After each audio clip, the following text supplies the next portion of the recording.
Bet you weren't expecting that, huh? Hi guys! Oof. How you doing today? Huh? You doing good today? Today I am sick! But I decided to stream anyway because it's not that bad. Thankfully, like for once. Because I only had time to schedule 2 streams this week. With this being the second one. And if I had to cancel it, just because I ended up feeling icky, I would have been really upset. Wouldn't it have been really sad? Only 1 stream all week because of some unforeseen bad feelings? No, I'm not about that. I'm very happy that I did not have to cancel or postpone anything. We can still stream. Hey, you guys are early. Hi. Doing great. How are you? I am doing pretty good too. It's not so bad. I managed to eat some food, and I thought that was gonna make me feel sick, but it didn't, so I'm still doing okay. And yeah, for now we're okay.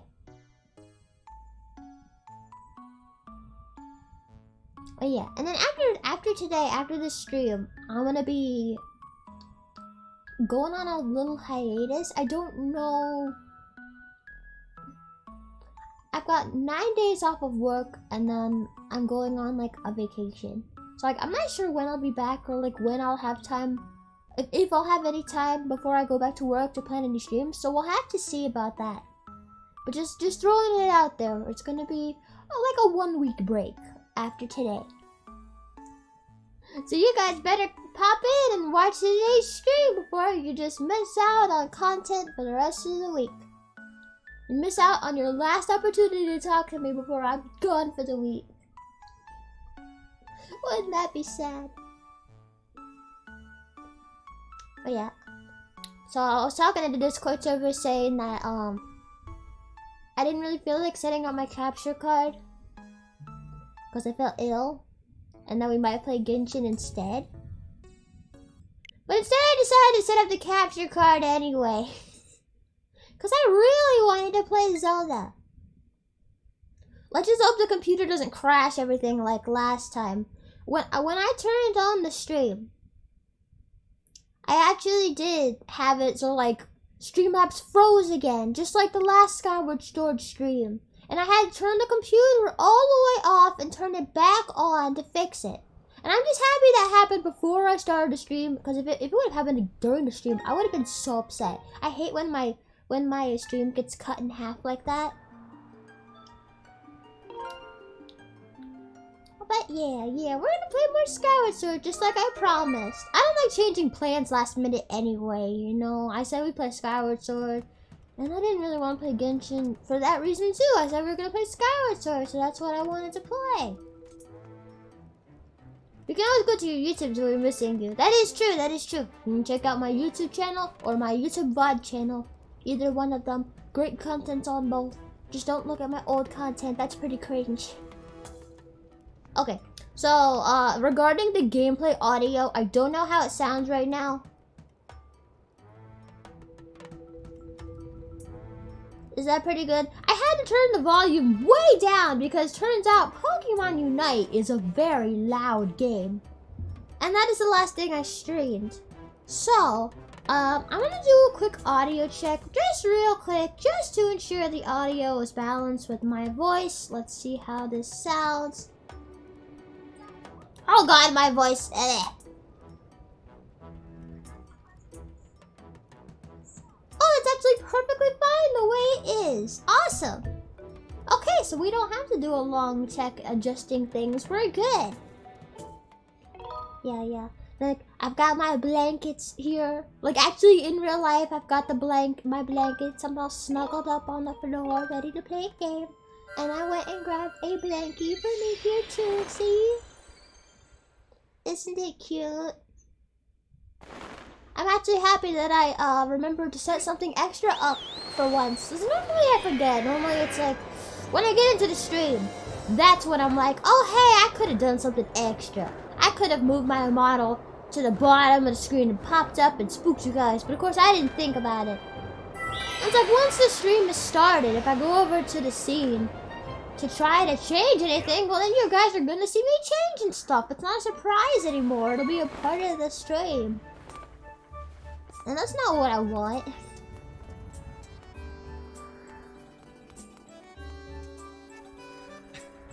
It's not a surprise if you can already see it.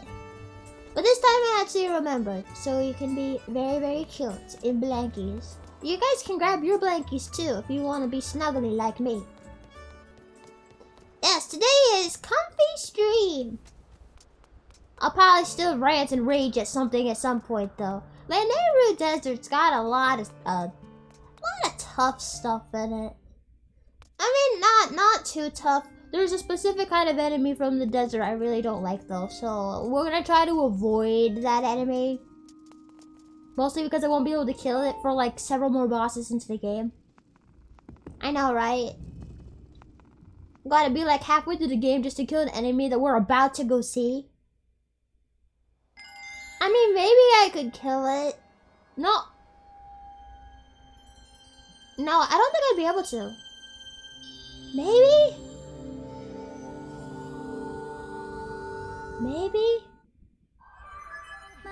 It's a kind of bird enemy, so it flies in the sky. It's not the easiest to hit it.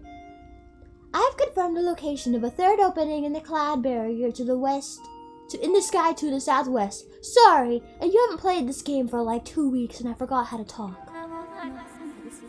It will allow you to reach a new area on the surface. I suggest going there as soon as you're suitably prepared.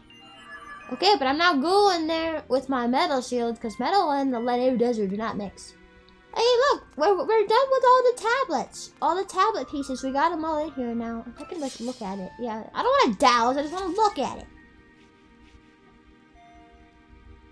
I like the looking feature. Like, look, this looks like a real right up and personal. It doesn't really feel, this angle right here, to me, it doesn't feel like I'm looking through a screen. It feels like almost like you're playing VR. You're right here in the scene. And I know that's still looking through a screen, but you guys know what I mean. You guys know what I'm trying to say. This screen, this particular angle just feels more. It just feels more.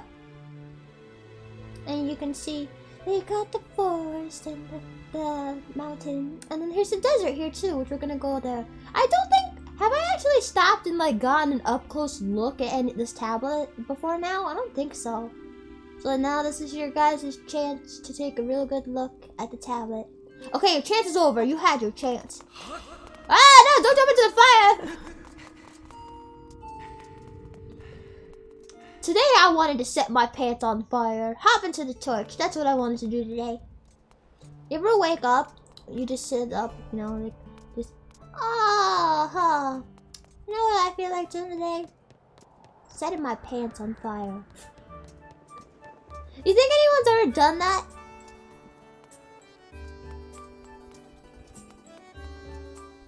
Am I a rubber circle? Are you? I don't know. Are you? Oh, that's always playing Pokemon Snake. Okay, so first thing I want to do. Yep, it's Beatrice with the item check. I am not taking my metal shield to Lanayru. I saw someone do that once. Like, I saw a gif where someone took their metal shield to Lanayru. Why would you do that? No. Nah. Yes, okay, this. Yes, perfect. There you go. We'll just have to equip it real quick. How do I equip stuff again? Ah, there you go. Ta-da! Okay, can I please upgrade this now, though? If I don't have the monster claws I need, I'm about to just go to that cave behind the waterfall and just grind keys until they drop the monster claws that I need. I want to upgrade the shield. Frick you, monster claw! Okay, we're gonna go grind monster claws. I do not want to go without upgrading this. Not because it'll be destroyed, I just don't like the look of the first wooden shield. It looks beat up and damaged. It looks a lot better once you can upgrade it, and I'm just tired of looking at it. I feel like I'm at the point of the game where I should have an upgraded shield. So I want to upgrade it.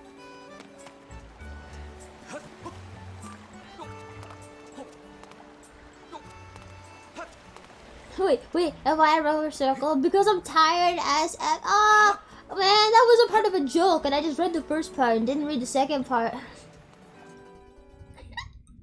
Sorry, I joke. I didn't mean to. Sorry. Okay, here we go. Anything? Come on, you guys. Really? You dropped a blue rupee, but you couldn't drop a monster claw. No, frick you. Choo-choos won't drop monster claws at all. Ow! Get up!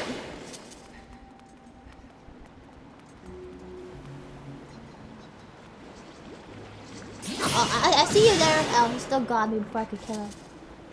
Oh, please. Didn't I just see like a firefly? Yeah, there's a firefly here. I got one. I got a one starry firefly. These insects are among the rarest in the skies and can only be found in dark places. Ooh. You know, when I was little, we called these lightning bugs. I still do, but we don't really see them down here in Florida.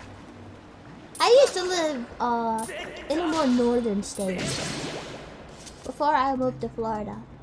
And they had them all the time up there, especially in summer. But you don't really see them down here, which makes me sad because I haven't seen a lightning bug in forever. Okay, I need literally one monster claw. Why have none of you keys dropped one? It's too hot for blankets. It's never too hot for blankets. Never. Even in the Arizona sun. When sitting in your car that's been in the sun all day, it's never too hot for blankets. Of course, in all seriousness, I would not recommend wrapping yourself in a blanket if you're sitting in your car in the Arizona sun. No, that would be bad. You know, it gets so hot in Arizona.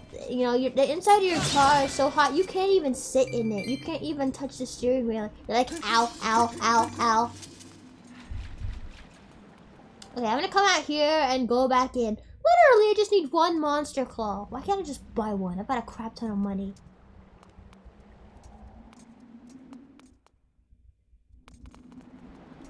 One monster claw, that is all that I need. Okay, I was wondering if they respawn. This is why I put a lot of effort into grabbing any treasure if I see it. Like, even if it's like shoe jelly or something. Jelly blob is what it is in this one. Even if it's like just a jelly blob, it's like common. You still grab it because you're not gonna find them once you actually need them.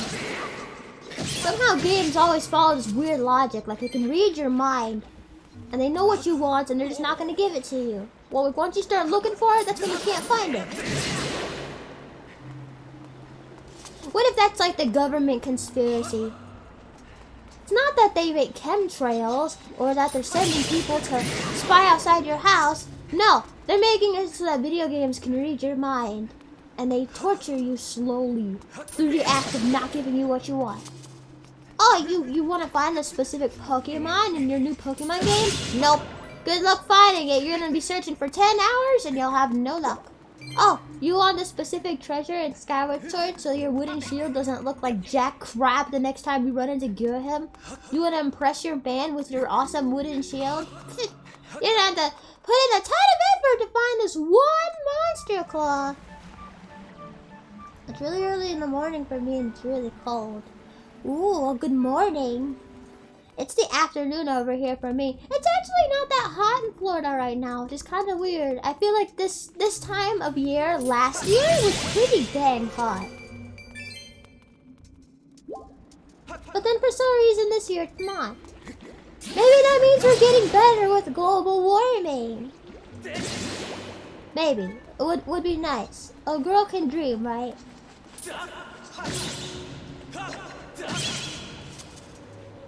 How? What? Just one monster claw. Come on, bro. Is that a treasure chest? Maybe there's a monster claw in the treasure chest. Probably not. It's probably like some rupees or something. There is a break in the fence here. Yeah! How did I not get this before? Well, I was right. It is some rupees. You know, those 20 rupees would be very well spent on a monster claw. But yeah, unfortunately, I don't think there's any shopkeepers for common treasures. Oh, jelly blob, thank you. I guess it's something, but it's not what I need. I can't remember if jelly blobs are even used to upgrade anything. I think they are. I know bugs are used for like potions, but bugs are not used as upgrade materials. It should play a certain soundbite too when a treasure pops up. It's like this light, but you know, like when a rupee hits the ground and it makes that ting ting ting. Ah! Found it! Found one! Got it! Ah! Yay! Okay, now I can upgrade my shield. It would have been so nice if I killed that keys and I dropped a second one. I'm gonna need more monster claws. Oh yeah, there's not a shopkeeper for common treasures as far as I remember. I don't know, maybe there's somebody you can talk to at night that'll do that stuff for you. The only shopkeeper I know of that sells monster treasures is the Moonlight merchant, and he is very, very late game. You actually find him in this very cave right here, the Moonlight merchant. He's like a Spherical Stone you can talk to, and he sells you the rare stuff, like evil crystals and goddess plumes, the really hard to find stuff that you can get up in the Moonlight merchant if you can't find them elsewhere in the game. But he's very, very late game. Like, we're talking near the final boss late game. So yeah, we're not anywhere close to unlocking him, and I know he doesn't sell monster claws, so he wouldn't have helped us anyway. He only sells the really rare stuff.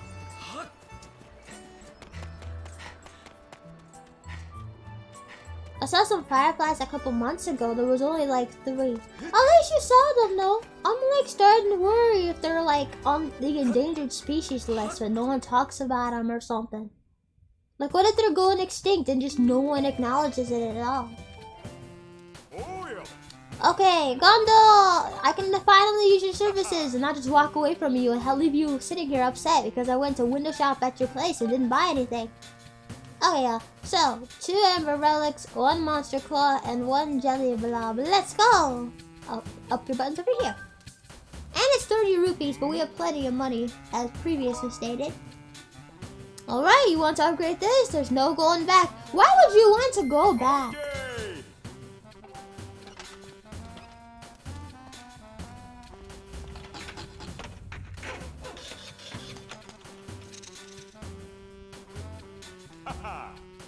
Okay! See, look how much cuter this is! I would love to have a real-life replica of the banded shield right here. So doesn't it look so much better? It's got a blue rim. It doesn't look so beat up now. Look at that cute bird pattern on the inside. Ah! Wouldn't you just love to have this in your house? I know I would.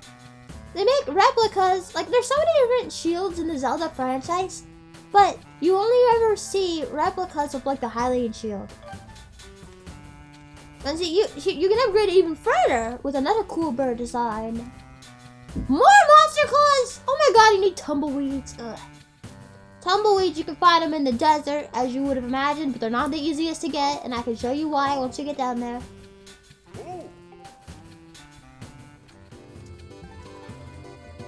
Okay. Look at this beauty. Look! Oh, it kind of matches the sword a bit more. Ooh. Also, Hydrogen Jungle, the ultimate conspiracy. Government made RNG. Oh no! Runes uncovered the government's secret conspiracy. I'm in danger. Oh, why do you need talking to again? I already helped you, man. I don't remember you have another side quest. Link, my sister made it home safely. Thank goodness. I was so worried about her. Thanks so much for your help, Link. Ah, gratitude crystals! Yay!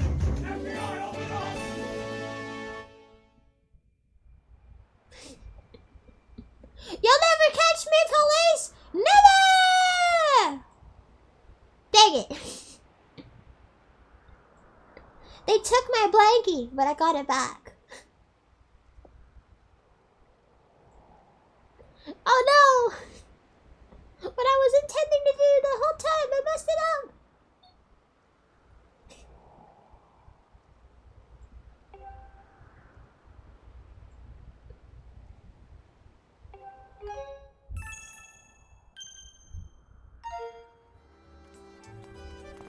Also, hi Pengu. How are you doing today?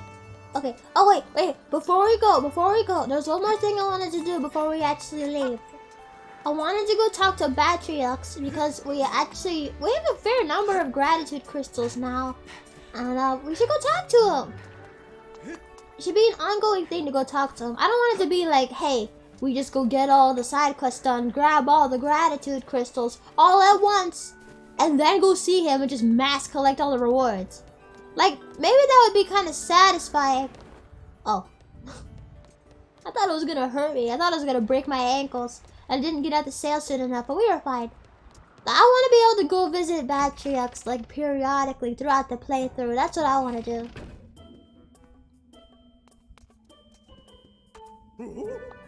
Oh, you've gathered quite a lot of gratitude crystals, haven't you? How magnificent! Please take this as a token of this demon's deepest appreciation. Wait, do I even have any room in my adventure pouch for some of this stuff though? You got the medium wallet. The hefty capacity of this wallet allows you to store up to 500 rupees in it. Wow, now we can have more money. And we can actually have more than 500 because I have one of the extra wallets too, so we can hold closer to 800. I think, yeah, 800, because the extra wallet allows you to hold 300 plus. And you can get more than one extra wallet too, so you can hold like a ton of money in this game. I think if you get all the wallet upgrades, including extra wallets, Skyward Sword probably has the biggest wallet out of any Zelda game. I'm still going to need more gratitude crystals to become a human. Please, won't you aid a poor, unfortunate demon in need? Oh, gracious me! That is a prodigious quantity of gratitude crystals you brought for me. See, clearly we were supposed to come back here and talk to him before. I've gotten maybe just a few more than he was expecting me to come back with. This is such an appallingly insufficient reward that my cheeks burn hot with embarrassment. But please, take this. Ah, it's hard. I know some of the things he gives you go in the adventure pouch, so I just hope I have space in it whenever we do come back. I'm still gonna need more gratitude crystals to become a human. Okay, that's probably all we can get from him right now. I just wanted to go ahead and do that before we left. I almost did forget, but thankfully I remember. And you can see the new beacon of light over there too. We actually have it. Well, it's behind a waterfall here. This is a bad angle. Okay, there we go. It's the one we opened before.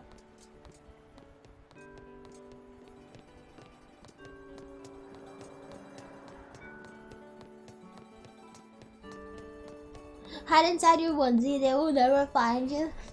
It's not a onesie, it's a blankie. As long as I have the blankie here in front of me, I'm protected.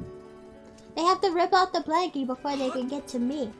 It's like Mimikyu's disguise, only it's Rune and her blankie.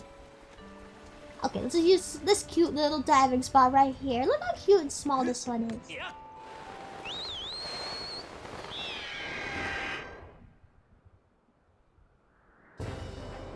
How are all of you guys doing today? For anybody I haven't asked yet. If I already asked you, then don't answer, because you already asked. You had your chance to answer.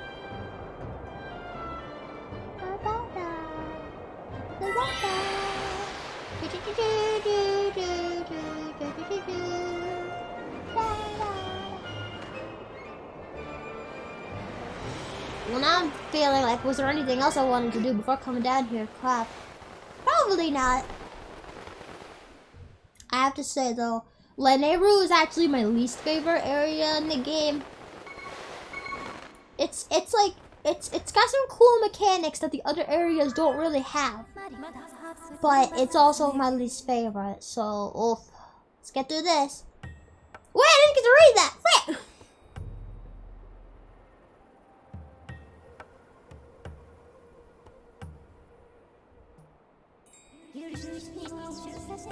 This arid region was transformed into a desert over the course of several hundred years. Wowza!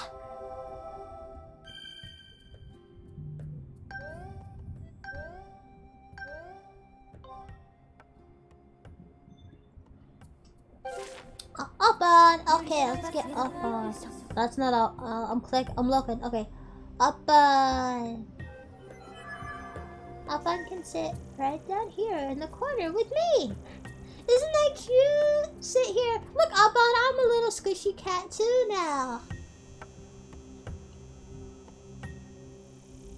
Okay, before we move on, I believe there's a goddess cube I can get around here. Unless it's like up here on the top. No, there's a chest there. Oh, there it is.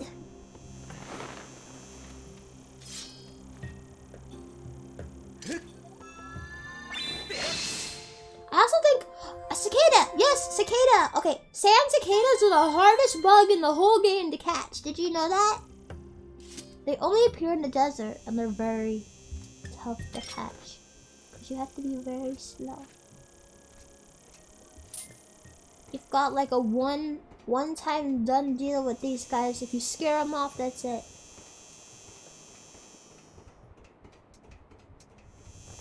Nah! And that is my live demonstration of what happens when you fail to catch a sand cicada. Thank you for coming to my demonstration, folks.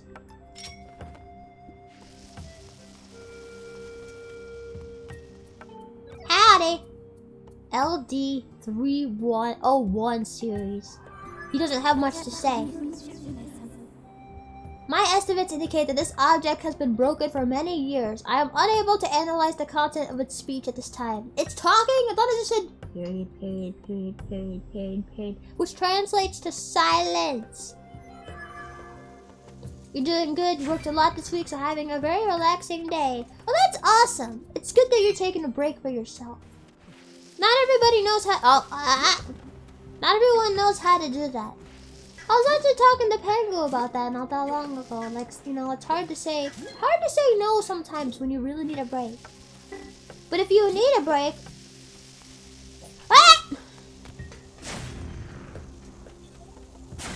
if you need a break, then it's good to take one. Like, don't ever let anyone tell you that taking a break is bad. There's very much a difference between taking a break and procrastinating, you know? I actually don't think I ever realized there were bomb plants over here. I think this is new for me to find.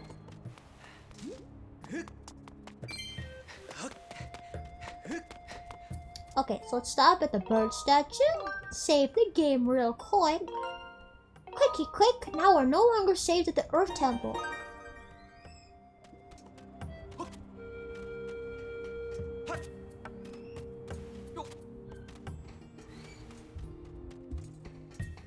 This new area is very slippy. You still can't drop more monster claws, can you? Okay, but I got a question for all of you guys. Out of the areas we've visited so far, which one is your favorite? And I don't just mean like, oh, Foreign, Elden. Like, no, be specific. Out of those areas, you know? Like, you could be like, oh, the main area in Foreign where the big tree was. Or, oh, hey, the area around the Earth Temple in Elden, that was pretty cool. Something like that. It's pretty specific. Because I'm very curious what people's thoughts on the previous areas are. Aha! Enemy!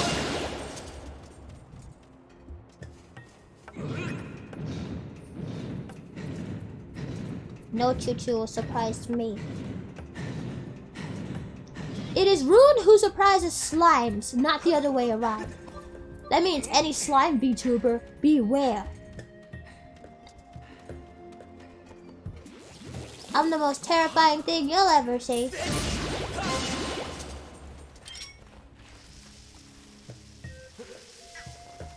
Also, if you guys are ever curious to see like Vi's dialogue on a certain enemy, you can like let me know and then I'll target and like read the dialogue. Maybe I should start doing that anyway. Do you guys think I should start doing that anyway? It's just like I already know about the enemies. Tracks empty. Okay, I'm supposed to go hit that thing first. Ooh, an interesting rock. Did you say slime VTuber? Yeah, there are some slime VTubers. Have you guys not seen them? There's a good couple of them actually.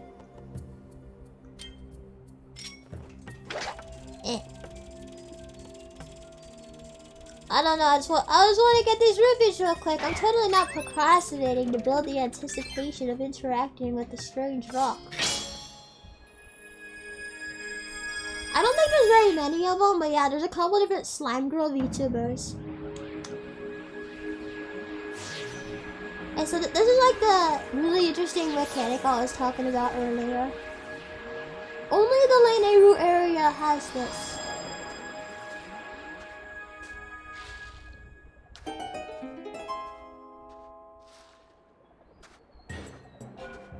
Ta-da! Is fire gonna like stop me? Okay, fire actually did not stop me. Howdy, howdy! Where did you come from? We're here to collecting Timeshift Stones and transporting them to Lanayru mining facility. Stay away from the blue stones. They're too dangerous for humans. Oh, now fire pops out. Okay. So I knew you would. It's just a matter of when. I am able to confirm that a time shift has occurred within this space. Oh wow, it took you that long to figure that out. Any impact to the blue stones creates a sustained temporal disruption field in the surrounding area. Readings show that this area is in a past time state. So the desert is time traveling! Just watch Hololive's new time representation girl come after my butt for messing with the flow of time in the desert.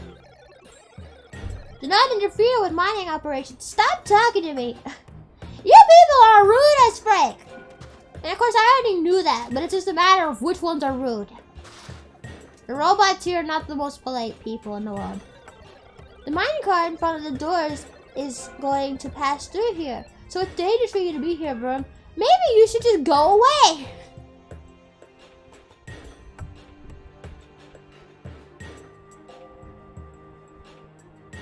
Maybe I should just take my sword and shove it up your face, huh? Sounds like a great idea to me. Don't cross me, okay? Okay. Okay. There we go. That's why I was like pushing this out of habit, and then I realized like, oh yeah. Wait, is that the one I want to use? I was curious to go do this door first. Where's the one for this? Oh, here it is, here it is, here it is.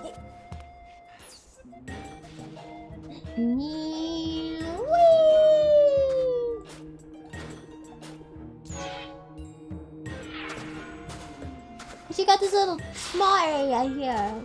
And the other ways we're supposed to go, so you know, if we're gonna check us out, might as well do it now, right?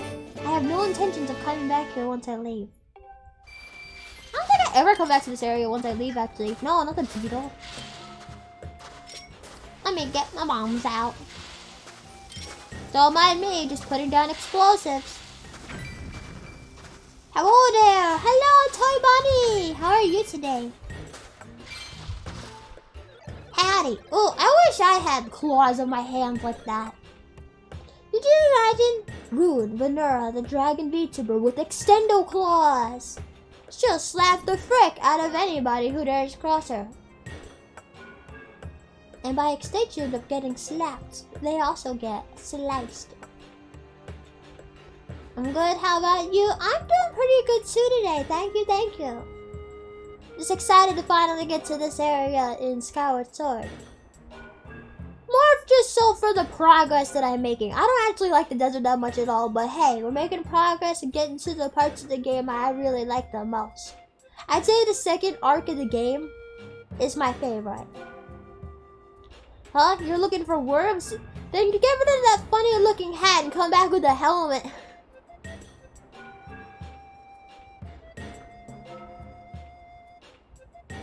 Every single person here. They're all roasting me.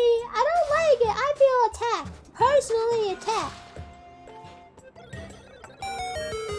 Ah, Toy Buddy, thank you so much for the follow. Thank you. These strange things have started attacking us recently. We don't have any weapons to defend ourselves, so if they attack, we're fried. Yeah, it's like a few of them can talk to you normally without insulting literally every single thing about your being.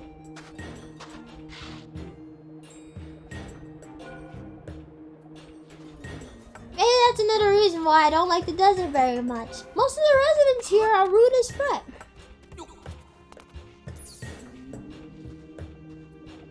You gotta eat. Okay.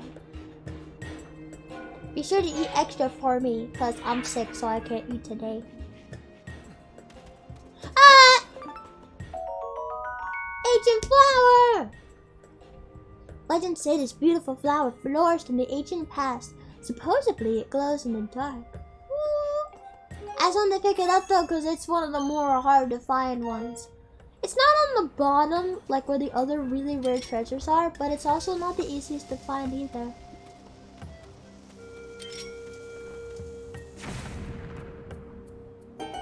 Thanks, bro.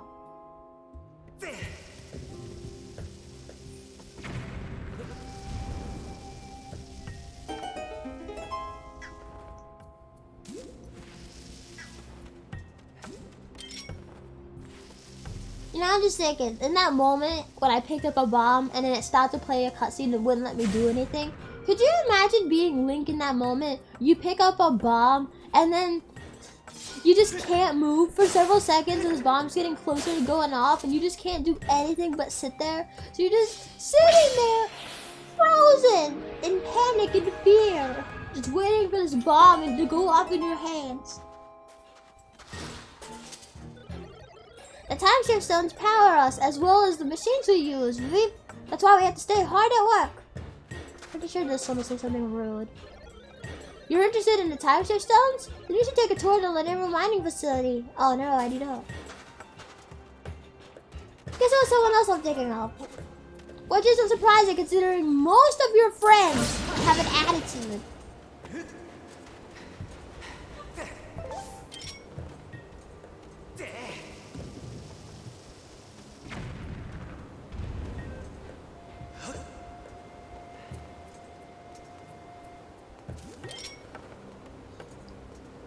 You know what would be really handy to have though? A bigger bomb bag. Carrying only 10 bombs around is really starting to get on my nerves. Like, I want to run out of bombs at some point, and then there'll just be nothing I can do. Ah! Hi, Silvio! Thank you so much for the host! Welcome! How are you doing today, my brother? What just fell? Oh, deco seeds. Okay, I guess that's okay. I was thinking it'd be like a treasure or something. Meh. Thank you for getting my hopes up and then just letting me down like that. I got a pot! If I took a pot and put it on my head, would I be a pothead? That'd be my next Halloween costume. Hi! Hi! No! Wait, I heard a noise. Man, I thought I heard a noise of like a monster claw being dropped. I got really excited, but looking around, I don't see a monster claw now. Chocolate goes here. That's amazing. I'm too bad. I can't drink any chalky milk for the next few days because I am sick. Ew! No, this is what I should be saving my bombs for. Get the frick away from me! Yeah, you dead. Spoons are very annoying. Just curious what you shall say about it. It's an Electrospoon. Oh yay. We saw enemies like this in the Earth Temple in the last stream, but they were like fire-based ones. There's a whole bunch of different kinds of spoons. At home in the desert, this monster spits a wad-like electrified projectile that it produces internally. Cowardly by nature, it sits with its eyes just above the surface in order to detect any danger and flee if necessary. I feel like stuff in Skyward Sword, like a lot of things in Skyward Sword have very defined lips for some reason. The human characters, the demon characters, the enemies. Like, why does this fat round ball of electricity have such defined lips? He's like a diva. He's got gobby lips. You think if he talked, he'd talk with a Valley Girl accent? Like, girl, you will not believe that guy I'm looking at right now. Like, look at his clothes. Ew. You have defeated one of this enemy type. I'm unable to... We're not reading that. I could probably just hit this one with a Skyward Strike and save my bombs. Uh-oh, I can't hit him. It takes more than one.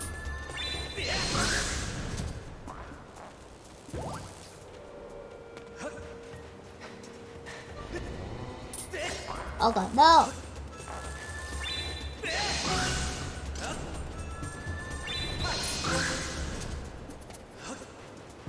Yeah, I don't think hiding in the sand's gonna help you very much there. Just saying, you know, you're trying your best, I get that.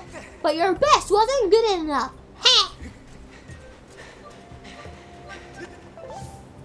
Sugar-free chocolate milk is so bad. Is it? I mean, it's not just sugar that I shouldn't have right now. It's mostly the dairy. Like, you could get chocolate almond milk, I guess. It's pretty good. I've had it before. But if I were to get chocolate milk, I'd want the real thing.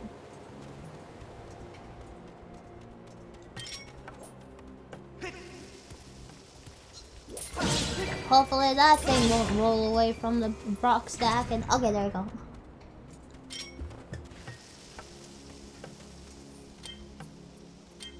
Oh, there you go. I'm out of bombs. Just like I predicted I would be. Woohoo. Oh yeah, bomb plant! Just what I needed!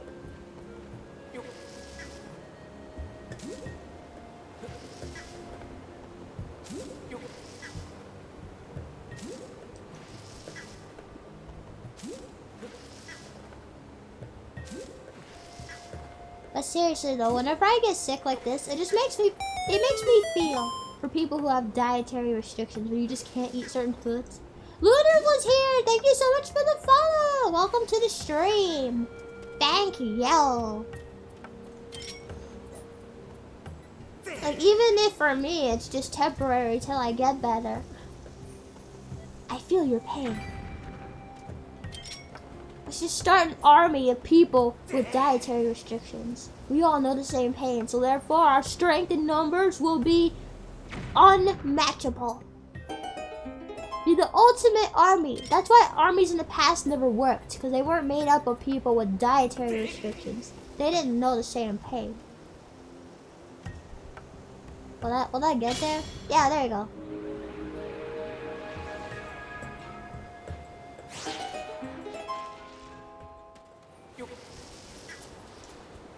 Okay, just hang on 1 second. I just want to fill my bag back up. There we go. Okay. Oh, I'm pushing the wrong button. I'm like trying to change the scene to this one to get that real close up on the blessed smoke, but I was hitting the button for this scene, so I wasn't doing anything. I'm like, why isn't it working? It wasn't the right one. Okay, this is a Quadro Baba. I guess I'll read about it just for you guys who don't know what it is. It's essentially like a Deco Baba. But unlike Deco Babas that have either a vertical or horizontal slit across their mouth, Quadro Babas can swap between them.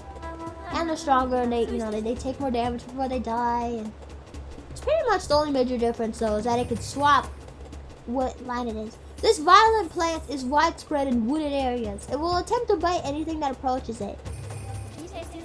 More rare than Deku Baba, Quadro Baba has greater stamina. A golden husk and a dynamic mouth are this plant's distinguishing features.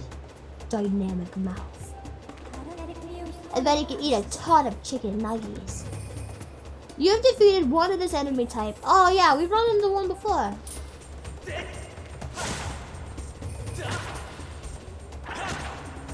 Okay, I've got terrible aim. Oh god, you didn't even have your mouth open that way. Okay, not at... I'll just hit you on the side of your mouth until you die. Okay, maybe it's not calibrating my sword movements correctly. Okay, yeah, there we go. Oh god, I just hit my Joy-Con on this computer. Oh, Joy-Con, no! Hey dude, don't get mad at me for this, but... That's probably also gonna deactivate the Timeshift Stone. Yeah, it is. Wait. Oh crap! I'm gonna suck it.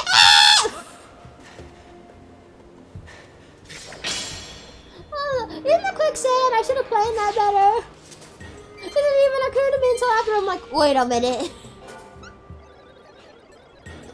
I don't see many humans around here. Are you interested in the Timeshift Stones? Why, yes, very interested. Could you imagine you just carry a Timeshift Stone around you wherever you go? You could just, like, change the time everywhere. Oh, I guess I just killed or something like a bug. Oops, now I feel bad. Ow. Come on, slap your mouth. Just to, like, feel like it. Yes, there you go.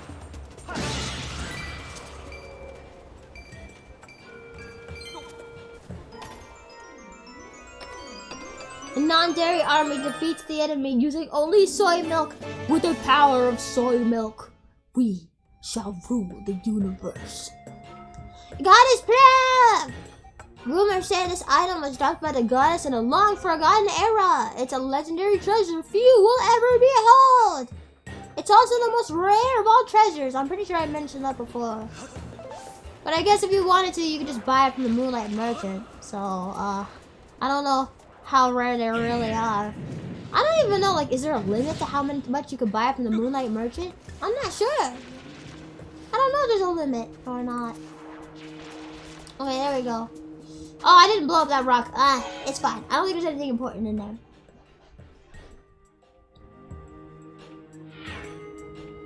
And here we go.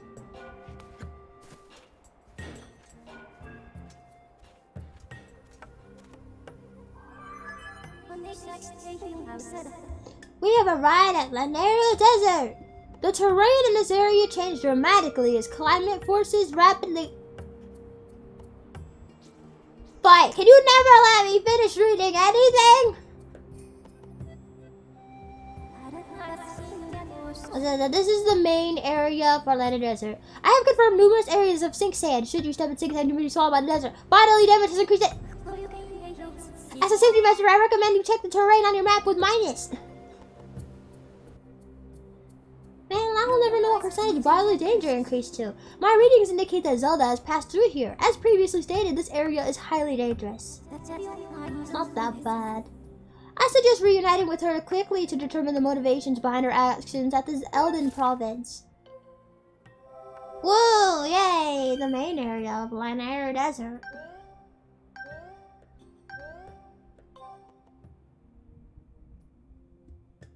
All the better to eat you with. And I guess I already am being eaten by this giant cat. This giant cat blanket that I have around me right now.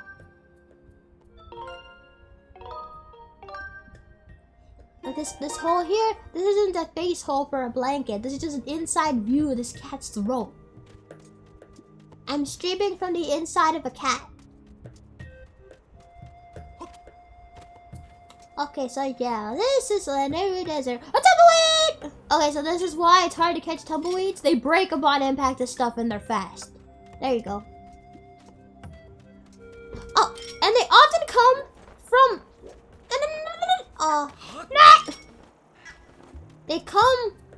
They like come from the back of the screen. So like you can't like see it over there. It's like, oh, it's tumbling this direction. Let me go try to catch it. No, it'll usually spawn in and run past you from the back of the screen. So you're just standing here and then, yeah, like that. See, I think I just saw that spawn in like just now. 2 seconds ago. You guys saw that, right? It's popped up on the screen. That's why I don't like tumbleweeds. They're very hard to catch. You need a good number of them. And, oh my god, I'm talking about tumbleweeds over here. You're interrupting my lecture. You're interrupting my information dump. Can you guys believe this guy? Wait, no, I have to... Great, now I can't see you. This is an Amphallus. I could have told you without fire, because I know the names of these things. But hey.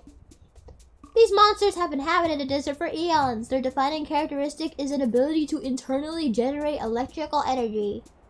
So the whole thing with the desert is everything is electricity based. It is also said that they live to a very old age. Their shells are able to disperse weight surprisingly well, allowing them to safely traverse desert sink sand. You've defeated... Okay. I know we've defeated Zero, this enemy. We literally have never seen one until now. Okay, Damn it! Dude, you damaged my knee shield! I just got this thing! Yeah, smack you upside the head until you die. Man. Now my new upgraded shield is damaged somewhat. You can see it up there in the shield durability meter. I know I can pay to have it fixed, it just sucks. I hate when my shield gets damaged. I just do.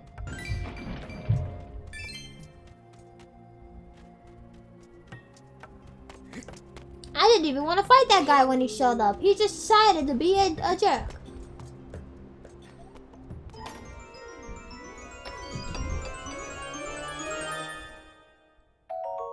Yeah, this is exactly what it was. I just wanted to talk about tumbleweeds. That's all I wanted to do. I just wanted to talk about tumbleweeds. And then this guy comes around and just has to ruin my whole day. You got a tumbleweed. This dried mass of plant material could come in handy. You might as well take it with you. Yay.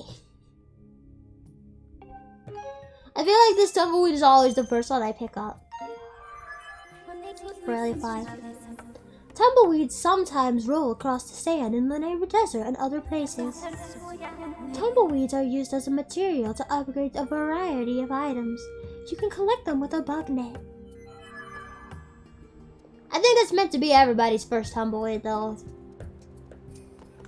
Okay, let's swap back over to the bombs, because we will need those.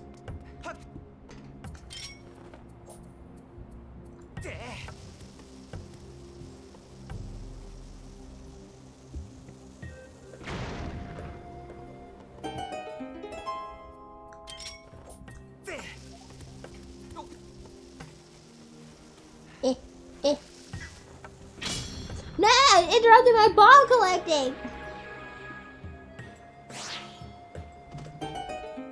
Wait, did you guys ever answer my question? Man, I asked you guys what your favorite area we've been to so far was, and nobody answered. Oh my god, dude, wait, these guys. I hate these guys. They're like the most annoying. Okay, I'm gonna help you. But you don't need to interrupt me, distract me when I'm in the middle of engaging these guys. Sheesh. They're the most annoying kind of Pokemon you can run into is a Technoblend. They also can't leave the past. Oh, you wanna see something though? Something about Technoblends that I think is like an oversight in the game. If you ask Vi about them, it's something specific she says regarding the Technoblends. These Pokemon's wield sophisticated weaponry created by an ancient and highly evolved civilization. If you are struck with the discharge from one of their electrical weapons, you may become paralyzed. These creatures also wear the latest in Pokemon fashion. This line right here. If they wear they're only in the past. These Technoblends are from an eon ago. So how do they wear the latest in Pokemon fashion? How is it the latest if these guys are only in the past? They physically can't exist in the present anymore. That's why they can't come out. If they come out of the past, they just turn back into the dead skeletons they were when I got here. How do you wear the latest in fashion if you're only in the past? That's not latest, that's retro.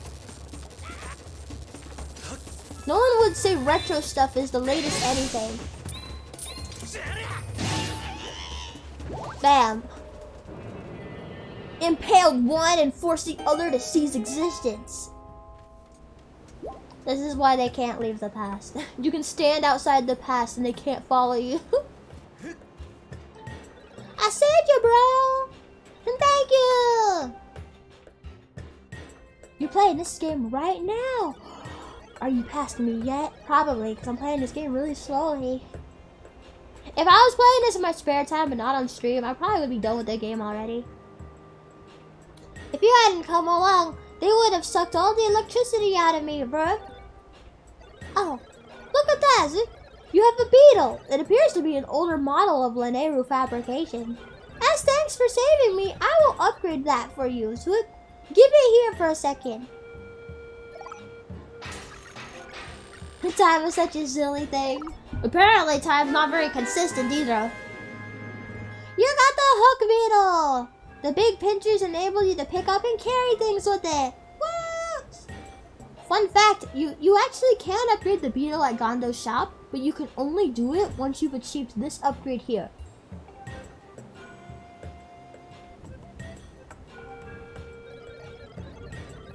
So yeah, if you want to upgrade the Beetle, you have to get this upgrade before you're able to look at the other upgrades. Yep, I'm on the 3rd trial of the Sacred Flame. Ooh, yeah, you're a ways away ahead of me. I'm not even to the 1st one yet. I've added a pincher modification so you can grab things, bird.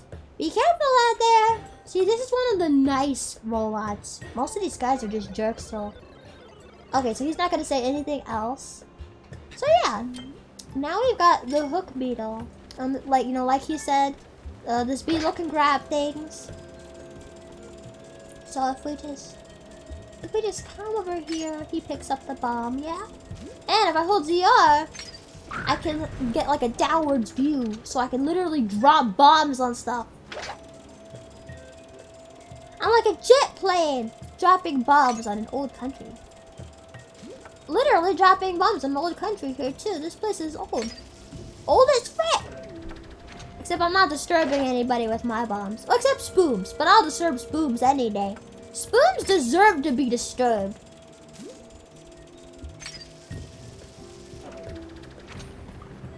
Ah! I didn't notice my chat wasn't scrolled down all the way, so I went to go fix it, and then Link starts going doo doo doo doo doo doo doo doo. Let's do the Spherical Shuffle. It's when you shuffle in a circle. Because circles are spheres. And totally not two different things. You're not late, Henry. It's okay. I've only been streaming for an hour. I'm just happy that you show up, okay? Don't ever feel bad if you're not here early. It's not a competition to be here early. If you can show up, great. If you can't, that's also fine. Okay, so that's the bird I was talking about earlier, the enemy in the desert I really don't like and I want to avoid at all costs. It's this thing. This thing. It's called a Hrok. H-R-O-K. And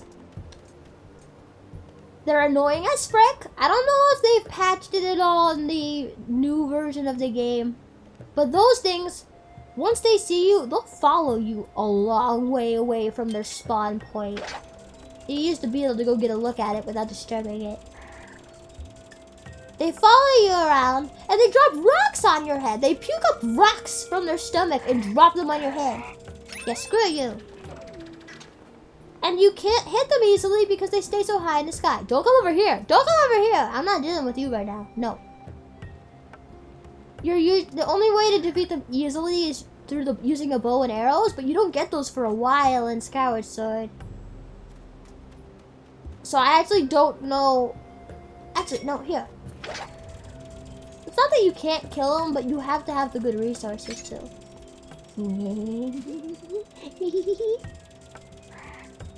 No, don't fly away! Screw you! And they'll always drop a red rupee every single time. So you can make some good money, you know, if you're able to kill them. Hey, bro. Hey. Hey, bro. Bro. Howdy.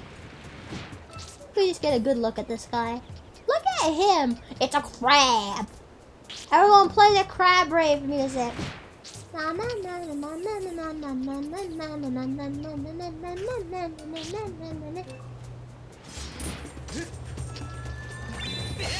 I like how crabs have just become this giant meme on the internet. Like 30 years ago, people must be like, oh, it's a crab. Neat. Now people are like, a crab, yo! Yo!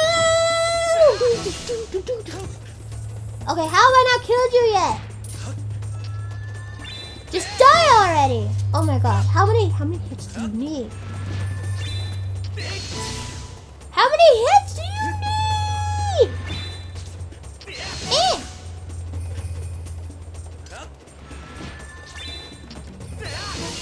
Oh my god, there it goes. Seriously. Took freaking forever.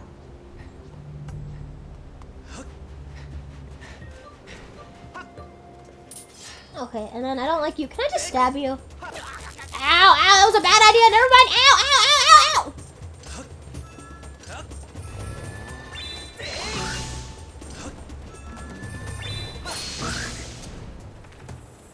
Jump hard. Hard, hard, hard. Yes. Oh god! Ah!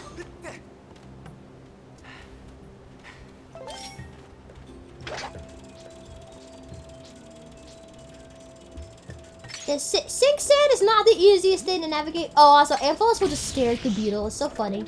Just be like, oh! I'm an Amphallus that's seen a Beetle. Ooh. Bug. Imagine I have stars in my eyes.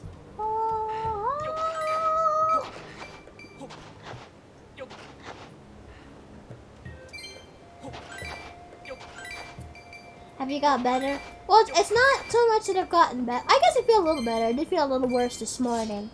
I'm happy I'm good enough to stream. That's all I'd ever ask for when I'm sick.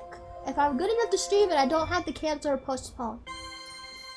Because I don't like making plans and like making promises to stream only for something to come up. Even if it's not my fault.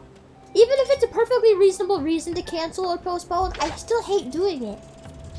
I don't like getting people's hopes up. Yeah, look. Well, let me pick up this bulb first. Okay. Let me try to get this Amphallus' attention. Like, look, it'll just stare at the Beetle. Hi!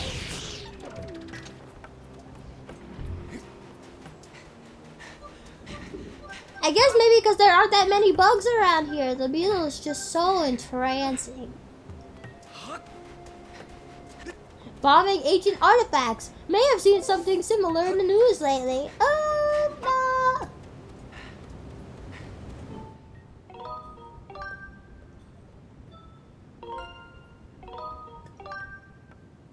And crabs were my demise when I was a child. I go to the beach to feel a claw at my feet. Oof, yes! You know, I have a story about getting pinched by a crab. Also, I think I might make just a quick journey up to the sky real quick because we've hit so many goddess cubes and I haven't actually gotten the majority of the chest yet. So let's just make a quick detour up into the sky for just a second just to grab a couple. We don't have to grab all of them right now because there's a few up here. A good few up here, but we can grab just a couple. Okay, yeah, so there's 3. Let's just go grab this close one. I don't want to spend too much time up here. I'm sure you guys are excited to see more of the desert. Wait, where is it? Okay, it's here. No cyclones. Please no cyclones. Please no cyclones. Please no cyclones. Please no cyclones. Please no cyclones. Please no. Please no. Oh wait, no, there. It was up there. Oh, there's 2 here. There was an unactivated one there. Okay, hang on. I gotta do that again. There's 2 goddess chests on this little island rock.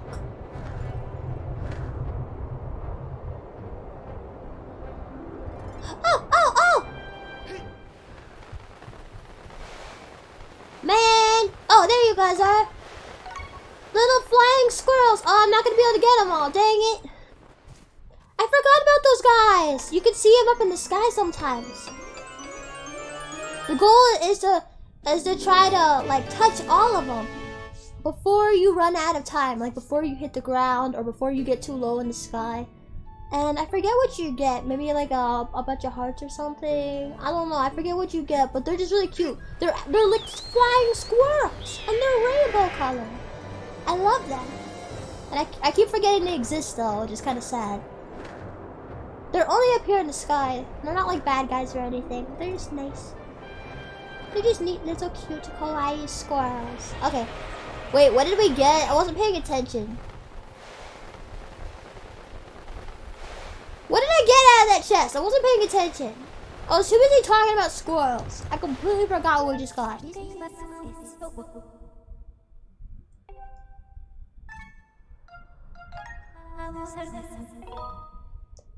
But yeah, as I was saying, story about a crab. So, when I was little, there was this beach that we would go to a lot. I can't remember what beach it was. It was some beach in Florida. And being a beach, you know, it's got the ocean, of course. But then they also had this little area. It was like shallow waters. Like, let's say you have the, if you're like looking out at the beach, you know, you're on the beach and you've got the ocean to your right. Well, just to your left would be this other water. And this water, it wasn't clear. It was like dark brown. Not like mud, but think like sweet tea. It looked like sweet tea. That's what I called it, sweet tea water. Because it really did look like sweet tea. And being that we were kids, you know, we can't really go swimming out in the ocean because you got like the undertow to worry about. You know, the undertow could very easily pull you under. So we never really go like swimming in the ocean. But we would play in the shallow waters there, you know. Of course, as I said, the water's not clear. So I was playing in the shallow tea waters with my siblings. And at one point, I put my finger down. Like, I put my hand down. Because I was crouched, you know. So I'm like just crawling around the waters, crouched. And I put my hand down. And then I just feel this pain around my hand, my finger. And I got pinched by a crab. Because there was a crab in the water. And I remember I looked down too. Like, I felt the pain, I looked down. It was not some little crab either. No, this was a decent sized crab that I was sitting right next to. Like, it wasn't transparent, but I could see the crab, you know. I could see it enough. And after I got pinched by that crab, I was scared to go in the water for like 5 to 10 minutes after. Like, just did not want to go in any of the water at all, not even the ocean water. Just scared of water, man. But of course I got over it. I really like crabs again now. What would make it decent size? Hand size? Bigger? Oh, I'd say it was about... Let's see, I was a kid when that happened. My hand now, my fully grown woman hand, I'd say it's about that size. Well, normally when we see crabs in Florida, they're like really small. Like not much bigger than a penny, you know? Real small. So for it to be the size of my hand now, that's pretty big, you know? It's pretty big compared to what we normally see. I know it's not like as big as crabs could be. There's a lot of crabs that are way bigger. Stand back. Stand back. You don't want to mess with me! Oh, you want to go? You want to go? Well, take your latest tech-dressed butt to oblivion!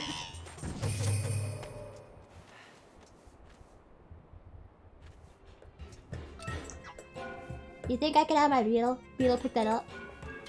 Come on, Beetle. Fetch! Go fetch! Come on, Beetle. You can do it.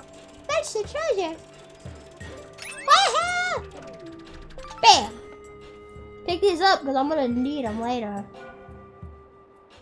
I think there's one that can appear over there too, if I'm not mistaken. But I forget what the Timeshift Stone for it is. Oh well.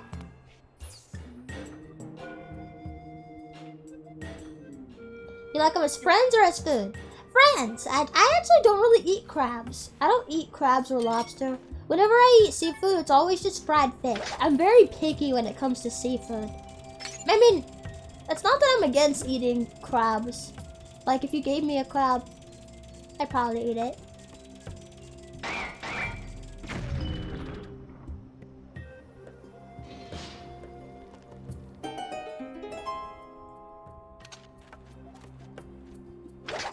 Well, I wouldn't want to eat crab like off the legs, you know, where you deshell the crab and like eat it off the legs, because I just don't like doing that. It's like the same thing. I don't want to eat ribs. I don't want to eat ribs off a rib cage. If you gave me rib meat off of the ribs, then I would be okay eating it. But I don't like the idea of like, I don't like eating off of the animal itself, you know? It just kind of grosses me out. So like, if you give me like crab cakes or something with crab in the middle, sure. I refuse to eat mussels though. Oh god, I forgot about you! Ow!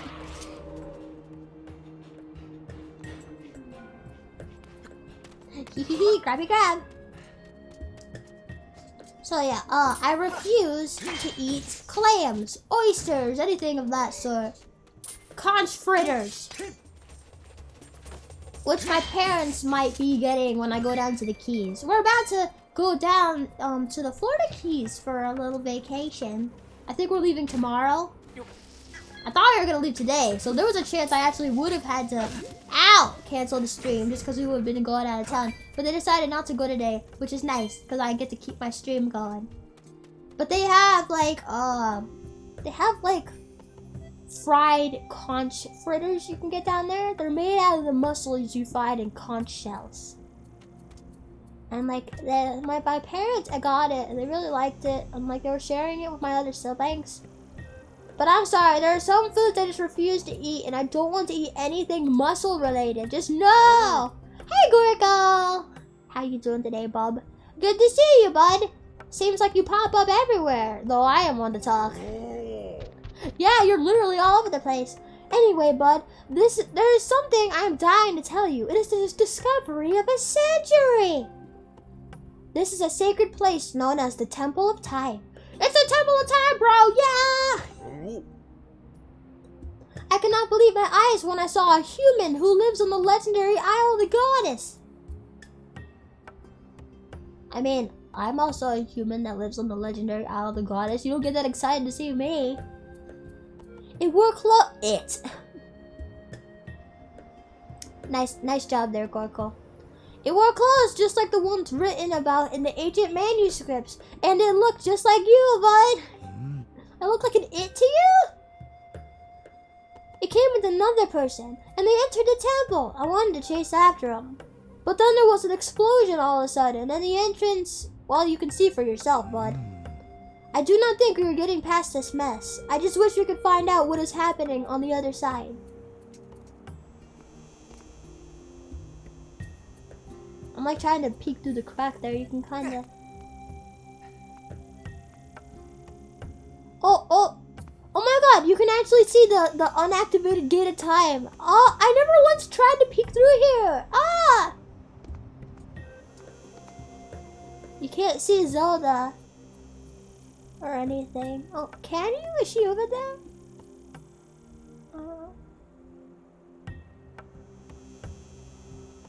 I don't see Zelda. But that's cool. That's cool. Unactivated gate of time. I mean, I've never once managed to look through here. That's cool. It's cool that you can see that.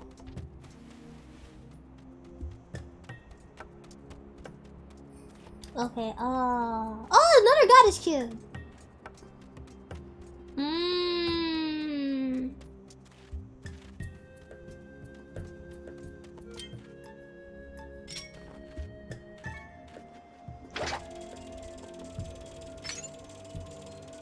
I can't remember. Maybe it's this one?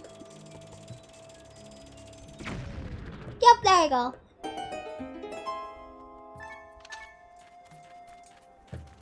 She eats something as this desert dog cactus. Fried cactus is delicious, okay? I would eat fried cactus again if someone offered it to me.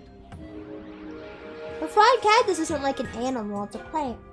It's not really any different than fried pickles or fried tomatoes or, you know.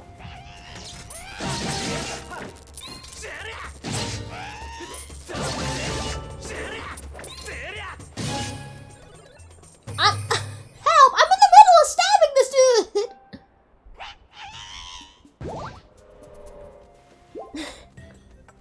That was the most awkward Technoblend death I've ever seen. That was scary, Root. Thanks for helping me. This is the Temple of Time. Within it is the sacred Gate of Time made by the goddess. It's my job to patrol outside the temple. If you want to reach the Gate of Time, you will need to pass through that door. Huh? You need another way in, Fui? Wow, Lanayru Mining Facility and the Temple of Time are connected underground. Lanayru Mining Facility is right here. This map, it looks inaccurate. Bzz. I'm going to fix it for you, sir.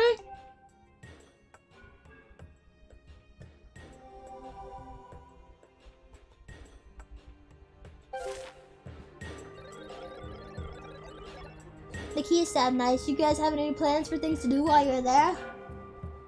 Well, I know we're renting a whole house. We're gonna have like a swimming pool, so we're gonna do swimming, and we're probably gonna walk around downtown. And hey, last time when I went to the keys, I didn't have my own money and stuff, so like, you know, you can't really buy anything. But this time I've got my own money. So if I see a food that I want to go get, if I want to, you know, get some snacks, I can totally do that. I'm excited. I'm not gonna eat conch fritters though. Frick that. Not eating those. Ew.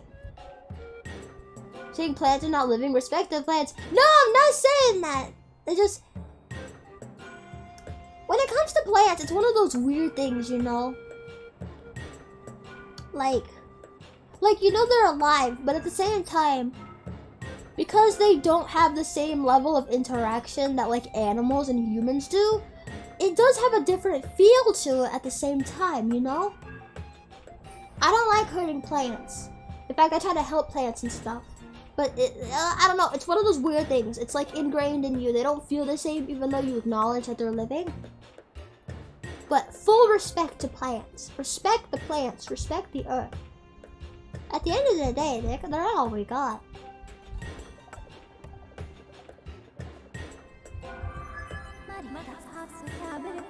Hey, I'll report, Master Link. The map you possess corresponds to the actual terrain in this area with only 35% accuracy. The robot you met earlier modified your map to show past terrain that is now submerged below the sink sand.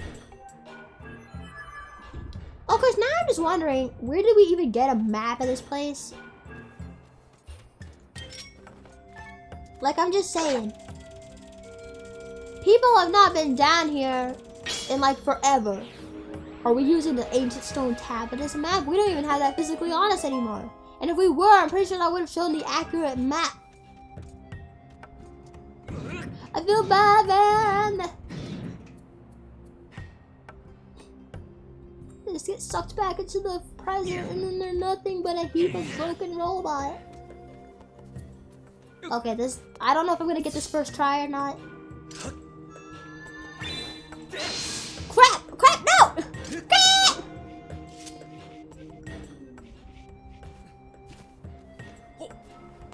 I'm not leaving till I hit this. Oh, okay, that didn't take very long.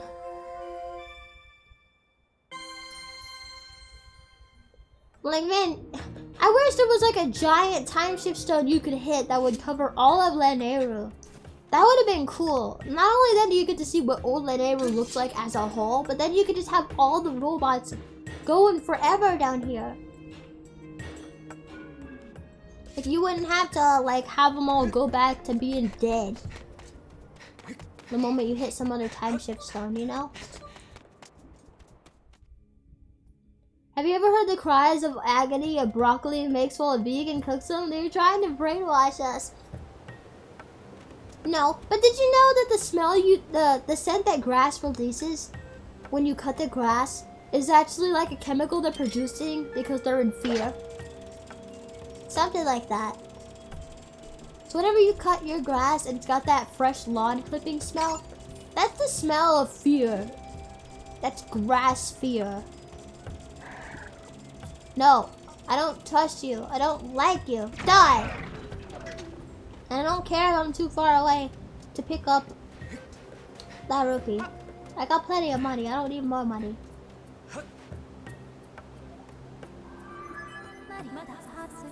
Hey, Master Link, I have information to report. You really don't need to, though. I can confirm that you will not be consumed by the sink sand in this current position. I suggest verifying your location on the map. Readings indicate there is a submerged path beneath the sink sand. It is possible to walk along a route above this path without submerging completely into the sink sand. Simulations suggest that placing beacons to mark a safe route along these paths before proceeding would significantly reduce risk. I recommend placing multiple beacons. Okay. So let's see. How do I place them again? Oh, just the A button. Okay. It's like, I remember on the original game, you had to push like the C button on the nunchuck for beacons, and it was kind of weird.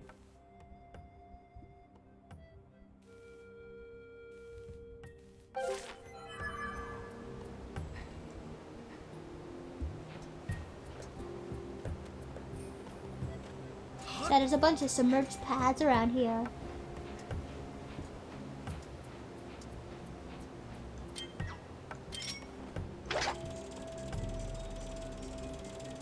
The little robot is adorable. They are adorable. The nice ones are, anyway. You missed it. You missed all the ones I talked to when I first got here. They all had an attitude with me.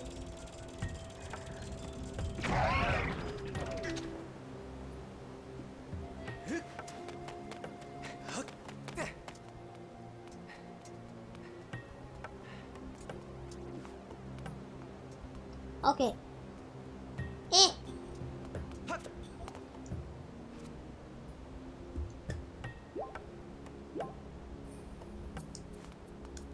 So this is where we need to be.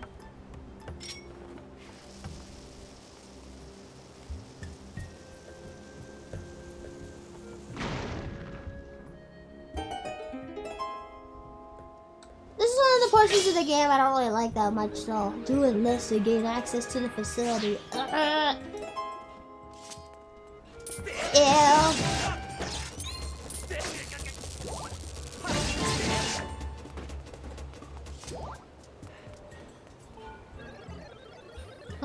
You are not in my memory banks. This is the power generator for the mechanism that opens the entrance to the Lanayru mining facility.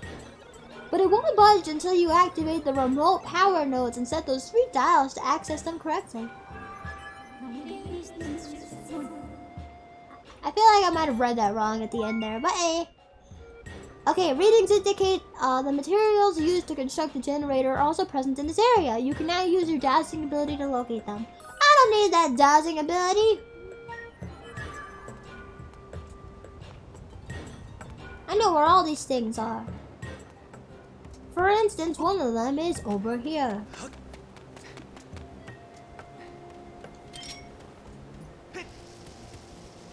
Although I feel like maybe I should have gone for the one over there first. So if we go like this way. We go in this way in just a second here, but you know, it doesn't matter. Okay. So basically there are 3 switches we need to go activate before we can mess with the dial in order to get into the facility. And one of them is here.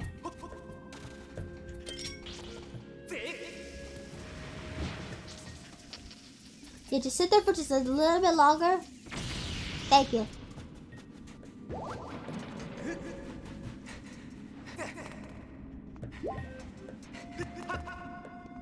Okay, I gotta make sure I'm close enough to the land before I run out. Otherwise, that will not end well for me.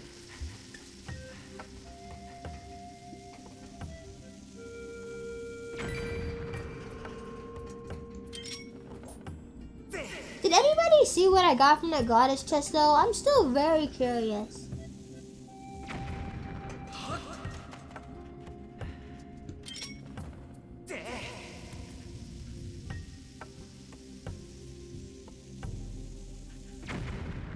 There we go, that's what we need.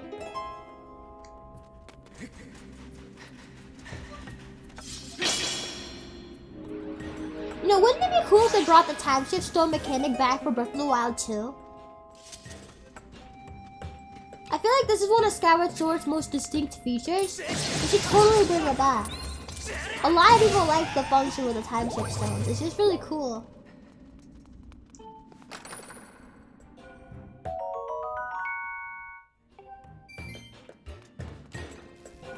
What I'm really curious to see though, What I'm really curious to see though, far in the woods in the past. Because then you might be able to see just, ow!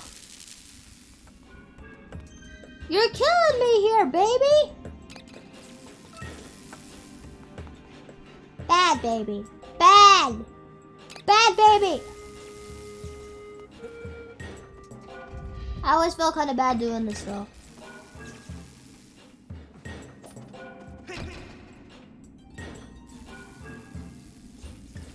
I gotta use the baby as a power source. No! Well, I did say it was a bad baby. Hello! I actually forgot you were in here. You're trying to figure out how to configure the device to get you in the Lanayru mine facility? You look kind of suspicious. I probably shouldn't be telling you how to access the remote power nodes into the facility. And don't let me catch you stabbing or fiddling with this device. I mean, it's not really that hard to figure it out, but...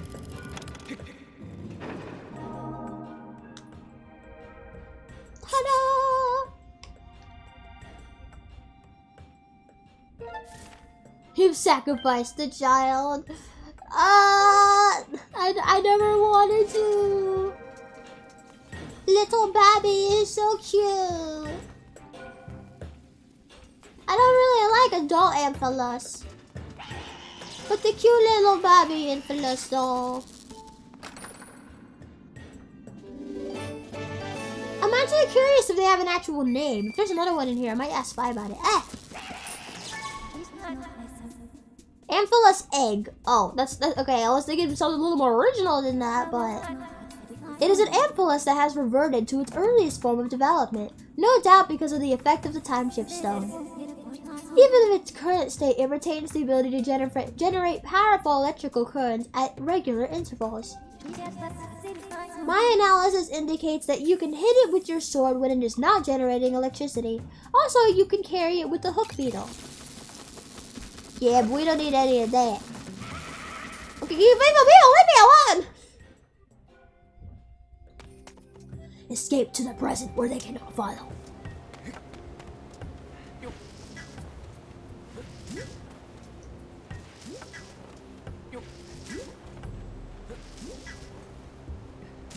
It was not a good choice, it was an only choice.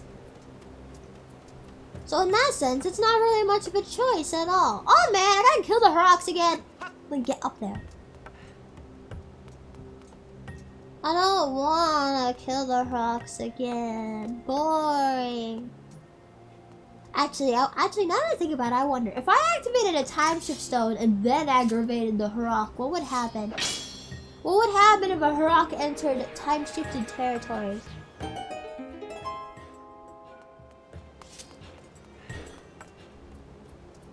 Hey yo, my brother. I'm very curious. They barf up boulders! What happens when you come over here? They just cease to exist! See, I hate Hrox, so this is just absolute joy to me. Hey bro! Come on over, I got a surprise for you!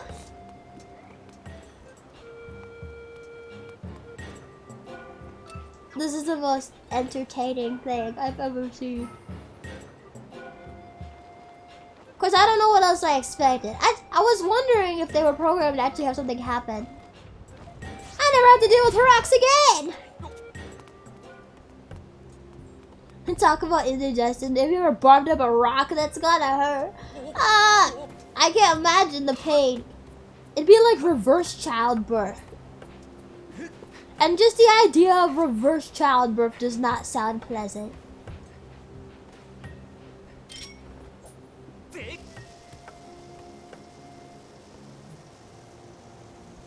That's not close enough, is it? Of course it's not!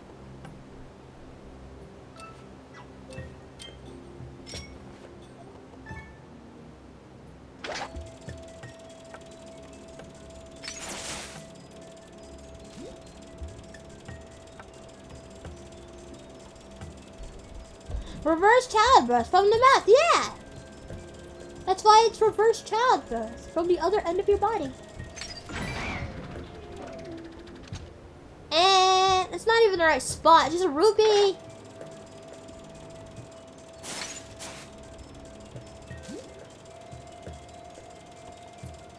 You do me a big concern? What? Since when am I a concerning individual?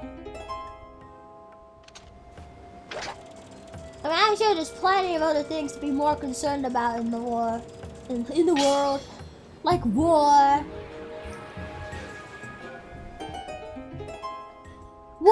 and people that dip their chicken nuggets in chocolate syrup. Ugh. So what I just want to know is how the frick does a solid ground eventually turn into nothing but quicksand everywhere? Like, look, I wish we could get a look at what Lanayru would look like in the past.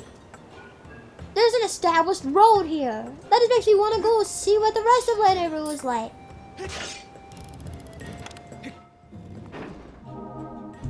Rune pukes on babies, confirmed. Nah! Nah, don't give the rest of my chat any other weird ideas. The children that Rune keeps in her basement are her own reverse childbirths, puked up children. What, eh? Hey! I thought I killed you! They came back!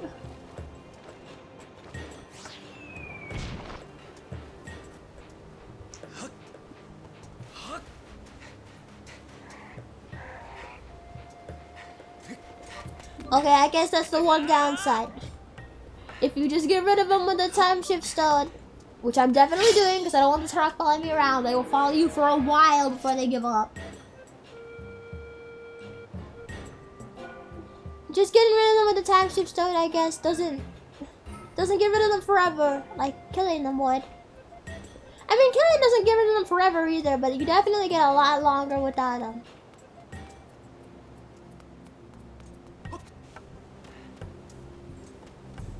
You dip your chicken nuggets in chocolate milk. You think I actually do that? Nobody in their right mind would dip chicken nuggets in chocolate milk. They're good on their own, but together, nah. You might as well just be committing a sin. Okay, I need a bomb. Oh, there. There's one in, no, not that bomb. Not the one out of my bag. I don't need the one out of my pocket. There's one up here I can use.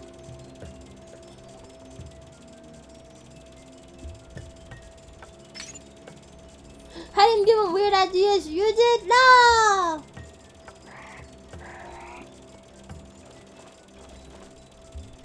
Since when does Rune ever have a weird idea? Have you ever wanted to just take a remote-controlled drone and shove a bomb up a bird's butt? That's me when I play Skyward Sword.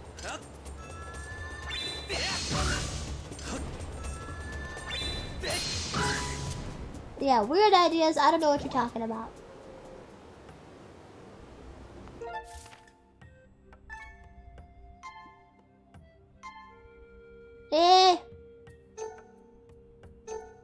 How do I zoom in?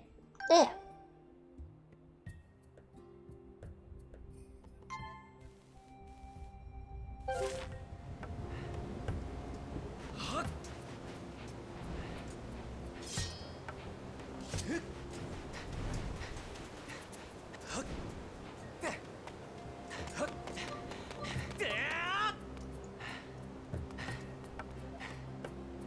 So we're going from oral childbirth to animal terrorism. Yep. I mean, we gotta keep the conversation interesting. What else do you expect me to talk about? Taxes? Is that what you other adults talk about? You and your adult topics.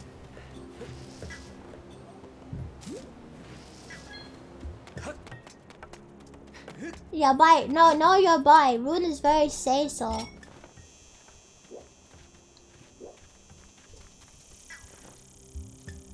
I hear a Cicada. Wait, where'd it go?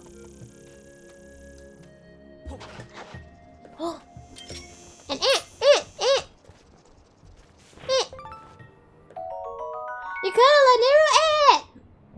It said these ants store water deep in their nests, allowing them to thrive even in the intense heat of the open desert. Well, I don't know about you, but when I started talking about itemizing my deductions on a year per year schedule, the party stops to listen. Really? Oh, so intriguing. Definitely something I understand. Rune is definitely fellow adult here and understands such topics.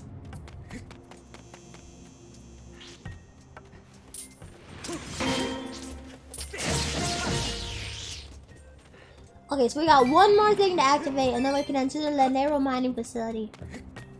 Which is a dungeon I don't really like that much.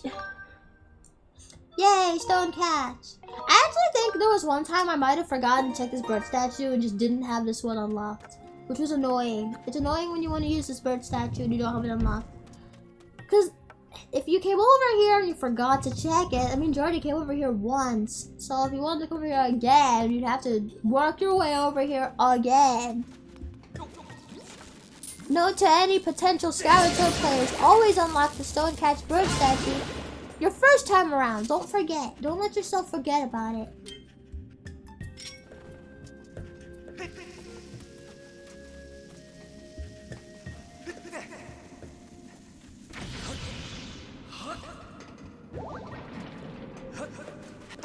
Okay, I'm trying to remember which one has the Timeshift Stone. I think it's one of these ones over here.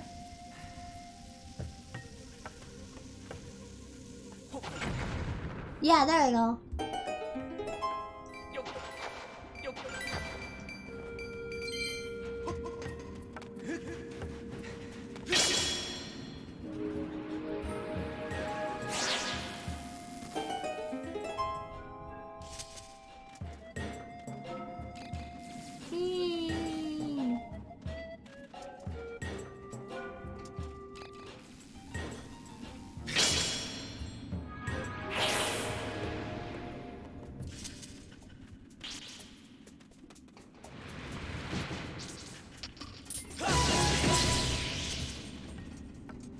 I'm remembering how to do this room now. There's no way for you to actually come over to this side in the past. You have to do this in the present. Which I forgot about for a little bit there. They made this one more difficult than the other one. Okay, so now we got that done. Now we'll go and get the hook beetle. People should make a beetle replica. I mean, obviously it wouldn't be like usable just because of the way the beetle works. So I guess if you had the wings attached, I was thinking about like the way the wings like come off the model, as you can see here. You know, it wouldn't be usable in real life if we were to like imitate that. But like, if people made a usable beetle model, a usable beetle drone. Dude, I would use the crap out of that. Like, frick you. Use all my life savings on that. Oh man, I forgot. I could have had Link standing on this over here and then just had the beetle put it right in there, and that would have saved me some time. Not much time, but it would have saved a little bit of time. Would you eat Chucky Nuggies? Maybe I'd give it a try. I think I'd probably give it a try, but as to whether or not I'd like it, I don't know. And I also feel like it depends on what kind of chicken nuggets we're talking, and it depends on what kind of chocolate milk we're talking. Cause like, I don't like Nesquik chocolate milk. I bought some Nesquik chocolate milk not that long ago because the store didn't have my usual kind of chocolate milk. And it just tasted so fake. Like, I usually buy this organic kind. I know, organic, yeah. But like, organic, it's so good. And then the good shine Nesquik chocolate milk after. I was like, ew, why did I use my money on this? So it really depends. Master Link, all 3 remote power nodes have been activated. Please make your way to the power generator in front of the Lanayru mining facility. Okay, but first we're getting some treasure. Monster Horn, forget! These are so hard to get. Like, they're more rare than ornamental skulls. And 5 rupees. Okay, I'll take that.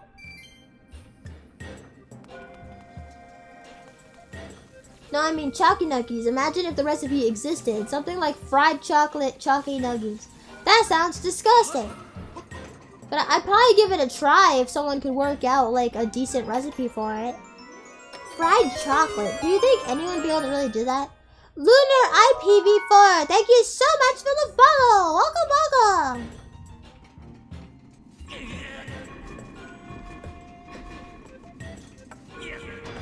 I wonder if like maybe you could do fried chocolate, but like maybe make it so that like the coating, like the breaded coating, if you made it like, wait, that's a bot? Oh, could you, okay, could you guys get that one then if it's a bot? I was kind of thinking it had a bit of a bot sounding name, but I figured, you know, if it's not like a bunch of bots over and over, then maybe it wasn't actually somebody that's a bot.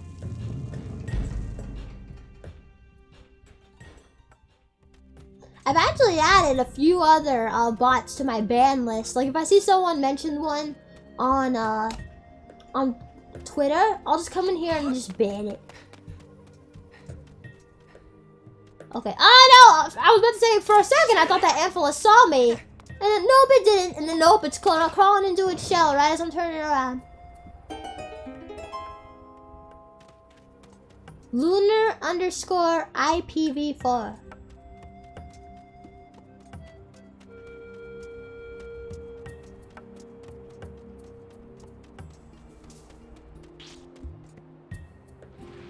You banned foregathers. Who's foregathers?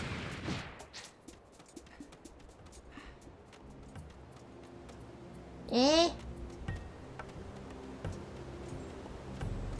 Man, I really don't want to have to walk all the way back over there.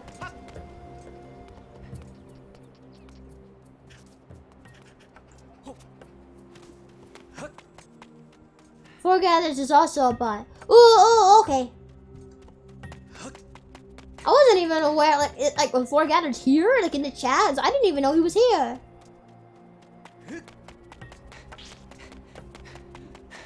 I had to ban that one 2 days ago. Oh, thank you for getting that one too, Henry.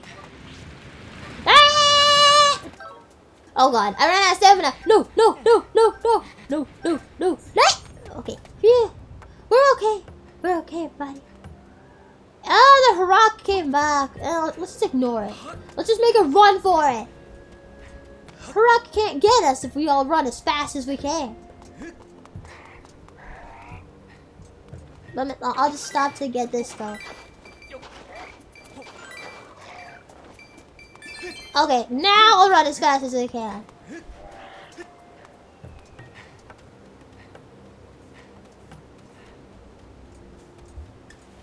I wonder if there's still programs that follow you super far away. Wah! Okay, it doesn't look like it. Maybe the Haraks don't do that anymore. In the old one, they used to follow you really far away, and that's why I really didn't like them. And just how hard they are to kill. Like, unless you got the hook beetle and a bomb around you, they're really not that easy to kill until you got like the bow and arrows. You saw it in the viewers list, you just did it. Okay, thank you.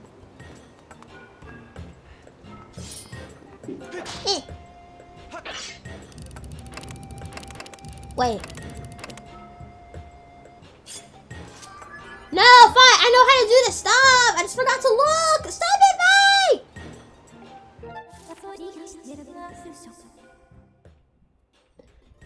The 3 symbols on this power generator correspond to the symbols on the 3 remote power nodes you activated. Logic suggests they are connected.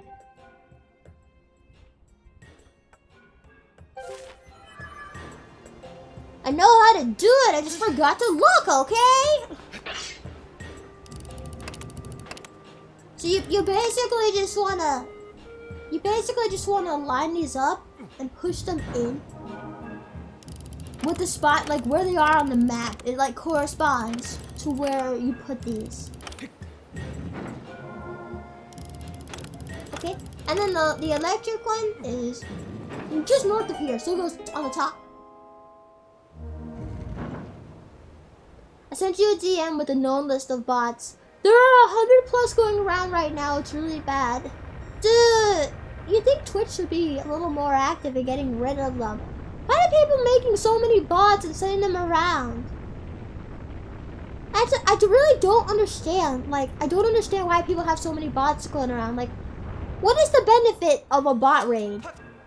What is someone benefiting from having bots like come in and raid everybody like that, you know? Is it just to get rid of streamers? Twitch doing something to protect the community? Heh! What's your next buddy, Joker?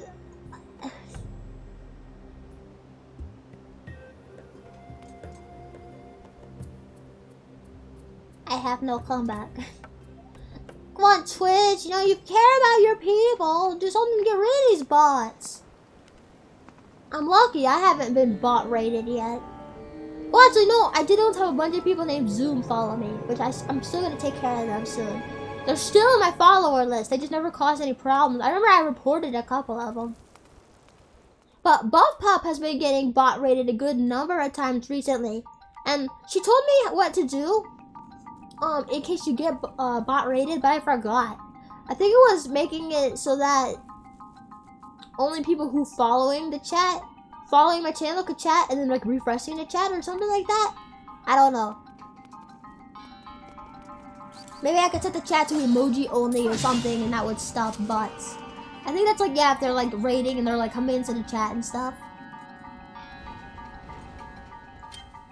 Okay, so yeah, it's my favorite dungeon in the game.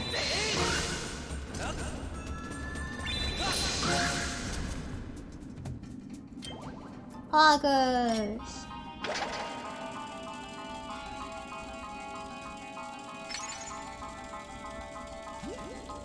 We did ban and report all the bots. I think I still got the Zoom ones sitting around though.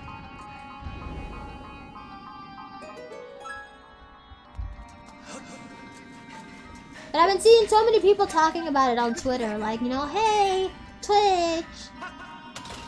The situation with the bots is getting really bad. Could you do something? As far as I know, they still haven't done anything. I didn't even know I had a bot watching my channel. Ew. Oh, there's a switch over here. Okay, I don't like this boom, but I'm curious about this switch. Hey, just try to get me while I'm in here. Butt face! Take your gobby lips and suck on this. No!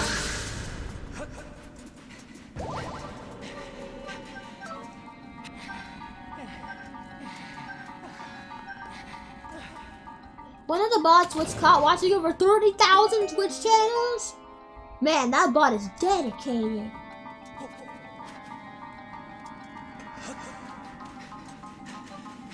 Wait, what? Was that a switch I actually needed to flip? I honestly forgot. So both big and small streamers have to be vigilant. You think they do something though? Like, people would leave Twitch over this if they don't do something about the bots. And I'm upset. I thought I got like a legit follower. Also, this boy is baby. Hello. Look at the little baby. He doesn't like me very much. A little baby. Ow, ow, ow! Okay, it's an Araka. Or is it Araka? Araka. Arachnid. Araka. This larval monster is said to live for 1,000 years, during which time it is continually growing. Though the larva is small in size, it is quite ferocious and is often found in swarms beneath the sand. It tends to leap towards moving objects such as yourself. Oh, they like moving objects. Wait, I've defeated one of this enemy. When did I defeat one? What if I'm not moving? Nope, he still likes me.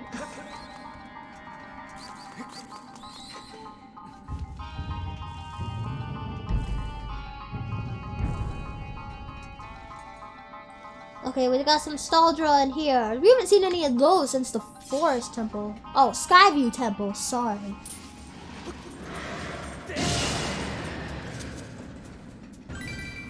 People say I'm bad at video games. Just give me a Zelda game and I'm good, bro.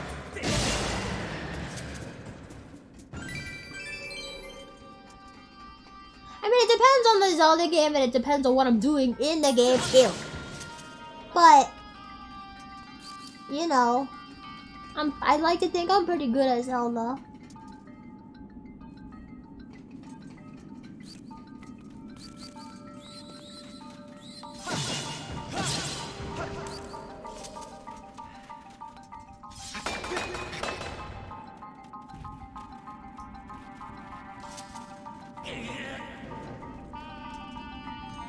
I also know that there is a soft lock glitch that can be triggered in this dungeon if you do the wrong thing, so I have to be pretty dang careful to not accidentally trigger anything.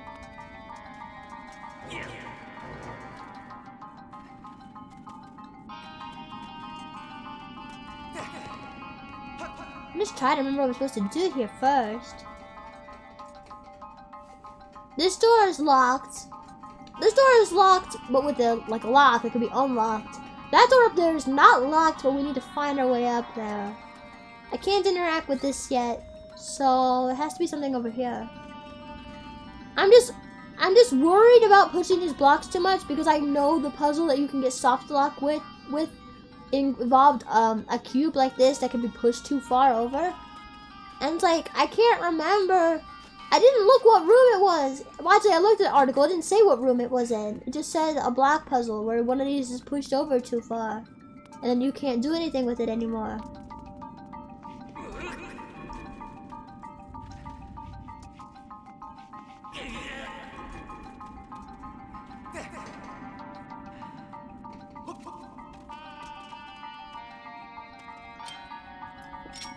Wonder if I can destroy these.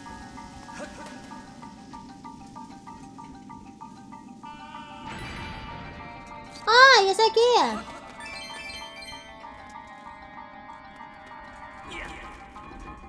Really, bro? No, go away. Okay. Okay, we're good. Why is this the dungeon your favorite? The music, the good memories? This is not my favorite. This is like one of my least favorite dungeons. It's not my least favorite because there's one I dislike in this game even more, but it's really not my favorite. I don't know what dungeon I would say is my favorite in the Skyward Sword. Maybe the Fire Sanctuary? Fire Sanctuary had some interesting stuff in it.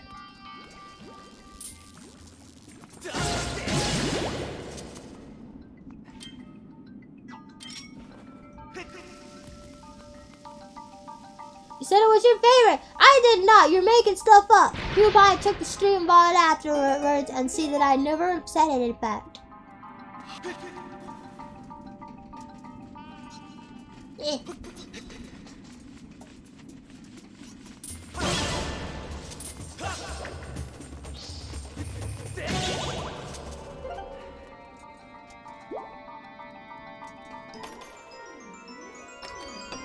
I just wish there was like one thing I would have appreciated, a shield repair kit that you can just take on the go with you.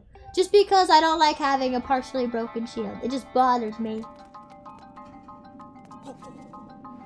Whoops. Whoops! I feel like I do that every single time I come to the Lanayru mining facility. Every single time I make that same mistake.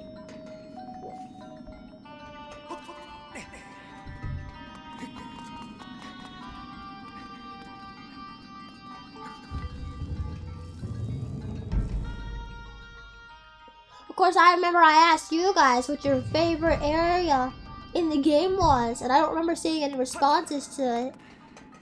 Favorite area out of the ones we've been to so far, anyway.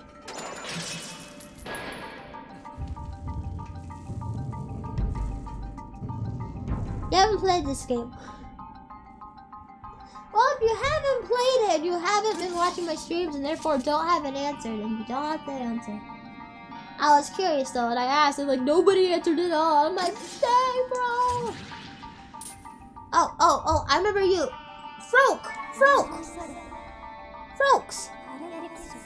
are annoying as frick. They're not as annoying as spoons, but I don't like Frokes either. Though this odd creature is cowardly by nature, it will expose an array of densely packed defensive spines when approached or provoked. Yeah, and oh fire! You forgot to mention that they explode. These things are just floating bombs. And if you hit one without its spines out, it just explodes on the spot. Oh, there's a racket. There's an Araka.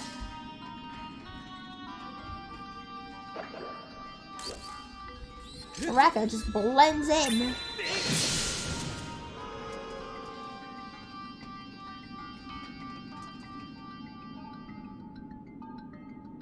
Okay, so there's a crate up there, and it is the explodable kind.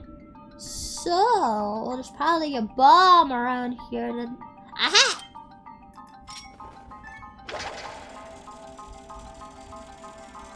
A bomb that we can grab. Ta-da! The last Zelda game I ever played was Phantom Hourglass. Dang, bro, you need to catch up. There have been several games since Phantom Hourglass. You haven't even played Spirit Tracks? Spirit Tracks, man, it's one of the best games. It's pretty dang good anyway.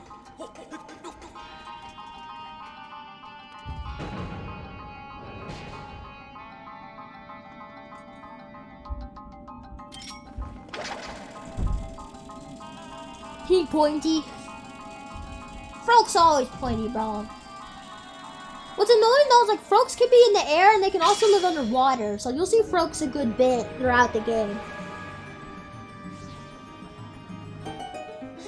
You wanna know a funny story?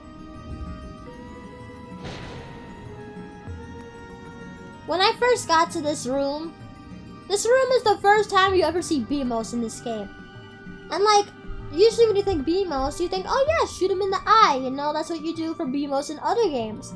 But you don't have your bow and arrow at this part of the game, right? Like, when I first got to this room, I didn't know how to defeat him, and you can clearly see there's like a horizontal line to strike there with your sword. But when I was a kid, I didn't notice. I didn't notice for the longest time. When I finally did, it's because I accidentally hit it, and I was like, what? So when I first got to this room, I just kept running around. I'm trying not to get seen, trying not to get hit. Hi, bro. Howdy. Howdy. Howdy. He's so dumb. I'm like touching him and he doesn't know I'm here.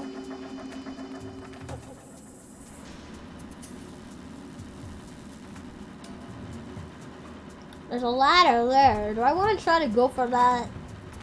It's not that easy to run like short distance, like right across like that. Okay, I guess that was easier than I thought.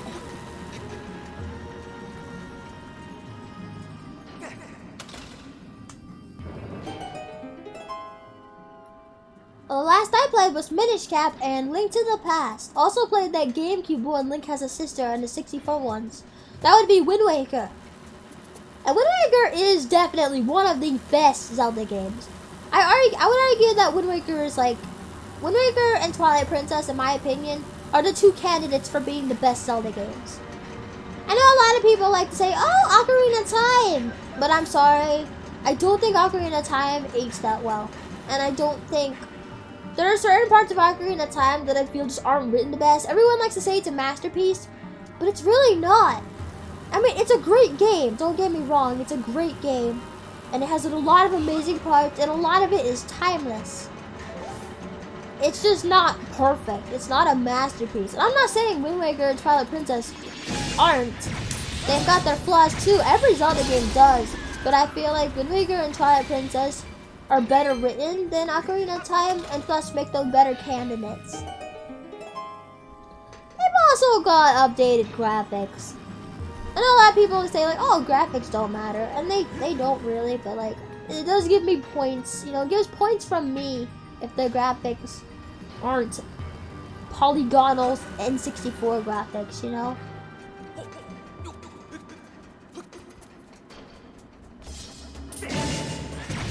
Wait, you're not dead yet. Why did I put my sword away? I just put my sword away in the middle of trying to kill this dude.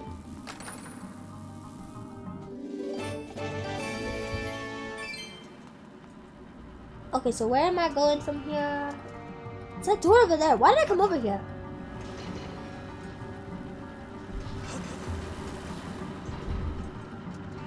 Minish Cap is one that I really wish they would put on the Switch though. Like if they remade Minish Cap, that would be amazing.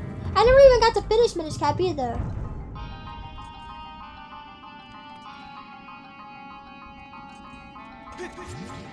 Oh, thanks, Lake. You couldn't freaking run across like, couldn't jump across like a 2-foot gap. I guess that's more like 3 or 4 feet, but still.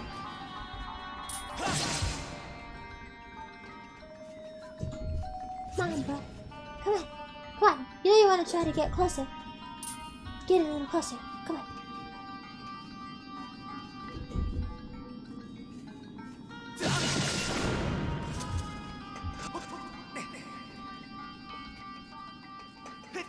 But yeah, so the reasons I pick Wind Waker and Twilight Princess as the candidates.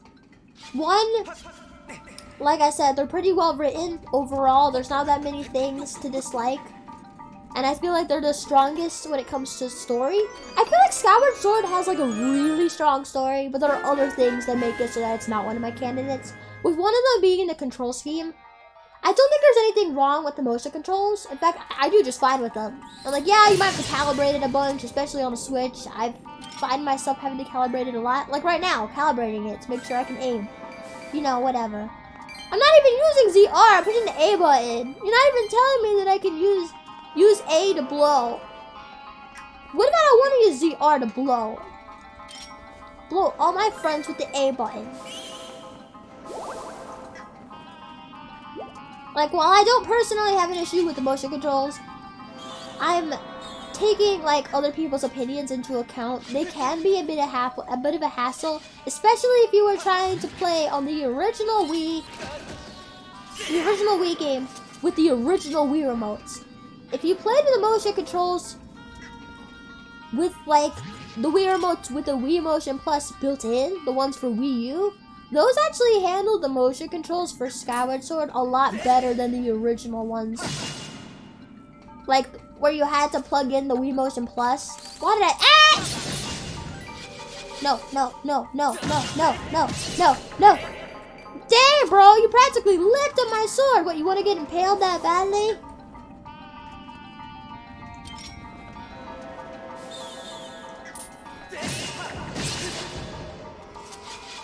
I'm a bit annoyed though, that frog up there was not doing, was not doing what I needed him to. I'm also not counting like any top-down or 2D games, just out of personal preference. And I just also feel like, you know, from a popularity standpoint, it's the 3D games like this that really get the most attention. Like the 3D, not top-down ones. 'Cause like, the remade Link's Awakening is technically 3D. A lot of people are like, oh, it's 2D. No, they're using 3D models. It might be top-down, but it's not 2D. So I mean games like this with this kind of perspective. Okay, how do I escape this? Is there like a ladder that I can climb up that I'm missing here or something? Can I just die? Oh, here it is. They blended into the wall so much. I genuinely did not see that. Okay, I was having trouble with this frog here. Like the frog's not doing what I needed to.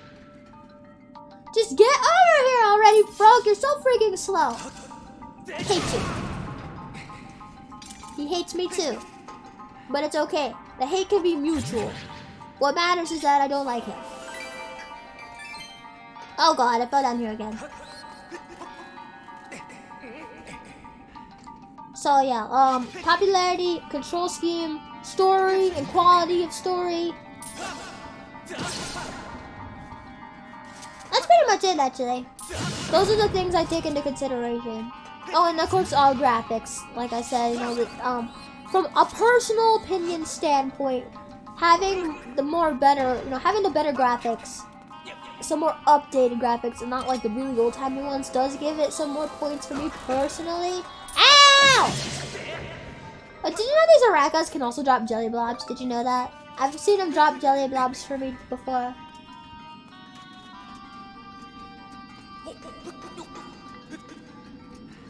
I don't like DS 3D though, even when I was a kid. You don't like the DS's, all the titles? You're missing out though. Those were actually decent. They were pretty good games. They get a lot of hate, you know, like for the control scheme and the graphics not being that good. Of course, I excuse the graphics because like the DS couldn't handle as much as like the Switch can, for example.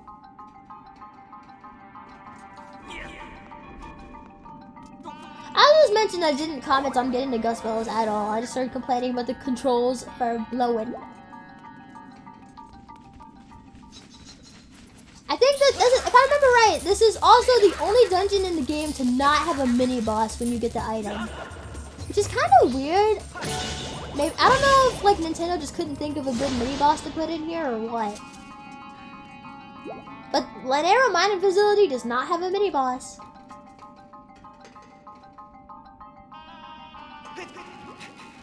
I think that's just another reason why I don't like it though. I like when there's a mini boss. I like when getting the item is a reward.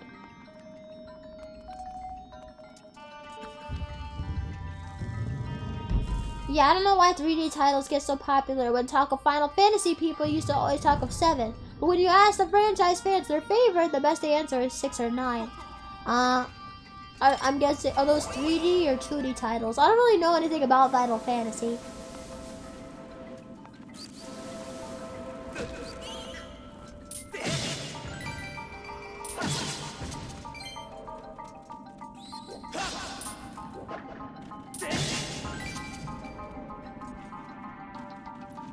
I don't know. I guess in my opinion, I find the 3D titles like this and like Twilight Princess, the 3D not top-down ones, I find them to be more immersive.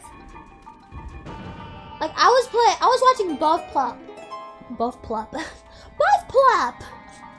I was watching Buff Plop play this game yesterday before I went to work called 12 Minutes. It's this new game that just came out where you're essentially reliving the same 12 minutes over and over.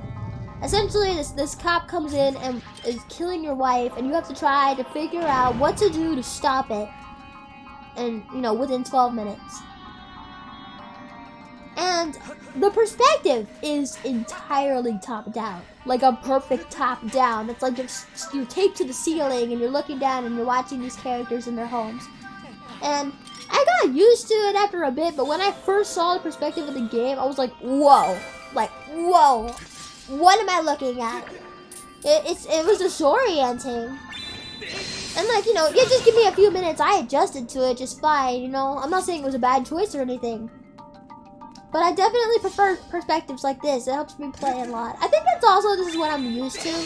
When I was a kid, we had the N64, we had the GameCube. Those were the first games we had when I was really young. So we had Majora's Mask, Ocarina of Time, Super Mario 64, and like those are all 3D games with this kind of perspective. Then we had Wind Waker, Twilight Princess, we had Harvest Moon games, all same things, 3D with this perspective. I know some Harvest Moon games aren't like that, but the one I had was Another Wonderful Life for the GameCube, and that's the kind of perspective it has. I really love that game, by the way. I would totally play that on stream if I had it. I know I'm against emulators, but like I kind of wonder if I could find an emulator to play that game. Obviously, I wouldn't touch it until I finished one of these playthroughs, because I've got so many playthroughs started right now, it's not even funny. But I freaking love Another Wonderful Life. It'll make for a very chill stream. But anyway, back to what I was discussing. Like, yeah, so pretty much every single game that I had back then was this type of game. I didn't have much thanks. I was just trying to kill the Oracle. I wasn't trying to hit that yet, but okay. Whatever, you know. It's not that important. It's just it's not what I'm used to. And it's like, even though now that I'm older, I've had more experience with different games on different consoles. I'm a bit more used to it now, but I guess maybe that's why I prefer this type of perspective and art style so much. There's a moving Beemos on the other side of this gate. Ugh, hope it doesn't come back before I got this open. Imagine if we're just blowing this up still, and it just comes back and shoots me in the face with a laser. Ow! Like that! No! Bad Beemos! Bad Beemos! Bad boy!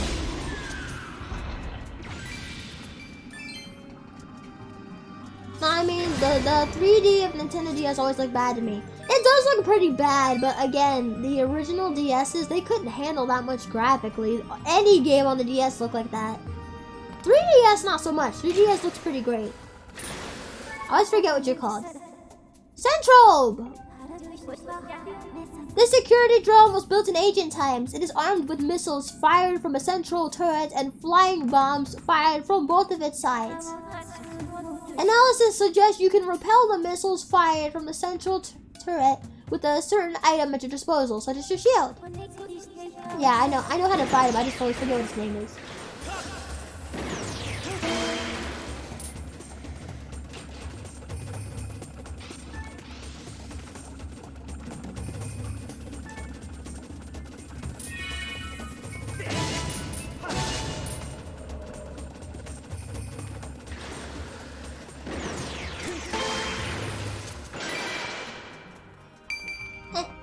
Where'd my money go? Ah! They always drop a crap ton of rupees too. But what sucks is I feel like they're always in like this area. Like an area like this where there's a bunch of pit. Giant pit, so half your rupees just fall down the pit. And you can't even grab them.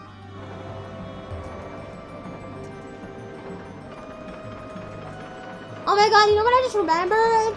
This dungeon is the first dungeon you see Armos in. Skyward Sword Armos are absolutely terrifying. Like, I don't know if you guys have ever seen an Armos from Skyward Sword, but they're the most scariest looking things ever. Okay, they're not the worst thing in the world, but they're pretty freaky compared to other Armos and other Zelda games. At least I think so. I mean, I like them. They're kind of scary. All I know about Final Fantasy is they got really weird after 9. I don't know anything about Final Fantasy. I think I tried to play a Final Fantasy game on the NES Classic, because we do have that, the NES little reboot classic thing. But I couldn't get into it. I honestly couldn't understand what was going on or what I was doing. I don't vibe well with really old games. Like, everyone's so excited to get those really old games and like have them on the NES, and I'm just over here like, I don't see the appeal. They're too simple. The graphics aren't really enjoyable to look at, in my opinion, because they're just so old and simplified. Like, I couldn't even play the original Zelda. It could not hold my interest. It didn't matter if it was Zelda. Oh my god, no, this is the room with the Armos. I actually forgot you guys were in here. Hi! Oh man, you're not dead yet. Okay, you're dead. Hello, I'm still here. Oh, you're just gonna turn your back on me? Yeah, there we go. Oh, now my wallet's full. Yeah, here you go. These things are scary as frick. This is the first Armos you ever see. They scary.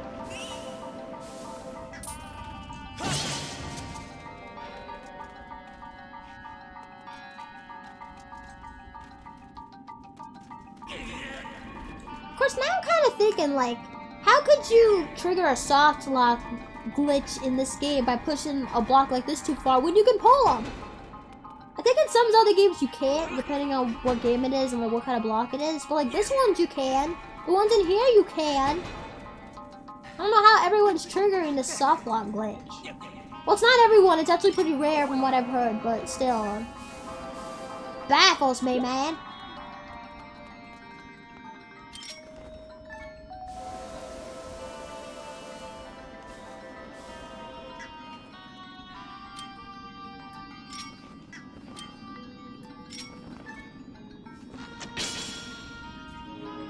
When I was a kid, I played Mega Man from the NES and some other games. I found it very fun. Maybe if you grow up with it, it's different. But, I don't know. I played like 64 on up. We had an Atari, which we played sometimes, but again, you know, it's fun for a while, but then it just kind of gets old to me. Okay, so I got that. Is there anything else in this room I want before I challenge Armos? Nope. Okay, so yeah, Armos are freaking scary. Now, Armos and Skyward Sword, they have, like, territory. They're like security type things. Built to protect whatever area they're assigned to. And for Armos that are in the Lanayru mining facility, they have their territory marked out on the ground here. You can see all the floor where it's different. This is their territory. As you can see, I'm outside his territory. He's not doing anything, but if I step into his territory, he comes over to try to engage me. Okay, Armos. The security and defense mechanism was developed long ago. It will attack anything that enters its security perimeter. According to my records, its weak point is its mouth, but it requires some specific measure to make it open its mouth. You have to... Oh, blah, blah, blah, blah. So yeah. I just think they're freaky, not just because of how they look, but just their behavior patterns. Wait, why do I still have this one? No wonder it's not blowing them open. Wrong item! I forgot I have my slingshot equipped. I'm just slapping them with a slingshot. Okay, so I'm gonna do what I learned not to do. They essentially have two different sides to them. They have like a more happy, playful side, which is what we saw a second ago, and then they have this more hardcore, angry side. And like the softer side will do a continuous hopping motion towards you. Small hops that just keep going. He doesn't really stop. Whereas this one, as you can see, it has longer hops, but it pauses after each one. I guess they're not really super freaky, but I don't know. He's just kind of unnerving. You also have to... Oh yeah, that's the other reason I thought it was a little freaky, was his death animation. You freaking see that? It's freaky as crap. It's like if someone put their hands into your mouth. One grasping your lower jaw, the other one grasping your upper jaw, and just like kept pulling them apart. Not a nice thought, but that's what those things dying reminds me of. It's like someone's grasping its jaws and ripping them open.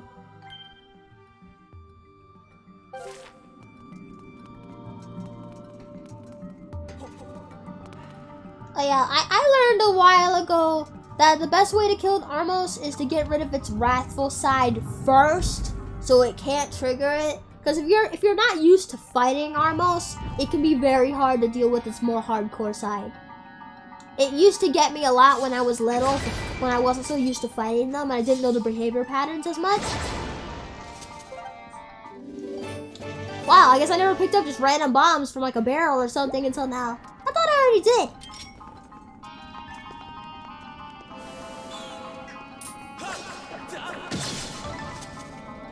Yeah, there you go, Jelly Bomb. See, Arachnos can totally drop them.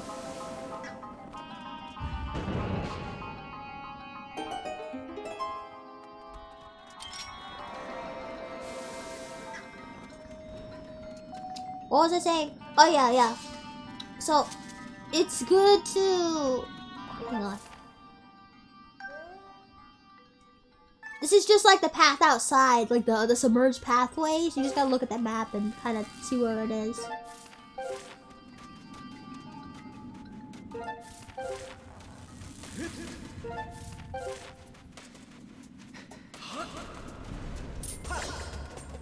If you get rid of the wrathful side first, pretty much, they're a lot easier to deal with.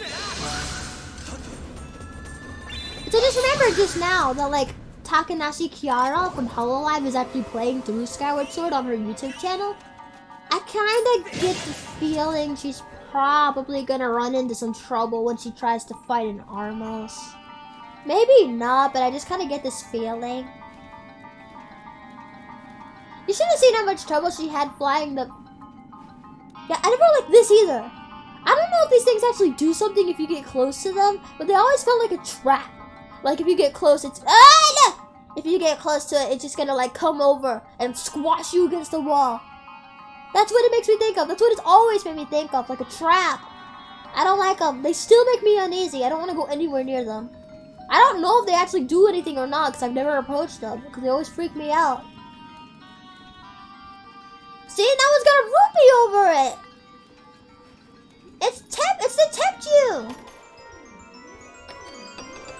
I saw a bunch of Araka on the ceiling. They're gonna fall off. Blue feather, frick it. Let's go. Yeah, I was just about to say, I know there's one behind me too. Oh, look, there's like a blue Oh my god, look, that one's wearing a tie! Look at these photos. Employees of the month photo, and they're like saluting. This one's wearing a tie! I never even noticed! All these little things that I'm like noticing for the first time. I played through this game so many times, but I've never noticed these little things before. That's so cute! He's like wearing a tie! Freaking yeah, Amarelli! Let's go!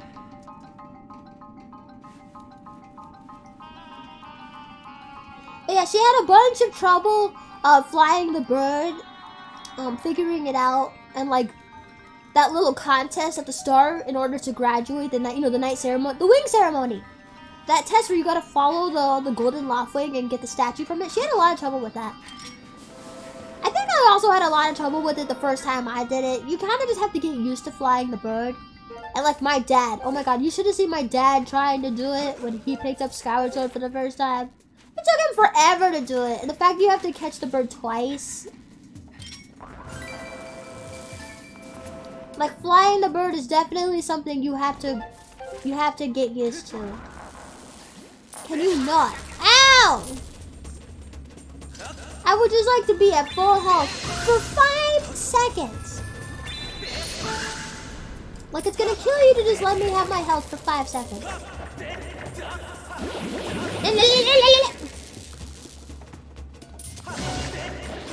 Oh my god, okay.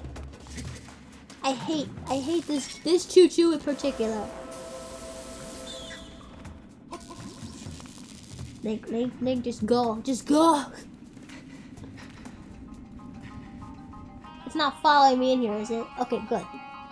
Not the choo-choo, the Araka. I'm like, does Araka follow me in here? But I don't understand how so many VTubers are like, first time playing this game was extremely popular 2 years ago. Well, I mean, not all VTubers grew up with a ton of games and stuff, And not all VTubers play a ton of games either. I know a lot of HoloLive ones do, because that's really popular. But like, Nyanners, if you go watch Nyanners actually does more just chatting streams than anything. She has like really creative just chatting streams, and she doesn't game as often. So it just depends on the VTuber. But I mean, I just saw Nyanners was playing Until Dawn for the first time just the other day. It's like Until Dawn's been around for years too. I remember my local Target had Until Dawn for like $5 forever. Like they were really holding on to Until Dawn for a long time. Like years and years. You go to a Target, they had Until Dawn for $5. I didn't buy it. So I didn't want to. Until Dawn kind of freaks me out. It actually scared me quite a bit for a really long time. It's a good horror game. It's also a choice-based one. Although I have to say, I don't really like its advertisement, oh, the butterfly effect, make little choices, and it trickles down into big ones later in the game. Careful what you choose. There's very few instances of the game where that is actually a thing. There's like maybe one instance.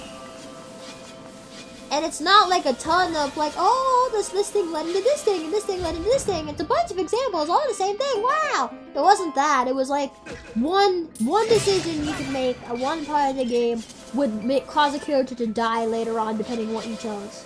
That's it. That's the only instance of the butterfly effect in the entire game. Otherwise, though, it's a pretty solid game. I'm not really sure how the Gust Bellows. Is it like sucking in the sand, or is it blowing away? Is it sucking or is it blowing? Which is it? Because if it's blowing, I'm not sure how the frick it's cleaning out the sand. The sand will just go elsewhere. It's got to be sucking, right? But no, it can't be sucking, because later in the game, you have to use it to blow propellers. In fact, we've already been doing that.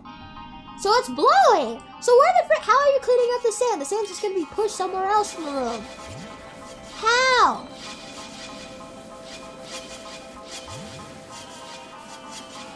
Go with Pot. Screw you, Pot.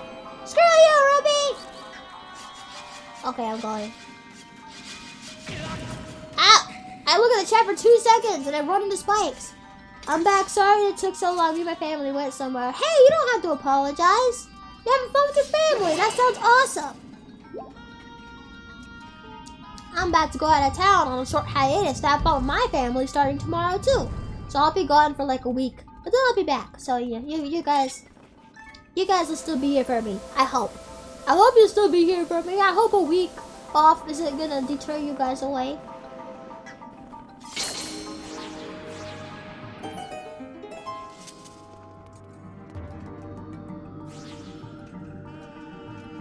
I just got into Dying Light, which was popular in 2016. Is that the zombie game? Where you're like in this really big rundown town and you got all this parkour stuff you can do. I remember I tried to watch a YouTuber play that and I just could not get into it. Like, I don't understand what all the hype is surrounding that game. Yeah, I don't get it. What's the hype around Dying Light? I don't understand. Like, I liked the Walking Dead video game, the Telltale one, better than that. Although I have beef with that game too. They force so many characters to die. You don't really have a choice in saving them.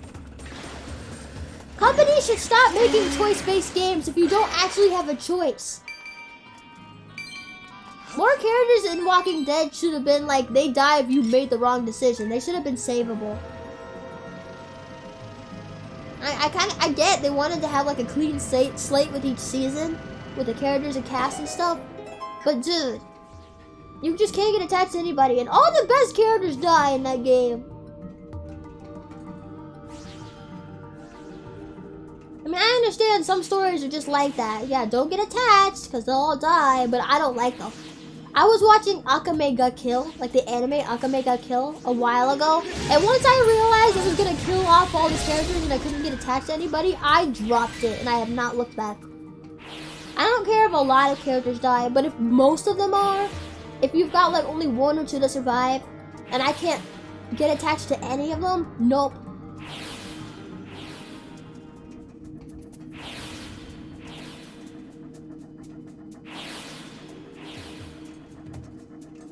I'm not saying it's impossible, it also happened to me. I just find it weird how I saw like 20 popular ones never played a game. It's all over the internet in the past.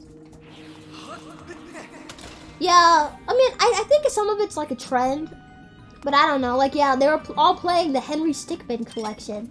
And it's like, one Hololive YouTuber's doing it, then this Hololive YouTuber's doing it, then this one's doing it, then this one's doing it, this one's doing it. I think it's kind of like, the reason they all do it all at once is like, oh yeah, well, you know, one Hololive YouTuber does it. They have cute reactions, so then the fan base wants to see like the reaction to the other Hololive girls. And yeah, it's funny, it's cute, it's cool to see them have an experience with a new game. Wait, why am I going this way? This is I hate Thunder Keys! Didn't even want to go this way.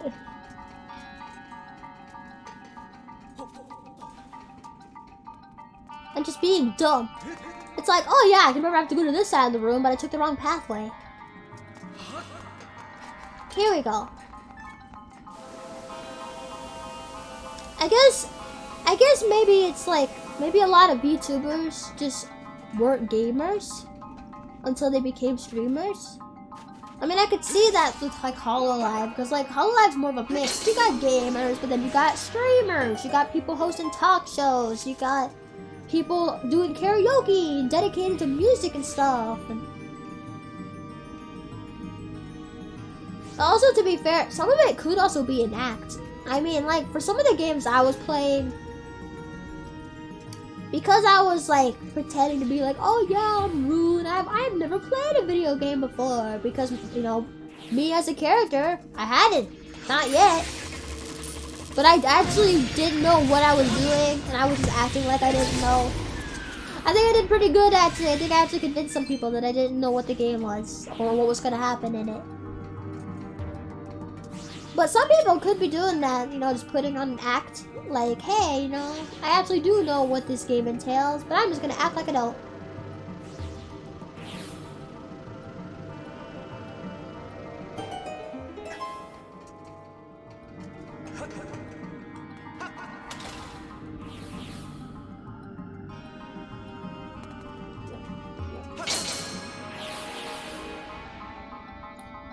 Oh, yeah, that's the one. The fun is in the weapon crafting and parkour aspects. If you just want a mindless zombie shredder, play Left 4 Dead, but Dying Light has more to it than that. Well, I mean, I don't really play zombie games much in general. Like, I'm honestly, I'm not a big fan of zombies. I never have been. When I was a little kid, I was terrified of like the re-deads from different Zelda games. Because that's essentially what they are. They're just zombies. They're just Zelda zombies. And like, yeah, I'm not a big fan of zombies. The reason I liked the Walking Dead video game is because like, it's story and character driven. It had characters you could get attached to. But if it was like a zombie shooter rather than what it actually is. Thanks, Air Current. That's what I needed today. I would not have been as into it as I was. I'm not saying I'm some huge fan of it either, but I did like it a good deal. But yeah, you'll probably never catch me playing something like Left 4 Dead.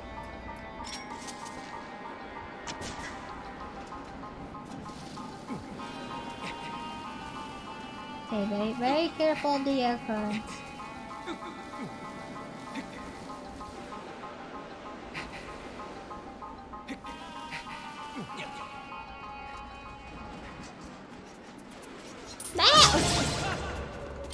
I heard the music fade away and thought I heard enemy music, and I'm like, what is playing enemy music? Like, I'm next to a BMOS, but it's deactivated. And then it turns out, oh hey, it's Keys. You know what? I just randomly got in the mood for really buttery popcorn, and now I'm sad. But I don't have buttery popcorn. Makes me want to go to the movie theater. You know, not that long ago, they were playing Weathering with You in my local theater. And I was so hyped to go see it. And then I forgot about it. And then the date came and went, and I didn't see it. I still haven't seen Weathering with You. I want to see it so badly, but I keep forgetting about it. I also realized the chat box is kind of in a weird spot. I don't know why it's all the way up there.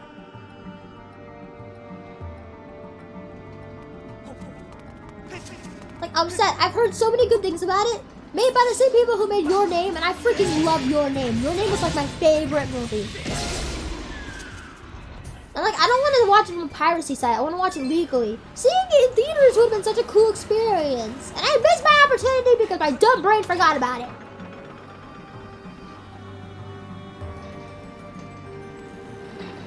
Do you know what you're doing at Hollow Knight? Press exit out. Yes, I did. I know Hollow Knight, like, all the way through. Well, I mean, I guess there's some areas I don't know. I won't give any spoilers because I don't want to. But I know there's like a place called White Palace. It's very hard to get through. Well, actually, no, not White Palace. Because I've done White Palace on another different playthrough, but the Path of Pain. That's what it is. It's a very specific part of White Palace. Have not done it, so that would be a blind run. But it's also incredibly difficult. So I actually don't know if I'd be able to do it on stream. I guess it would be cool. We could give it a try. I do want to have another Hollow Knight and Pokemon stream soon. It's been a while since my last ones. I just really prefer streaming on Twitch rather than YouTube. So I tend to just plan Twitch streams all the time.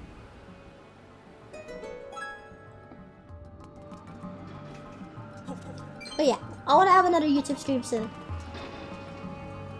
Play some more Hollow Knight. Get those done. I want to get those done because, like, once I get those done, I don't plan to do... Wait, I need to actually go get this one first. I don't plan to do any video game streams on YouTube once I got those playthroughs done. I'm only doing those just because, like, I started them on YouTube. But I prefer Twitch, so... Once I got those playthroughs done, we're moving over to Twitch entirely. God, why is this one so hard to figure out? There we go. Of course, I've said all that before, so, you know, it's nothing new.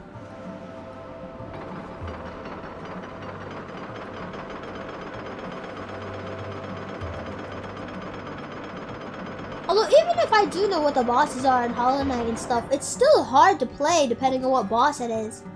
Like, when I fought Fluke Marm, Maybe I knew that was Flute Bomb's only attack. I still died though. But then again, I was also refusing to upgrade my equipment for a while. I still wish I could have gone through that. Just not upgrade my equipment. Just go through the whole game with my standard nail. That would have been horrible. And like the final boss, why am I trying to throw this from so far away? I guess I didn't realize how far away it really was until I was about to throw it.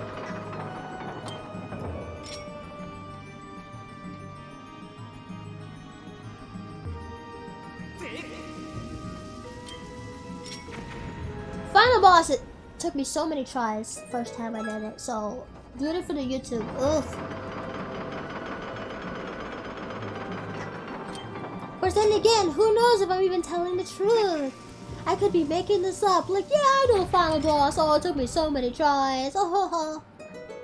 I could be making it up. So I guess now you'll never know.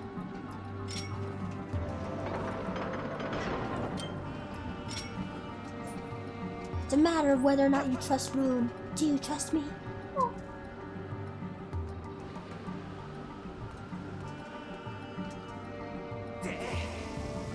Moon wouldn't lie to us?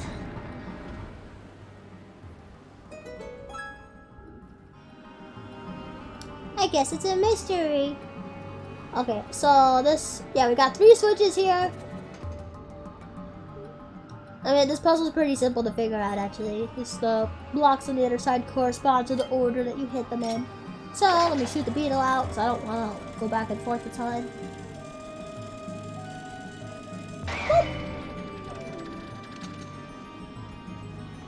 Okay, so the middle one is the last one, because it's got 3. So next we can hit this one we just unlocked.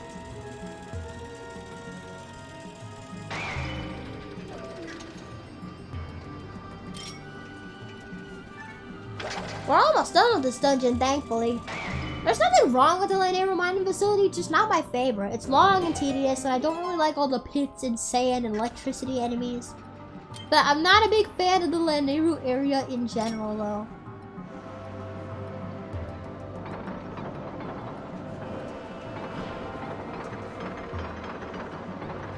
Dude, just go! Just blow it in the right direction! Let's go!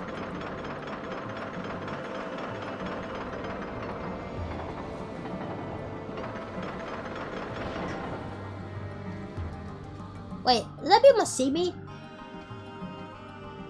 It's like trying to attack me. I'm not even down there. What is there anything down there? I was thinking maybe there's like a chest or something down there, but it doesn't look like it.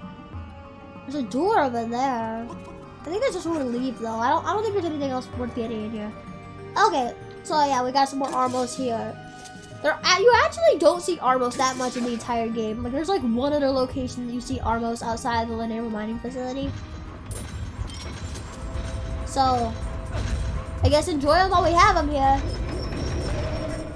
Okay, so you go and get the wrathful side first so it can't get angry at you. Although then again, I guess if you're good at handling the game, you might find that the wrathful side is actually easier to deal with. Watch this death animation though. Doesn't it look like someone putting their hands in your mouth and like just forcing your jaws apart until you die? Yes, I'm aware I'm a very dark person. I have thoughts like this on the regular.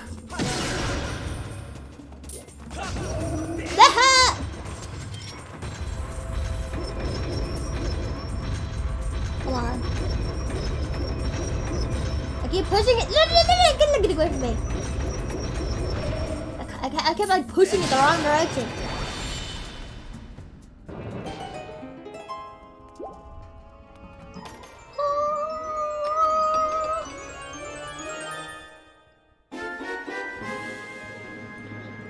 Hopefully this one will be easier to deal with than the last one. God. Remember the last one? Like, the first time we put one of those keys into the door, it didn't take that long. The second time, though, at the Earth Temple, my God, it took me, like, what felt like 10 minutes. Or at least 5 minutes, like the whole 5 minutes just to get one key to a door.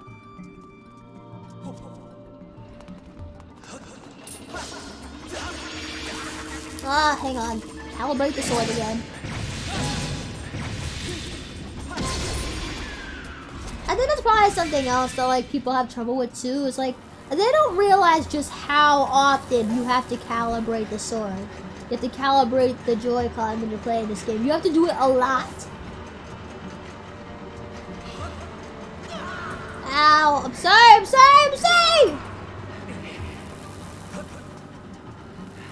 Okay, let me try that again.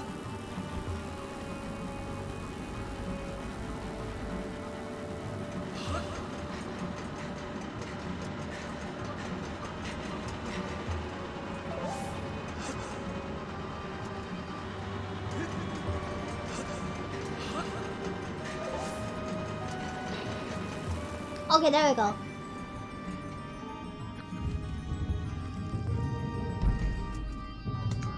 But yeah, like you have to calibrate the controller a lot, and that's not a Skyward Sword HD thing. That's just a Skyward Sword thing. You had to do it a lot in the old one too. But I guess if you didn't play the original, you wouldn't know just how often you have to calibrate this stuff. It'd be a mystery to you. I don't know if I've ever actually come up here. Okay, can you leave me alone?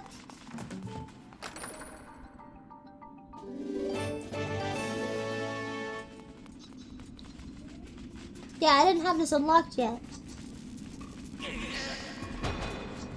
Dude, your aim is terrible.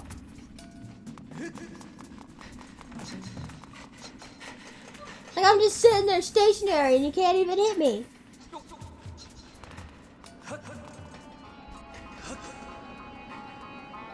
Okay. Here we go. This is the last minecart. This is the last puzzle of the game. Well, not the game. The last puzzle of the game. Okay. End of the game. Finish playing my facility. We're done with our playthrough. Last puzzle of the dungeon. You know what always bothered me though about Zelda? Well, not Zelda, but like more like the community. The number of people that don't know the difference between a temple and a dungeon. It's not like super important, but like not every dungeon is a temple. Oh god, it's not right. Hang on.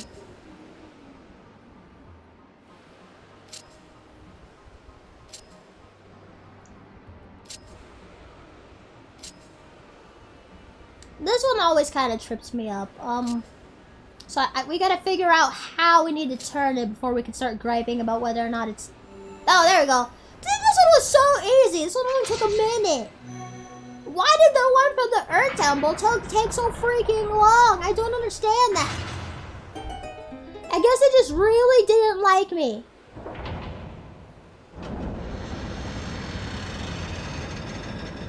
Are you guys ready for the boss? Are you guys ready for the boss?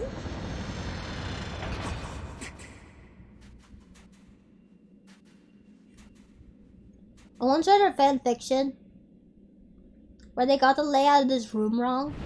Because they had Link try to run across from this door to the next door. But the next door is like under the sand. So having him try to run from this door to the next door before he fought the boss. Like this is like right when he came in before he fought the boss. That's inaccurate. You can't remember door placement in the dungeons? Not a true Zelda fan if you can't remember the door placement. Okay, let's see what Fire says about it just because I can't remember. This is Moonlight! An Arachno that has survived its very lengthy larval stage is known as the 1,000-year arachnid, which is precisely what you see before you. Isn't it convenient for Link that he can just ask Fi about enemies and they'll just stop in their tracks and let her talk? Over 90% of its body is shielded by a tough chitinous armor that can deflect even the sharpest blade. This is all the information I have. Aw, you're useless, Fi. It's a giant scorpion. How do you not have information on that?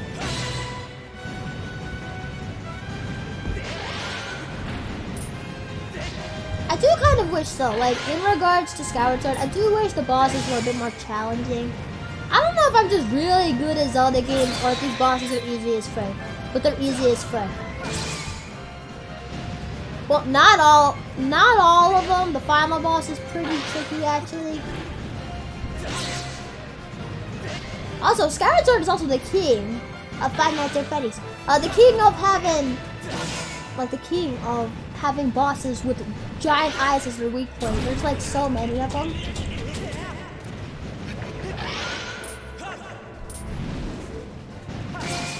Like, let me think. Skulldugger and Molderak count as like 2, and then I know there's one more, and then another one that's 4.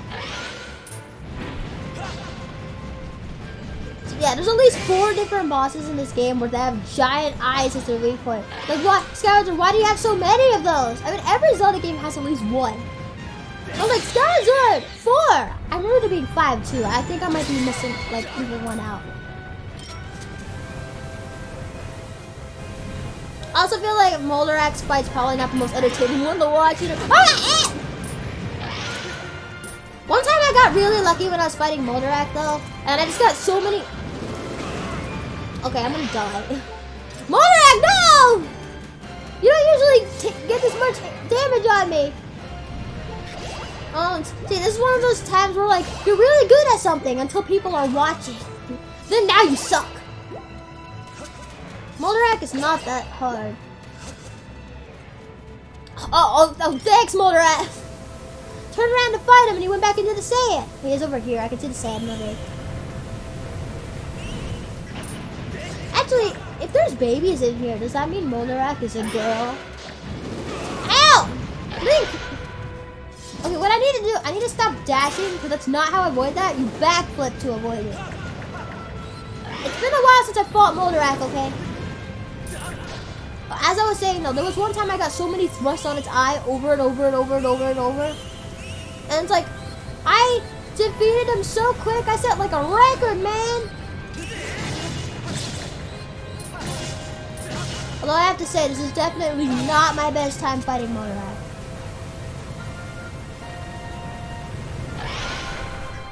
Oh, don't try to sting me while you're under the sand! It's been forever since I've seen you try to do that, actually.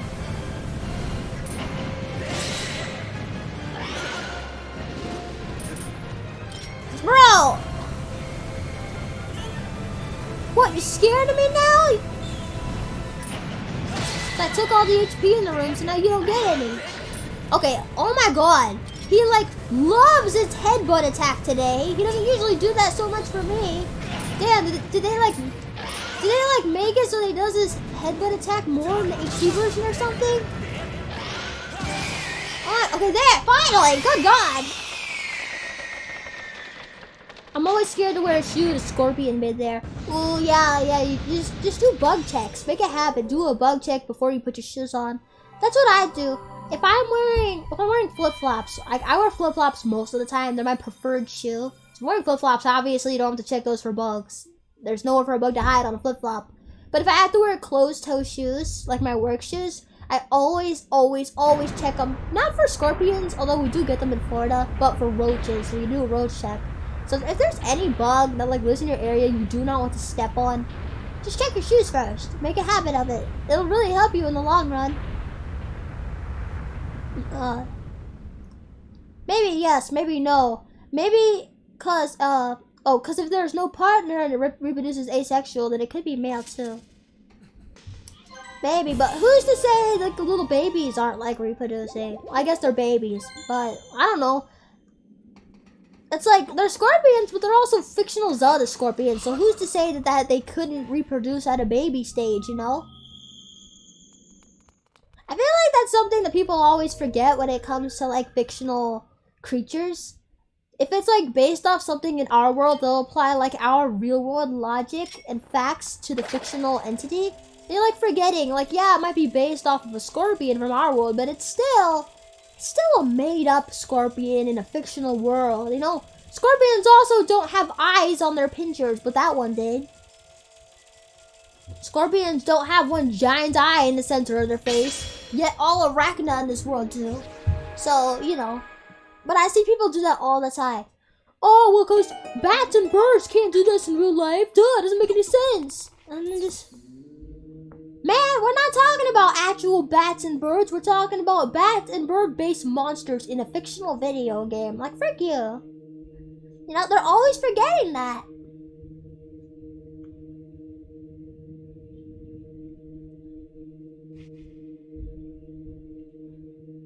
Okay, I'm just so happy though to be done with the Lanayru mining facility.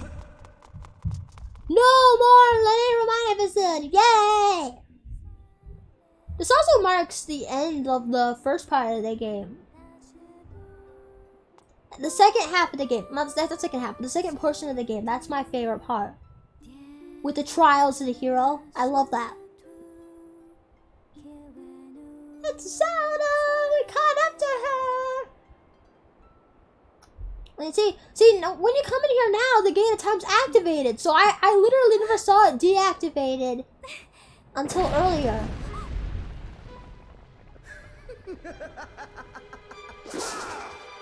Best boy, let's go!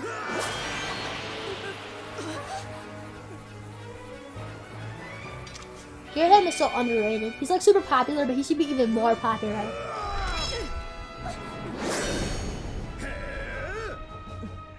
It's Imba! Your Grace, quickly to the gate! Run away, Zelda! She's risking her life to help you. Link! Link, here! You'll need us where you're going!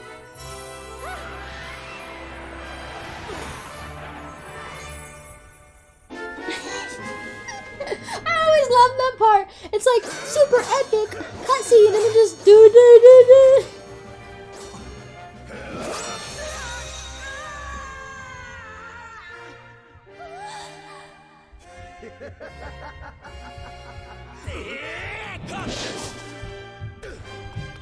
Why does he make those card symbols? They're just diamonds. Link. Am I late?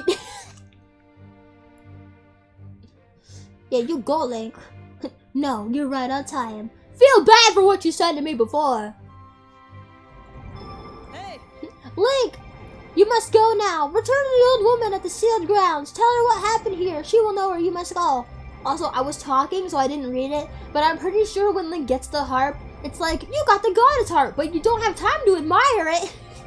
And then, like, it doesn't sit on the screen. Like, you don't push A, it automatically goes. You have to read it while it's on the screen. The game's like, come on, epic cutscene!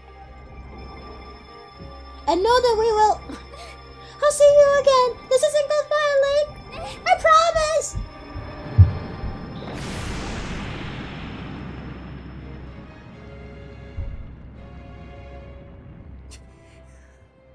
Now you've done it, Link. I blame myself. I should have reprimanded you the last time we met, but instead I was soft. I take pleasure in punishing you, but I have no time for recreation. But next time, I'll do more than just beat you senseless. I'll make the affair so excruciating you'll deafen yourself with the shrill sound of your own screams. You barely give me any time to read any of that, Girahim!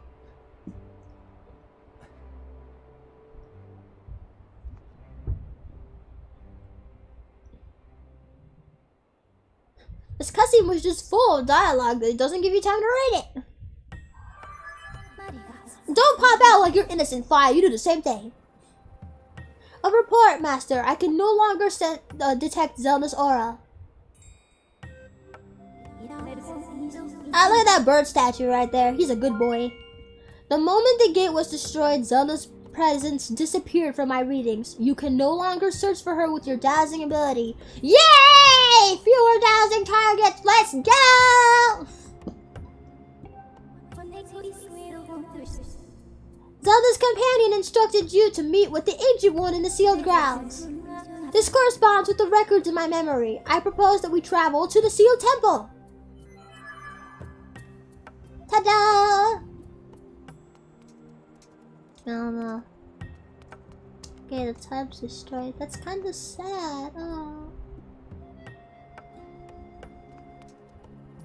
There's not a goddess cube back here, is there? I never actually thought to look. Okay, no, there's not.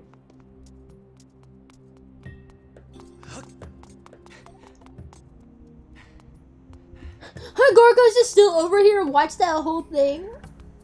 Oh, poor Gorgo. Why is there a rock over here now? Oh, there's rocks all through this area. You can see one over there too. Poor Gorkle had to witness the whole thing. What? You made it inside? That's what you're questioning? Out of everything you just saw, that's what you're questioning? You mean to say there was a secret passage I did not know about? Why did you not tell me, bud? You didn't see that guy in weird clothes burst through a giant rock wall and then see Zelda escape through a time rock? I was just about to give up and go home when I heard this huge crash. I rushed back to find that the way had been cleared. Oh, you weren't just sitting here then. Okay, never mind. This whole time I thought you just witnessed all of that. You're just destroying my childhood here.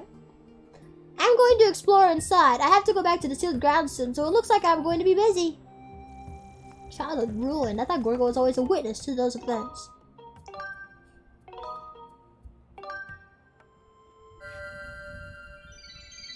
Everyone tensed and Link happy you got a new item. I know, right? I love that moment in the game just because it like throws the whole vibe of that cutscene off.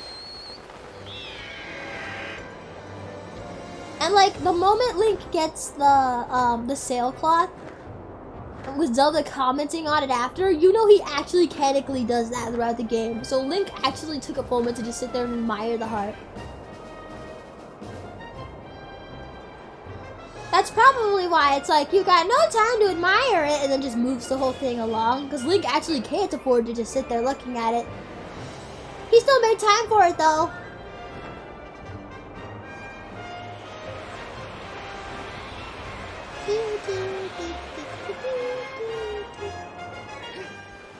Let's go to the sealed grounds. Oh, this is one of my favorite cutscenes in the whole game.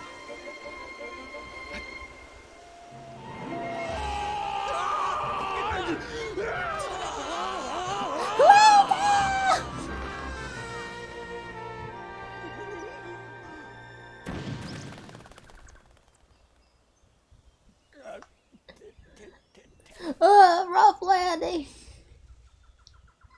This cutscene's one of the best ones. I think I might have broke something. Hey Link, seriously, didn't anyone ever teach you how to land without crash?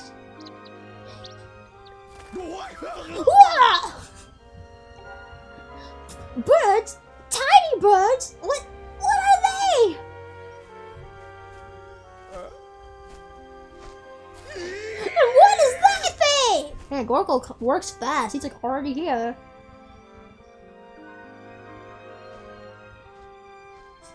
But how? Why? What? Where am I? What's going on here? Ever since Zelda vanished, you've been zipping in and out of town all in a hurry. So I figured I'd tell you, and you might lead me to Zelda. I didn't even go to town that time, though. I went straight from the desert to the forest. But this is so wild. Seriously, what is that thing over there? And what's with all these trees? There are so many. Just give it to me straight. I can take it. Where are we? Is Zelda here? What's the deal with this place? Is there supposed to be nothing below the clouds? What's all this?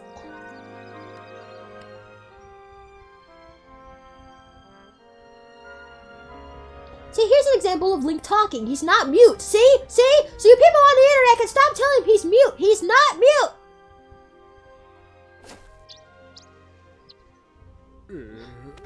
Whoa.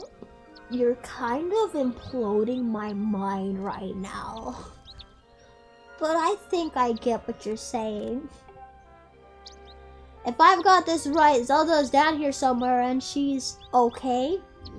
I actually realized I might have bypassed something we can't see now in the game. If you go to Groos's room after Zelda has disappeared, like after she's been like taken beneath the clouds, if you go to Groos's room, you can find him like sobbing about it.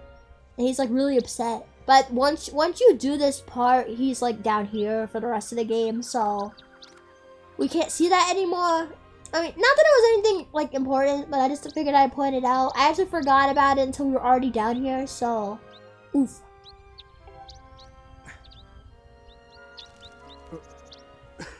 She's okay. Oh wow, that's so great. Hearing that is such a huge weight off my mind. He's kind of a jerk, but he really does care about Zelda. You know, Link, It's sort of alright out here. This place needs a name. Yeah, a name fitting for this rugged, adventurous wilderness. From now on, we'll call it Grooseland. I mean, technically, it's the sealed grounds. It already has a name. So let me see if I've got this right. The old lady living in the temple down the road from here knows where Zelda is? I see. Right, Link. Thanks for getting me here. You've done a good job. You can head home. Big Groose will handle the search from Zelda from here. Yep, I'll track her down, save her, and then give her a lift back to Skyloft. Then when we get back, I'll ask her if she wants to make our whole going out thing official, and then the two of us will get some quality time together. It won't be more quality than Rune with her cat blanket, though. Anyway, the point is your work here is done. I got it covered from here. Now it's off to find that old lady you were talking about. Catch you later, Link.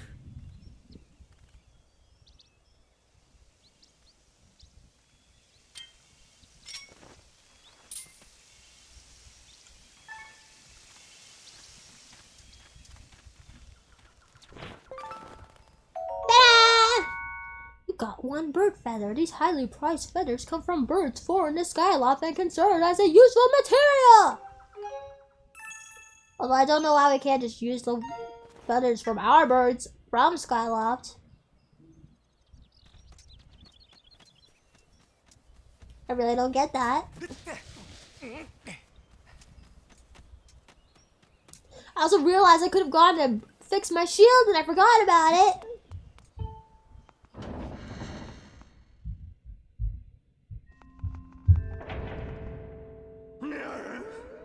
Huh? You gotta be kidding me, Granny. You're messing with me. Say it again. I dare you. I only speak the truth. You are not the one who will save her.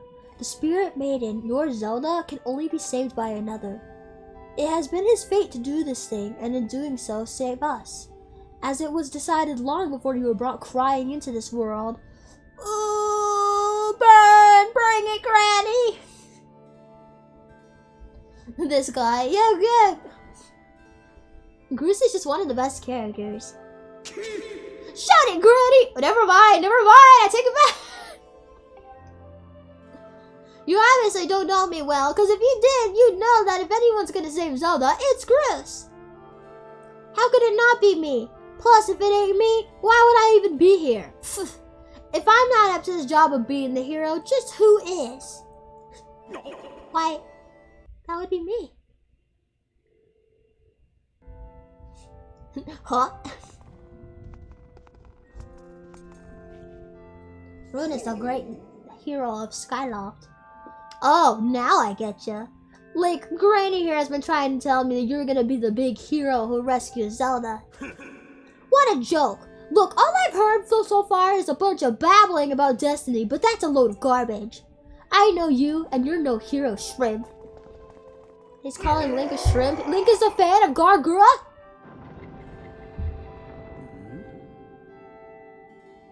Greetings, Link. Were you able to catch up with Zelda?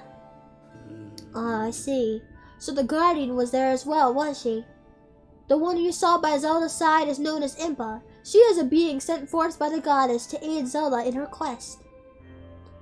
The two have traveled somewhere in order to accomplish the great task destiny has set before them. However, now that Impa has destroyed the gate that they used, there is only one way left to find them. You must make use of the harp given to you by Zelda. Tell me, Link, have you attempted to play the harp that you retrieved? No. My sense is that you have not yet familiarized yourself with it. Very well, I shall teach you how to play it. Listen well and do as I say. First, press X to ready your harp. X. I'm trying to think what button was it in the last one to play the harp. I think it was down on the D-pad for the Wii remote.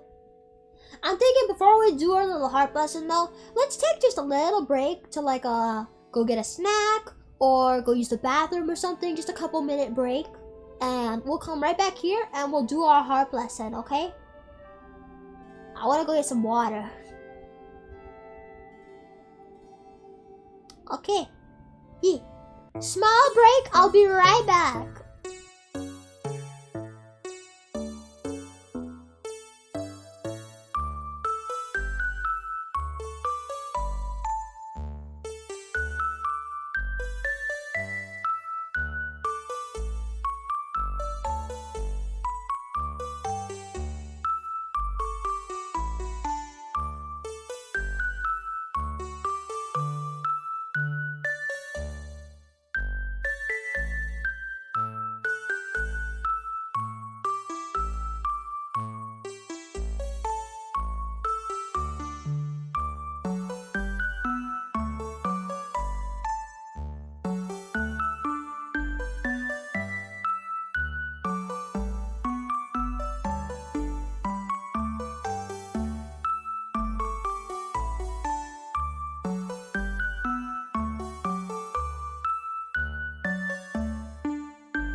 Okay, I'm back.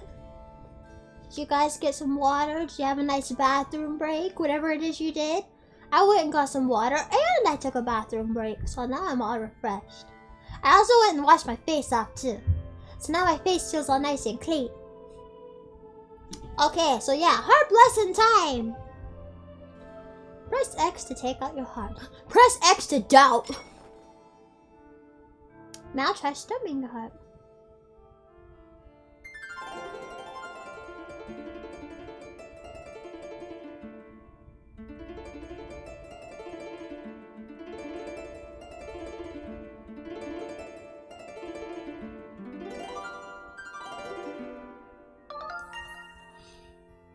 It takes a bit of getting used to going from like the Wii remotes to the Joy-Cons. Okay, now for your next lesson. Focus and play in time with the pulsing of the circle of light. When your timing is right, I shall join my voice to your heart. Listen well, for the song I sing will be of great help to you in your journey.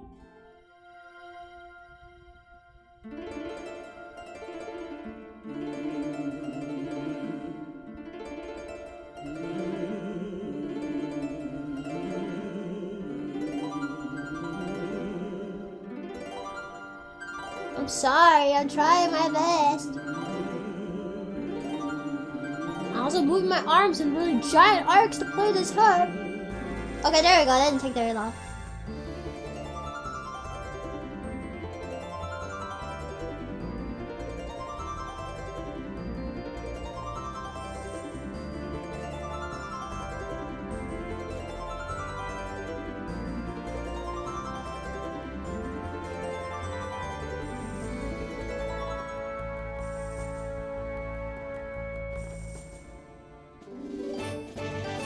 You learned the Ballad of the Goddess. It's a mysterious melody that has been passed down from ancient times.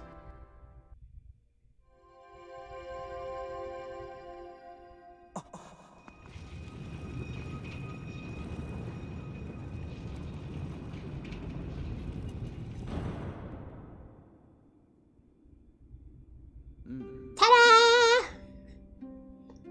The harp you hold is known as the goddess's harp. It is a divine instrument of the goddess who once watched over this land. The melodies it brings to life have the power to produce a variety of strange effects and strange and otherworldly effects. Rune cannot read today. The great slab standing before you is known as a Gate of Time. It is the last of its kind in existence, the only portal binding our world to the one where Zelda now resides. This is the very last Gate of Time ever, because Impa had to destroy the other one. If you manage to open the gate and pass through, you will likely end up in the same place as Zelda. But you will need to endure many hardships and put yourself in great danger to awaken the gate from its dormant state. Though your journey will put you in harm's way, Link, you must endure. It is your fate as the chosen hero to guard it. Hwah! The shaking. I fear the seal has been broken. I expected it would react to your summoning the gate, but I never imagined the seal would break so quickly. Link, there will be time to explain later. Right now, you must hurry to the bottom of the pit outside. Second boss fight in one day. Let's go.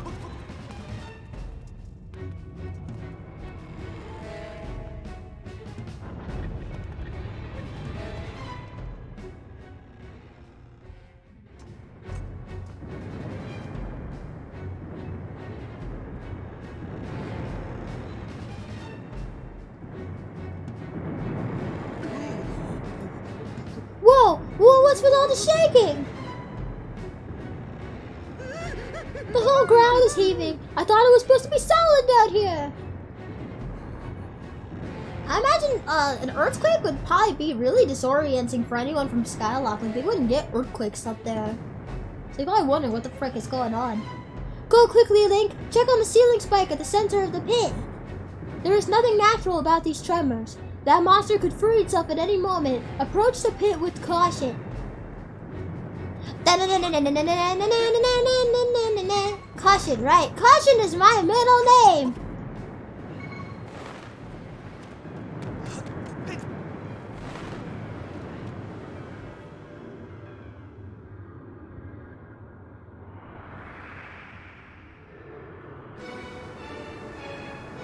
It's everybody's favorite boss.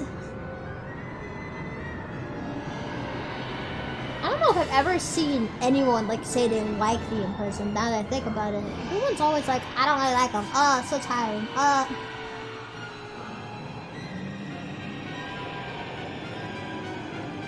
So the name is so ominous though. The Imprisoned.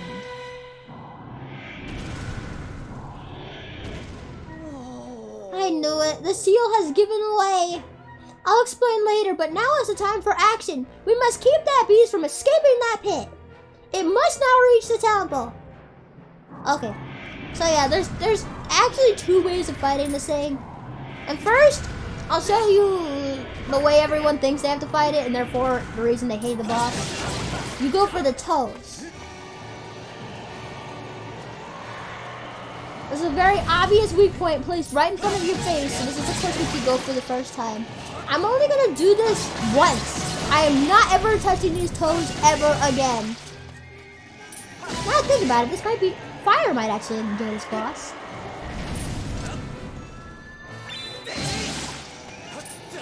Come on, bring your foot back down here! Better present! Wait, oh god, I'm gonna grab my... Okay, like, move that away, thank god.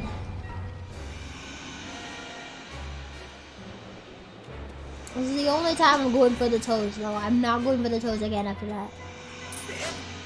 Because there is an easier way to fight the Imprisoned that most people don't know you can do. Yeah, you thrust in the ceiling spike and you gotta do that 3 times. Okay, he's gonna do his little worm dance up the pit. So we're gonna go a level up. First time he does it, he doesn't go very far. Yeah, he didn't go very far at all.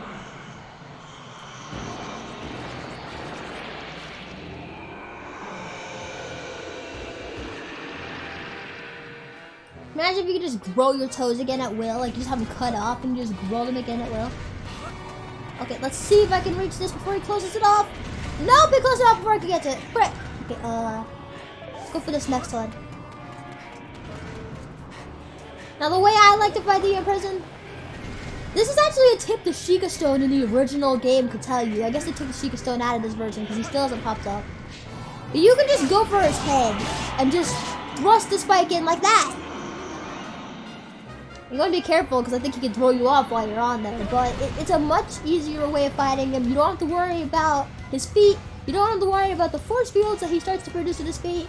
He goes a lot farther up the pit the second time he does this. I don't even know how far I have to walk to avoid this attack. Maybe we'll be fine here. Okay, he didn't go nearly as far as I was thinking he would. Never mind. He does go a lot farther the second time than he does the first time though.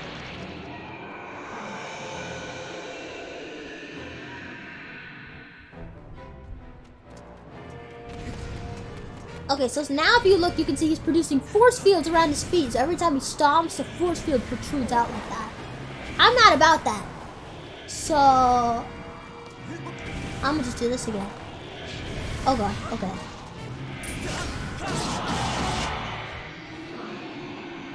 Actually, now I think about it, I don't think he throws you off the first time you fight him, but I think that's something he can do the next time you fight him. Because you do fight this guy again. And, yeah. I don't actually know if he'll do it the first time you fight him, though. But yeah, if you ever struggled with the Imprisoned fight and you don't want to fight him, you don't want to go for those nasty toes, you can just go straight for the head. If people actually talk to the Spherical Stone, and people actually like looked at his hints when the first game was out, they would have known this. Nobody talks to him though. Honestly, I didn't really talk to him either. My sister one day just went through all of his tips and saw that one and was like, hey, I didn't know this. And she showed me, and I was just like...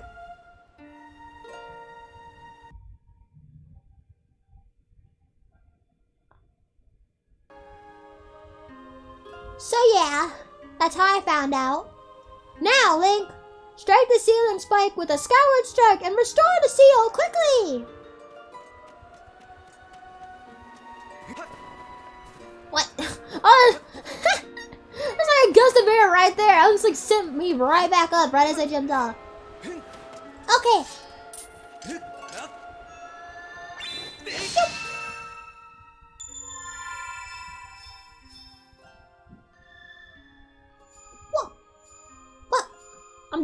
Why is it not picking up?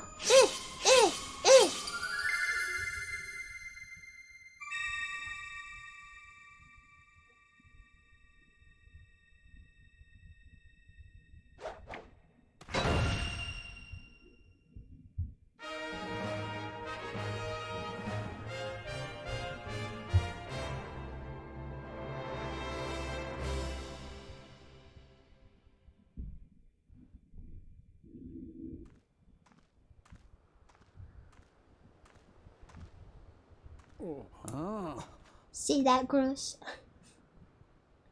You forgot about my stream!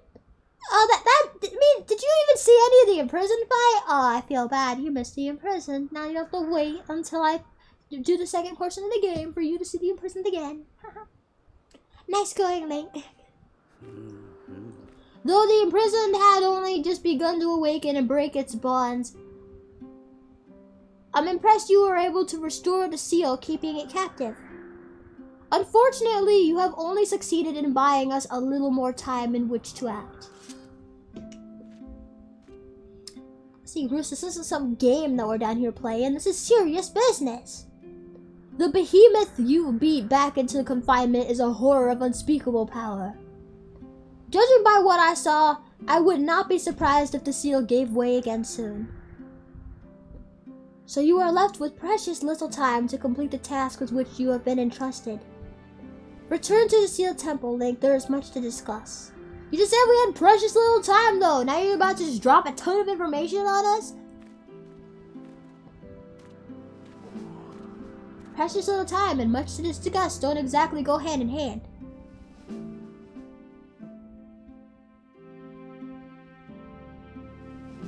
I bet Bruce came down here thinking like, oh, I can help Zelda, because it's like thinking of it like a fetch quest. Just come down here, pick up Zelda, and take her back home. As you can see, the gate is nothing more than a slab of cold stone for now. It is sleeping. Rousing it from its slumber would require great power. Yes, I believe a shot of holy light from your Skyward strike might just do it.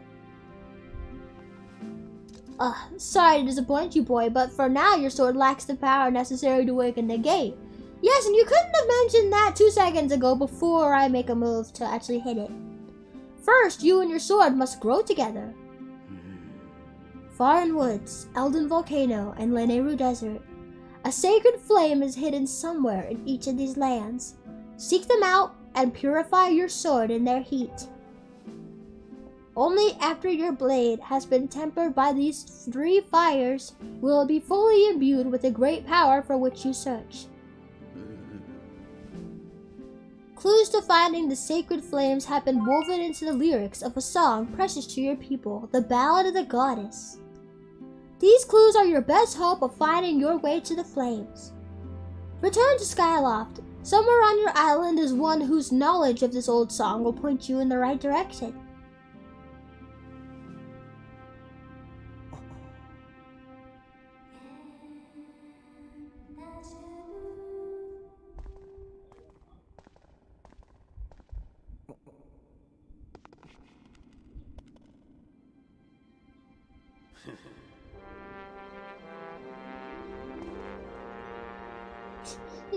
You think it's awkward, like, you got everyone over here just like serious cussing, and then here I am over here in the corner just snuggled up in a little bundly blanket, like...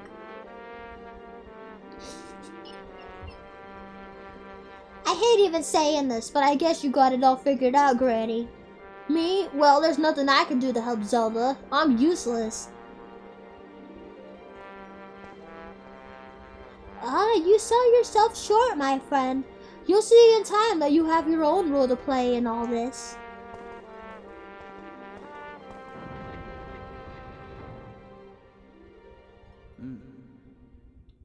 Link, go now. Trust in fate to guide your feet. Your mission depends on it, as does Zelda's fate. Cute wound. It's okay if the players showed would be way worse.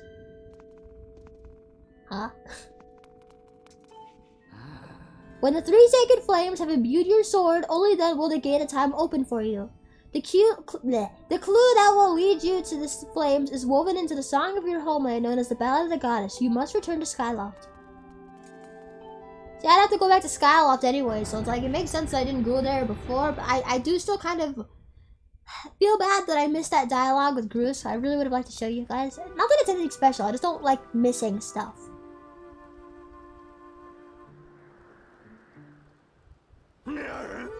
Oh, come on! I couldn't do a thing! I'm totally useless!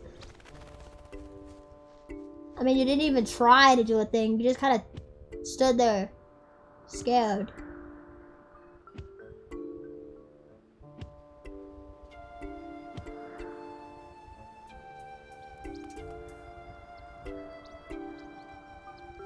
I was hoping there'd be a bluebird. Sometimes you can get a bluebird spawn out here. If you could catch it, you get a bluebird feather. People playing Seminid? I don't know what that means, but okay. I'm just dead weight. What kind of use is that to anyone? Lee just casually goes and catches a bug. Okay, bird statue.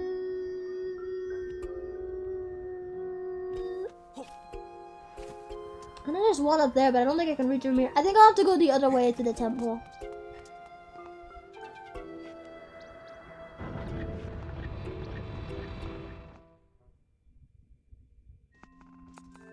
You at least look decent. Oh! Bird! I look decent over here, snuggled up in my blankie.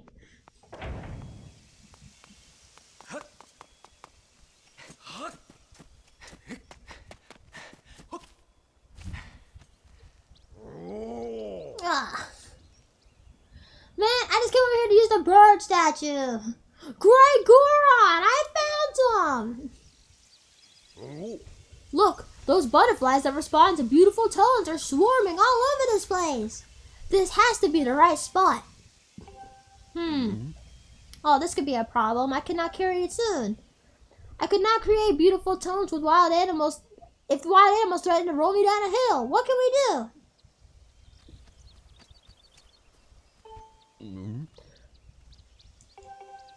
Okay, he's gonna say the same thing.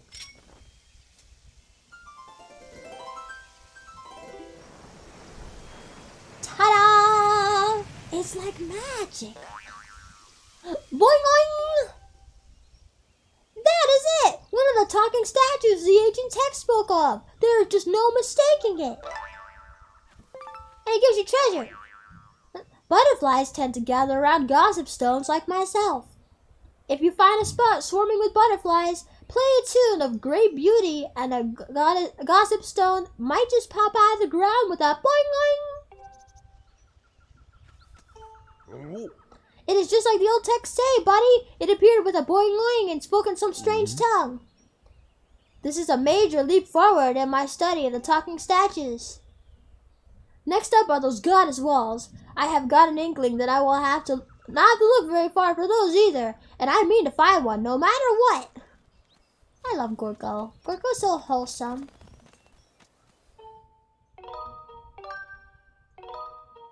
Everyone always talks about Darunia and Daruk.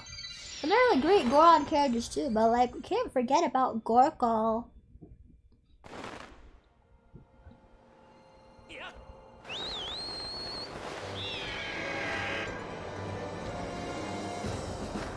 Okay, now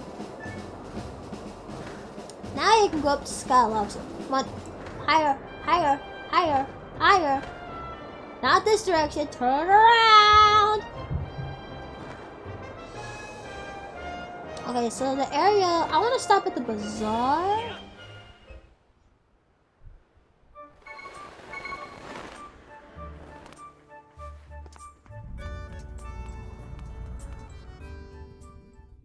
Because I want to fix my shield. And it would be nice to see if I got the materials to fix up anything else, like upgrade them. Yeah, big shield.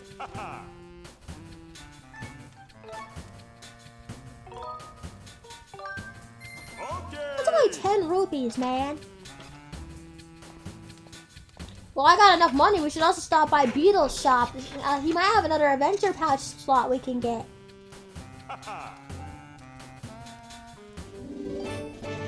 There also could be some in those goddess chests that are available too. We need to swing by those other available goddess chests and see what they got.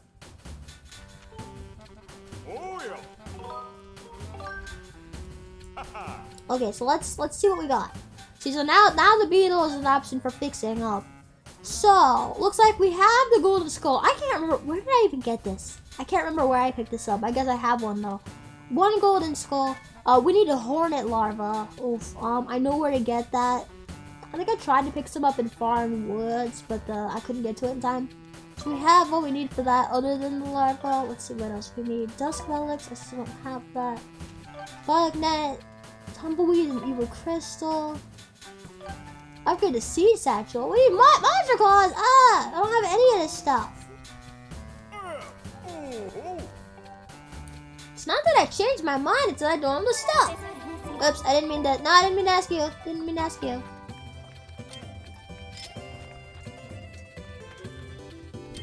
I just realized I have the heart metal. I don't need the heart metal on me. Let me put the heart metal away.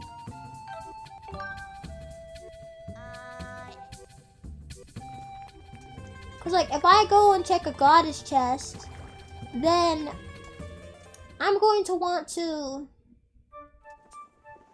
I'm not gonna be able to keep what's in there, and a lot of the stuff in there could be stuff like the gold adventure pouch. So I definitely want to make sure I've got space for that.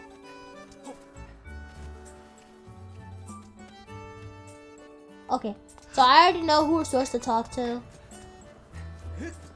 You guys probably already figured it out anyway.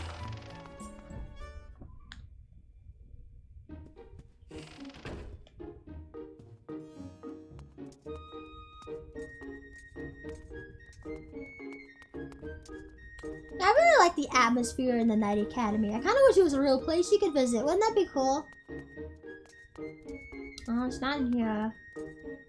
Where is he? Probably upstairs. Go to shop. I want to see Mr. Thank You. You want to see Beetle shop? Okay, we'll stop by Beetle shop on the way out.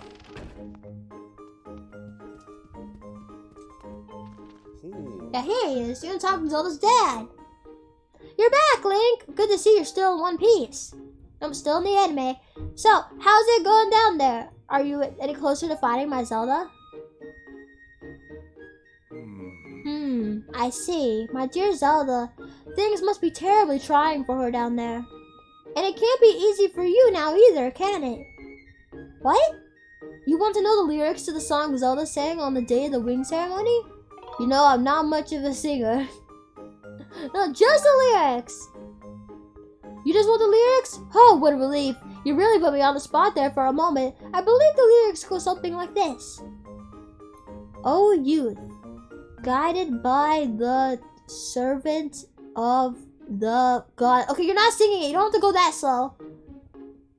Goddess, unite earth and sky and bring light to the land. That's the first part, but as I recall, there's a second verse to the song. O youth, show the two whirling sails the way to the light tower, and before you a path shall open, and a heavenly song you shall hear. I believe that's the whole thing. You couldn't have said that any faster. The light tower mentioned in the song is a real place. I'm sure you've seen the tower in the plaza, though I don't know a thing about two whirling sails, though. It sounds like the song is suggesting that if one of the chose these whirling sails the way to the tower, something will happen. But how do you go about doing that? And what does it mean? Two whirling sails. I wonder if I actually could have figured that out without talking to her. Like if I already have the information, if I can go interact with the whirling sails without talking to them. I mean, I don't know. It's too late to test that now, but... Pepe! Hey, Link, you're looking pretty upbeat today. today? I thought you said pretty beat up today. And I was like, what? Ever walk up to someone and be like, hey man, you're looking pretty beat up today. That's the spirit. Solo will be home before you even know it. Just keep on believing that while you wait for her to come back. Just keep on believing. In other words, just don't stop believing. Ah!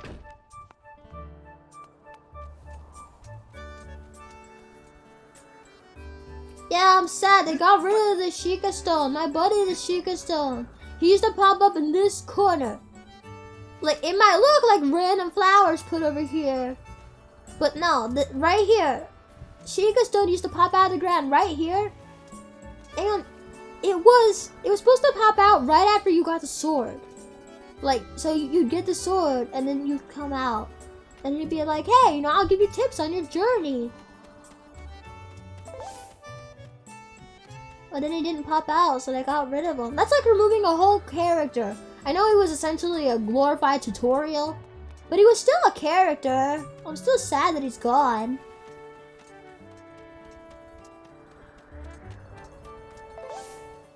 Okay, so I want to stop here just because we need to. This is one of the whirling sails.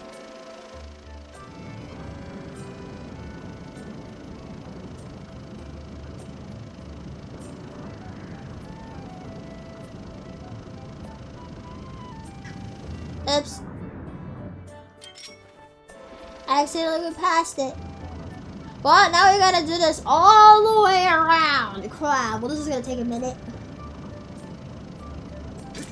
Oh god! Oh, I moved the Joy-Con like 2 inches. I barely even nudged it.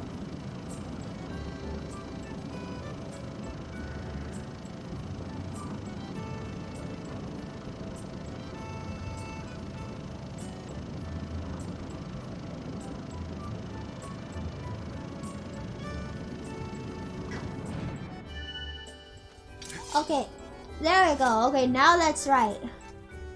Now we can stop at Beetle Shop. And look, perfect timing. He's right here.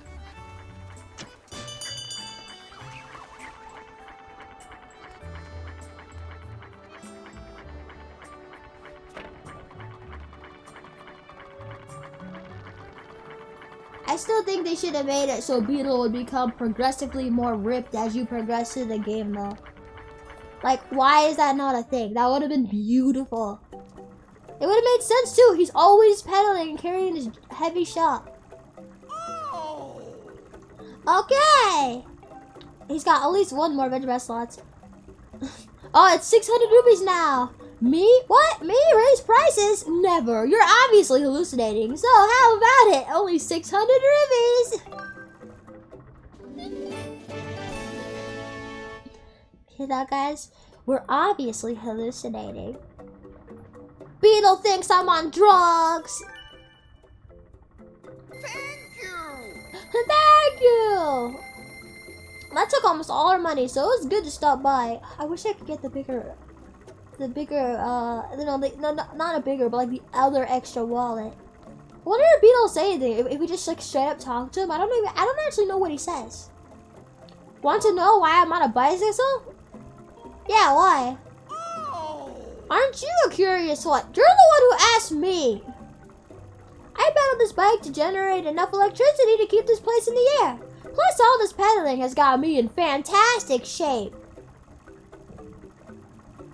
Sure. Yeah, fantastic shape. Totally not stick thin still or anything. Heh. Yep, I'd say my lifestyle is pretty eco-friendly. But, with you on board, there's plenty of extra weight, so I have to pedal as hard as I can. Oh, sorry. I don't mean to be rude. Please, have a look around. I've got all kinds of great stuff.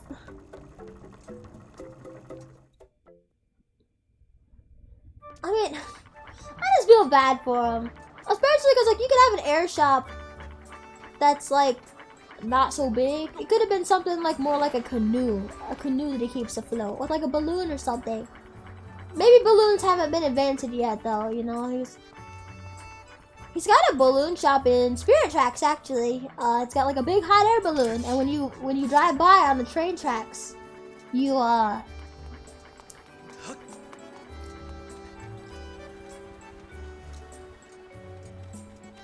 you blow your whistle, and he comes down to talk to you. Kitty! Ow! No! No! I love him. Look how precious. I love him. He's so cute.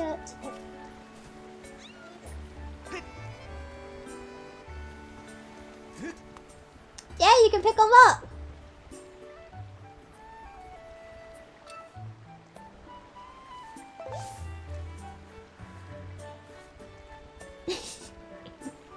They're like Dumbo, the flying elephant.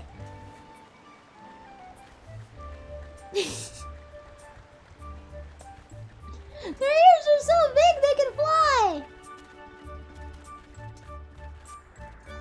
I thought you had murdered him. No, of course not. I wouldn't throw him over the edge if I knew he wouldn't be fine.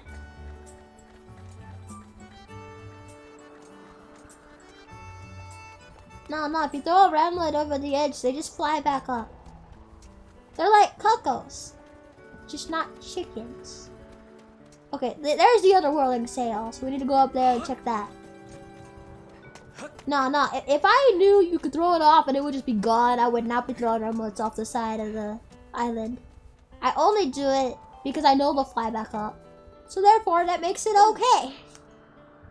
Thank you so much for tracking down Cookie Yell, Link. It's such a gorgeous day today, too. On a day like today, there's nothing I'd love more than to head over to the Lumpy Pumpkin for a sip of soup. But of course, my wife asked me to fix the cupboard, so I'm not going anywhere. The story of my life. Makes me feel bad for you, dude. Of course, you did choose to marry her. Hey! What's up, Link? So you're curious about that windmill, eh? Pretty smart design, I gotta say. See, you can turn the windmill so that it'll always catch the wind no matter which way it's blowing. But, well, there used to be this little propeller attached to the windmill so you could turn it. The thing flew off ages ago. It must have dropped down off the edge, down beneath the clouds.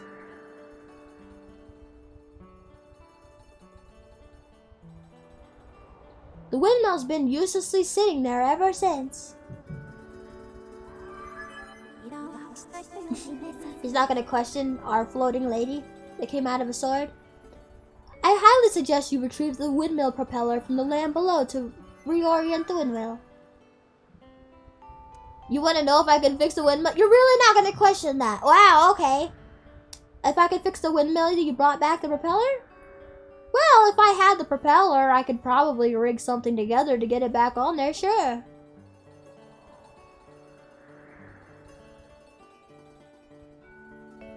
But how would you even go looking for the propeller in the first place? Once something falls through the clouds, it's gone for good. Hang on. Come to think of it, Gondo at the scrap shop told me that someone in his family once used a flying robot to haul junk back from beneath the clouds. But we're talking about a tale that's been passed down over a lot of years, so I wouldn't put much stock in it. Back to Gondo's house we go! Well, not Gondo's house. Actually, all of the bazaar shopkeepers do have houses over here. This is what all these houses are. Like the houses, like they're not as noticeable as in some Zelda games. Like that one's pretty easy to notice. But then you got like this one here. You walk right past it a ton. I think there's one on the other side of the hill. So like down here somewhere, there's like a door. Most of the shopkeepers all live in that area where the windmill is. There you go, Gondo, my man. Hey kid, what's up? You look like you need to get something off your chest. I think I know what it is. You got a favor to ask me, right? Yes. Huh? It's about this old robot my grandpa used to tinker around with? You probably just came here to make fun of the crazy junk guy for believing in his grandpa's stupid stories, right? Well, get in line. I've heard it before. Wait, that's not why you're here? You say you need to pick something up from below the clouds with this robot? Do you know what that means? That means you believe in my grandpa's stories too, don't you? Well, I'm happy to hear that someone else believes me, but I don't think I can help you. You see, my grandpa's old robot, what's it called again? Imposter sus among us. Big Chungus. Oh, that's right, I remember. His name is Scrapper. He may not be much to look at these days. No, his name is Big Chungus now. But he was an amazing robot once. When you called him, he would go anywhere and haul anything. Sadly, as you can see now, he's just another busted old hunk of junk. But old Gramps did tell me this. You can get him working again with the extract from an ancient flower. It's like oil to the sky. But I've never even heard of, much less seen any such thing. Yeah, take the one I've got. What? You have one? Are you kidding me? That's amazing. I'm not gonna question where I got it. So this is an ancient flower. I can feel some slick oily stuff coming out of its stem. Great, with this we can fix Scrapper. You mean Big Chungus. You just call him Big Chungus the rest of the game. Wait right here. I'll have him up and running in no time.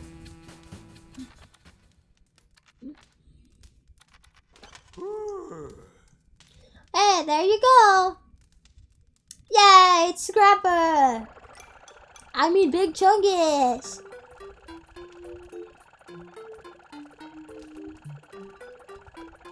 He's kind of got the body shape for the Big Chungus. Thank you, Bert. I've got a full tank of energy and I'm ready to carry anything, Zit. Although the rest of the people in the bazaar must be like,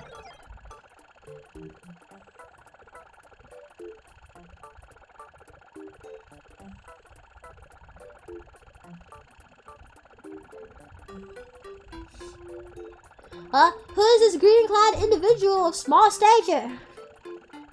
He's calling us short. Whoa, it talks! Can you believe that? I guess I really did fix him. This kid gave me the materials I needed to fix you. Go on, say thank you. Are you sure it was him? Well then, I extend my reluctant thanks to you in a gesture of obligatory gratitude. Hey now, watch it! That's no way to talk to someone who just saved your life. Anyway, this kid wants you to haul some stuff around and you're going to help him. This individual may have restored my operations, but I am not inclined to offer assistance. Serving children is very low in my task priority. Who are you calling a child? I'm 3 years old, I'll have you know. Master Link, materials from the windmill have yielded a signal that you may search for with your dowsing ability. Use it to locate the fallen propeller. However, it will not be possible to carry the item in your pouch and return to the sky. This is like the cutest ship in the whole game. Who are you? Your name is Spy? Should I call you Mr. Spy? Are you looking for something, Mr. Spy? I understand. At your request, I will carry anything, regardless of weight or destination.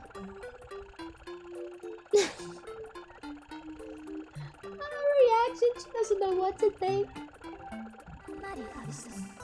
Master, we now have the means to bring the propeller back to Skyloft. You may immediately begin your search for the windmill propeller. All it took is showing him a beautiful lady. Why yes, Scrapper, I am affiliated with such people. Master Shortpants, I offer assistance. I can now detect Mr. Spy's thought waves. Should you need me, ask Mr. Spy to call me and I will arrive with haste. Okay. So, how do you plan to recover all the stuff that fell beneath the clouds? You know, you could always ask the fortune teller over there. No, I know exactly what his propeller is.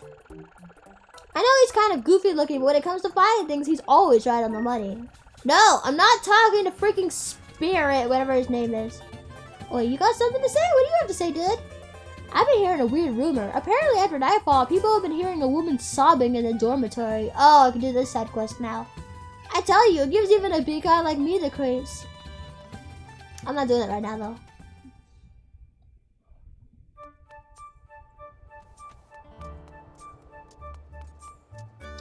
Also, no.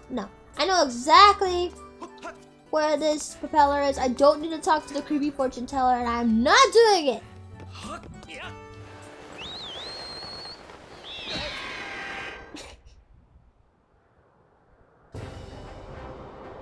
I may or may not have picked that diving spot just because I know you can do that. This isn't bird abuse. What are you talking about?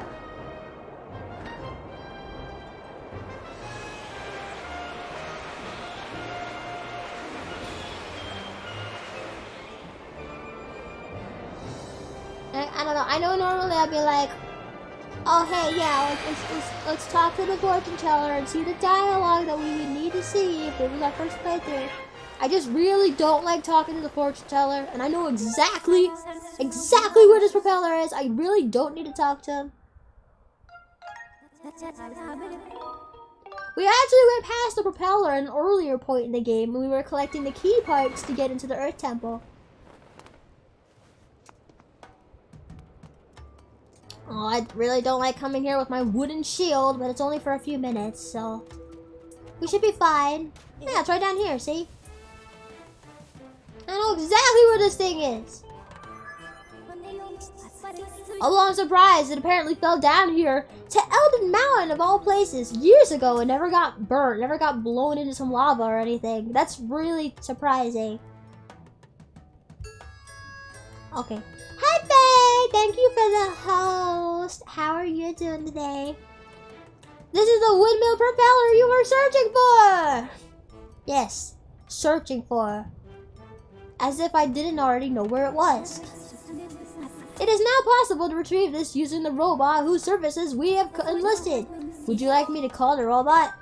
Big Chungus! Come on!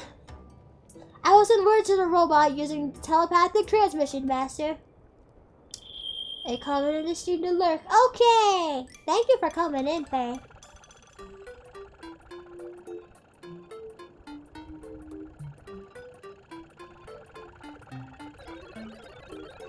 Mr. Spy, I hope you weren't waiting long.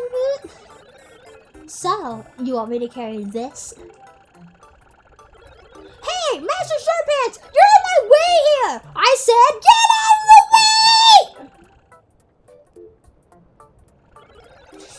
I'll be waiting for you up in the sky, so don't take too long. That's how I always read that dialogue. Master, I suggest that we also return to the sky and collect the propeller as soon as possible.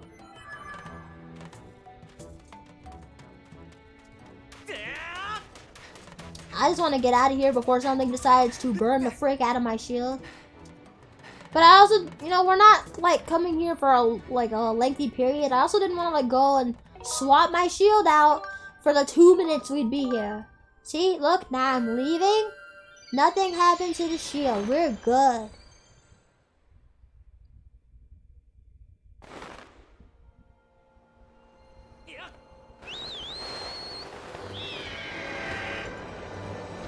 And see, you can actually see Scrapper following you too.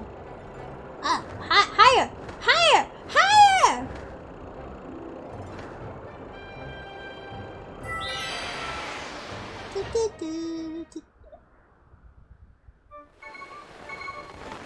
Oh, it just takes me right over here automatically then. Hey Scrapper, you had any trouble keeping up with me? Here's that windmill propeller. If you need me, feel free to call. For Mr. Spy, I will travel to any destination. It's so cute how he has a crush on her, and she's just kind of like, I don't know what to think about this. Well, isn't that the beat-up old robot from Gondo's place? Wait just a second. Is that? Ah, Kyohaku! Thank you so much for the subscription!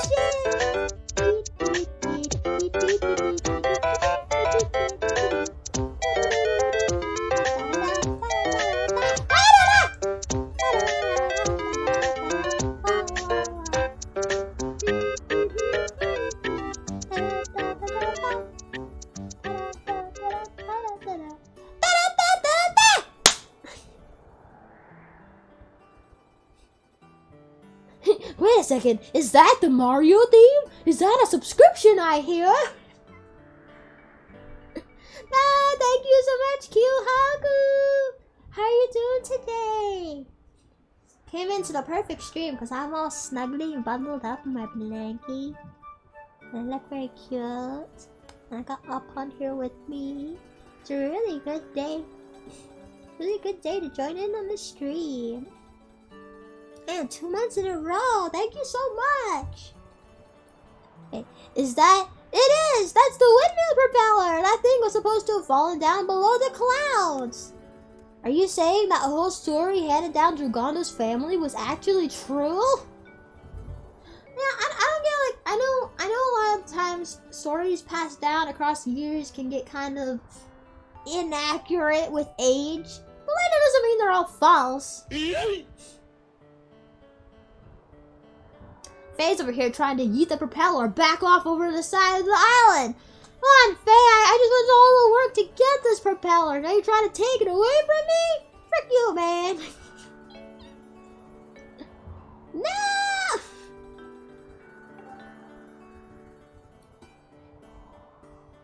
Okay, I'll do it in a minute, okay? I'll just give me a few minutes. I'll do the cat language in just a few minutes.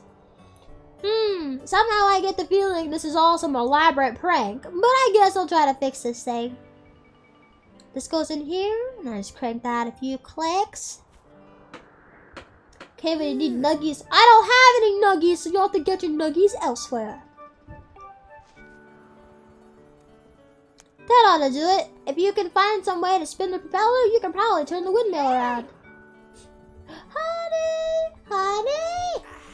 Oh no! I think I might have promised my wife I'd fix her cupboard. I swear that woman's always looking for somebody. See you around, Lee. He did promise her that. He said that the first time we talked to him earlier. What?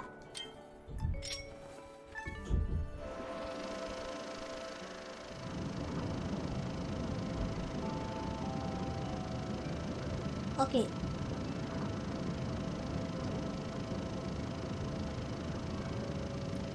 Give me like one more second for the cat language. I won't forget. I promise I won't forget.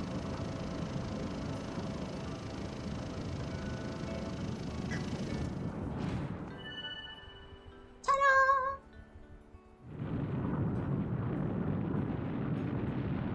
I bet the people of Skyloft are like really weirded out. So like all this stuff that's been here all their lives and like for years and years and years, for generations, and only just now is stuff like that popping up. I'd be like, wow, the tower opened up at the top. I had no idea that could happen. Also, I almost just jumped off the side of the island.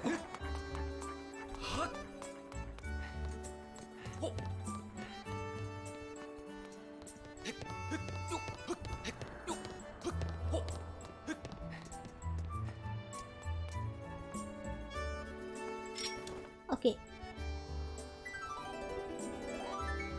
Come on.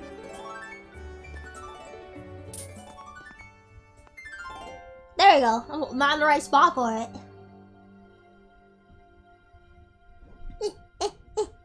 Actually, today's the best day for a cat language too, because I'm a cat today.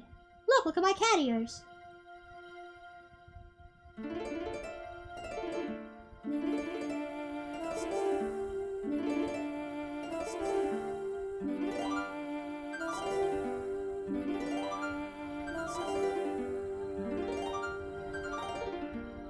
No, I have the timing right, Fi. Don't stop singing. No, I swear.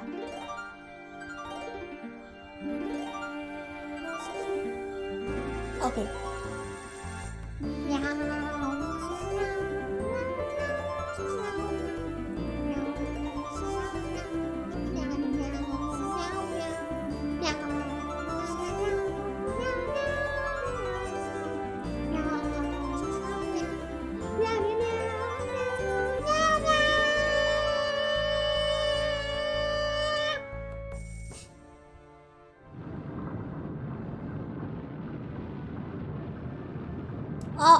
head patch. I want a head patch too.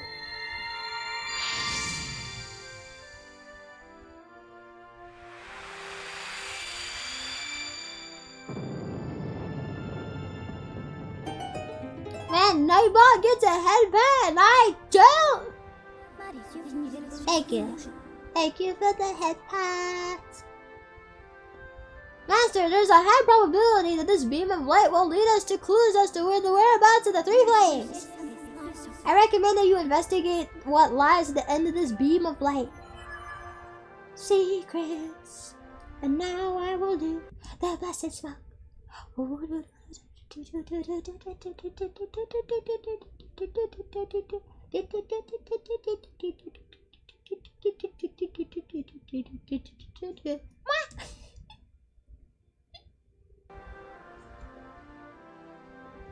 Thank you for the head pat. I like how I was still playing the music while I was up there too. Aww.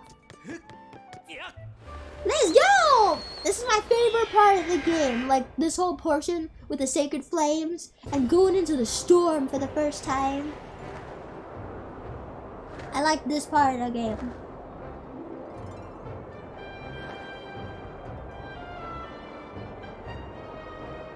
I'm gonna go get nuggies and chalky milk. Ah! That really didn't surprise me that time. I know these things appear when you're going towards the storm. They're get away from me! I still don't like it though. Get these things away from me!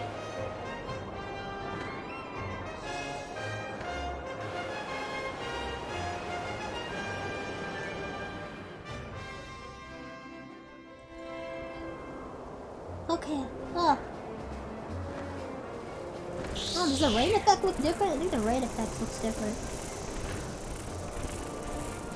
What button do I hit? Oh, X. I was wondering what the button for the bird charge is. I've been pushing A this whole time like I used to have to on the Wii version. Trying to get this bird charge move to work and it never did anything. Turns out it's because I was pushing the wrong button this whole time.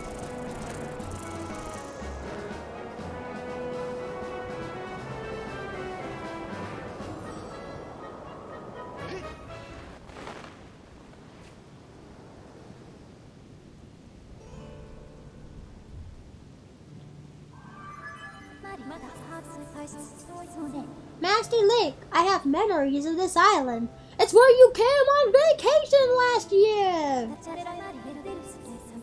It is known as the Isle of Songs. Signs indicate that it was left here for you by the goddess, Master. However, I am unable to determine a means of entering the structure ahead. I suggest you investigate the area. That's not that difficult. There's a puzzle, you do it once to get in, and then you never have to do it again. Rotate the center pedestal to complete the bridge that allows you to step into the great tower on the Isle of Songs. Okay, so yeah, it's not very complicated. Basically, this little spinny guy here moves these little flat tables around. They kind of look like chess tables. And by moving one of these, it also moves these bridge pieces out here. So you can see that the placement of these also corresponds to the placement of the bridges. So the goal is to line them all up. There should be one more. There it is. It's over there. And then this here controls what gates are up.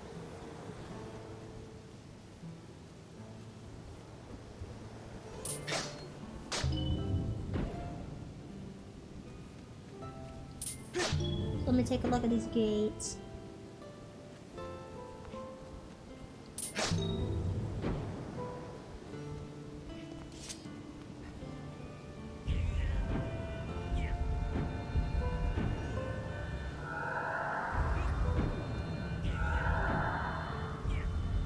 I've got an idea already on how to do it. It's not a very hard to do puzzle.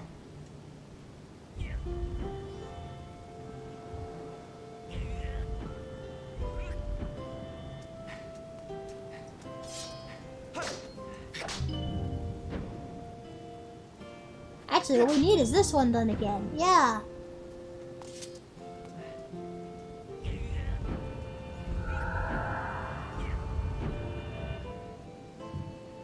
Link, keep pushing it, Link!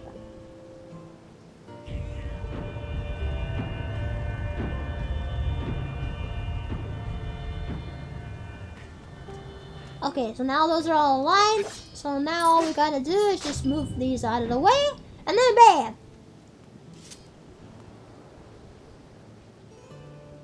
Although I remember the first time I ever had to do this puzzle when I was a kid, it did trip me up for a while.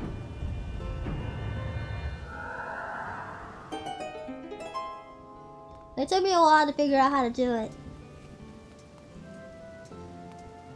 But I was just a dumb little kid back then. Ruin is now big and much smarter. No! Much smarter. Immediately leaves.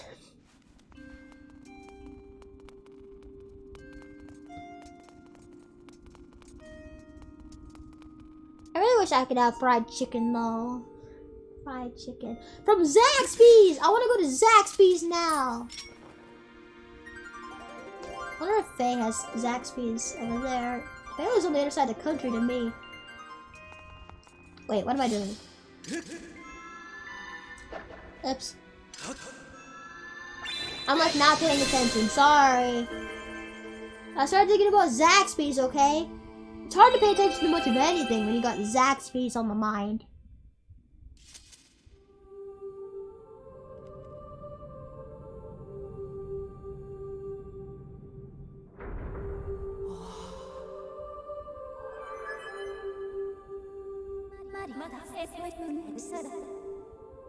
I remember my sister always thought those statues were like really creepy. They kind of are actually now that I think about it.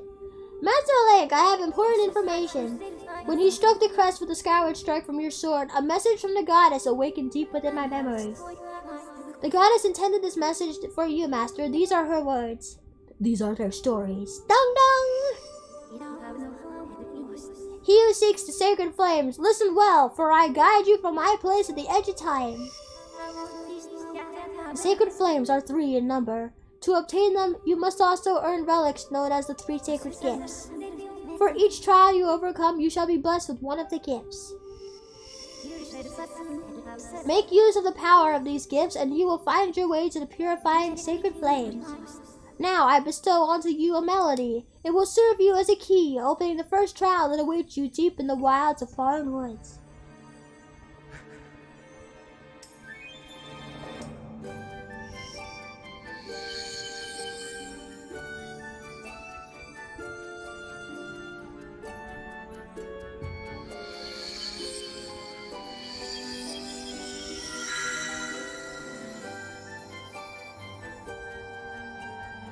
No, I have a real ceramic ocarina that I own.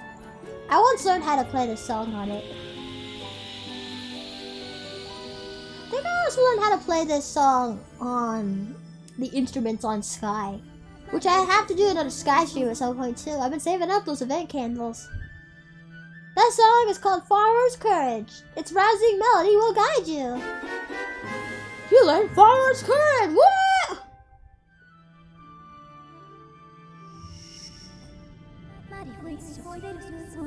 Master, you must overcome the trials set before you and obtain the 3 gifts to reach sacred flames. I have committed Farmer's Courage to memory. Now you can use your dazzling ability to search for the gate leading to the first trial you must face. I suggest you set out for foreign woods as soon as you are ready. I don't need to search for it because I know exactly where it is! Besides, I don't think anyone here wants to watch me douse or something.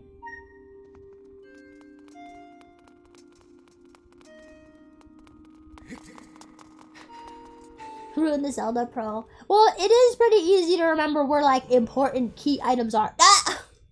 Why do I keep doing that? Stop, Link, stop!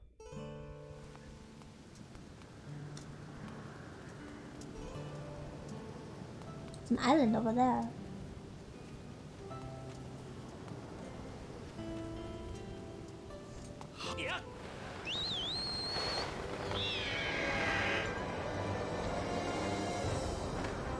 Surprised your bird's even okay coming in here though. Like, I understand like, oh yeah, you gotta answer your master's call no matter where they are. But Like, if I was a bird, I'd be scared to come in here. Well, I'd be scared to come in here even if I wasn't a bird. Get out of my way!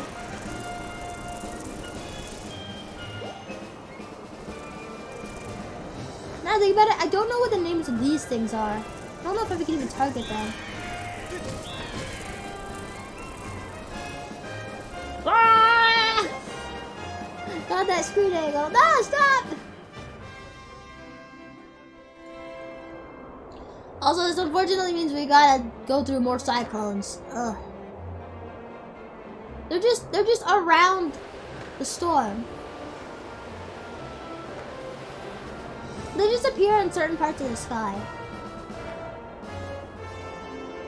Although you think the citizens of Skyloft would be a bit more concerned with how close some of these cyclones are.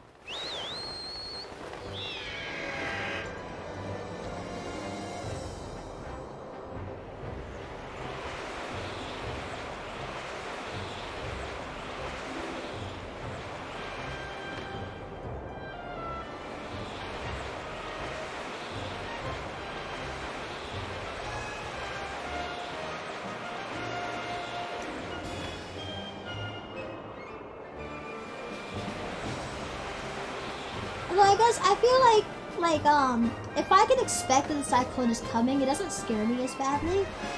Like the first time I ran into the cyclone, so I knew they appeared generally around that area, but I wasn't sure, like 100% sure if we were going to see them or not, so it kind of was a bit of a surprise. Just a bit. Okay, so we want to go to the viewing platform.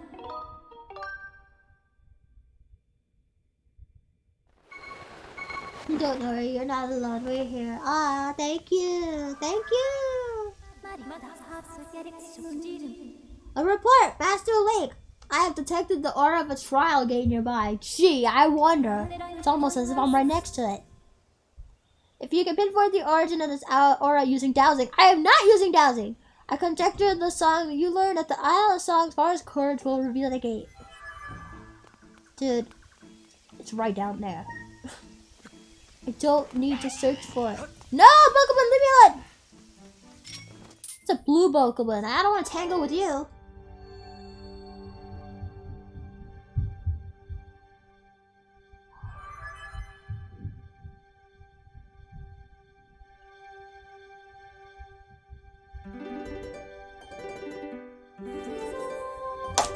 Oh, I just hit my Joy-Con on the side of the ladder.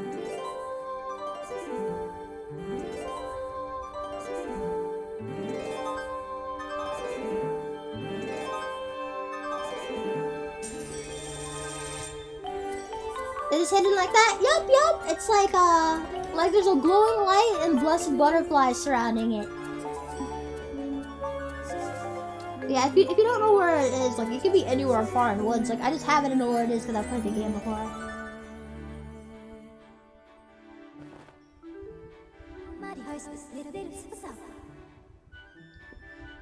I just really don't like dowsing. Like if I can avoid it, I will not douse for things. Something here is reacting to our performance of Follower's Courage. I have confirmed the appearance of a strange mark on the ground. I calculated 90% possibility that this mark is a trial gate, as mentioned by the goddess statue we heard from on the Isle of Songs. Thrust your sword into the center of the mark on the ground before you.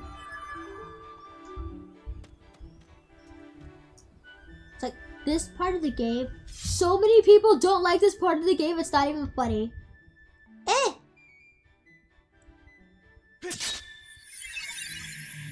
I wasn't holding the Joy-Con at the right angle. Now, I actually like the Silent Realms. I like them because they're terrifying as frick.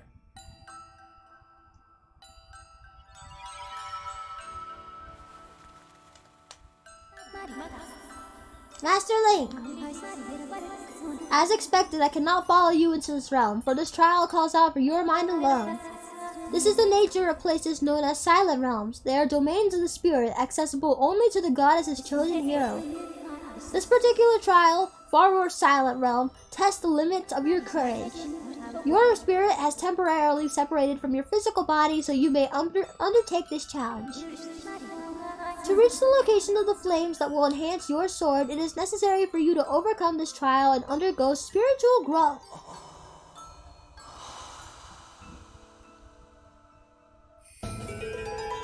You got the spirit vessel. This mysterious plant represents your spirit, Link. When the item box talks to you. That is your spirit vessel. Yeah, we got that fine. When this vessel is full, it will signify that you have successfully completed the trial, allowing your spirit to grow. This, in turn, will allow the goddess to bless you with a new power. To fill the spirit vessel, you need to search for something known as a Pterophoror. There are many of them spread across this strange world. Master, do you see the glowing object just in front of you? That is a Pterophoror. You will need to collect 15 of them. However, this is not as simple a task as it would seem. Your work in this realm is referred to as a trial for good reason. If you take even a single step outside of the protective circle you stand in, the guardians in this realm will wake up and pursue you, Master. If a guardian manages to land even a single hit on you, your spirit will shatter and you will fail the trial.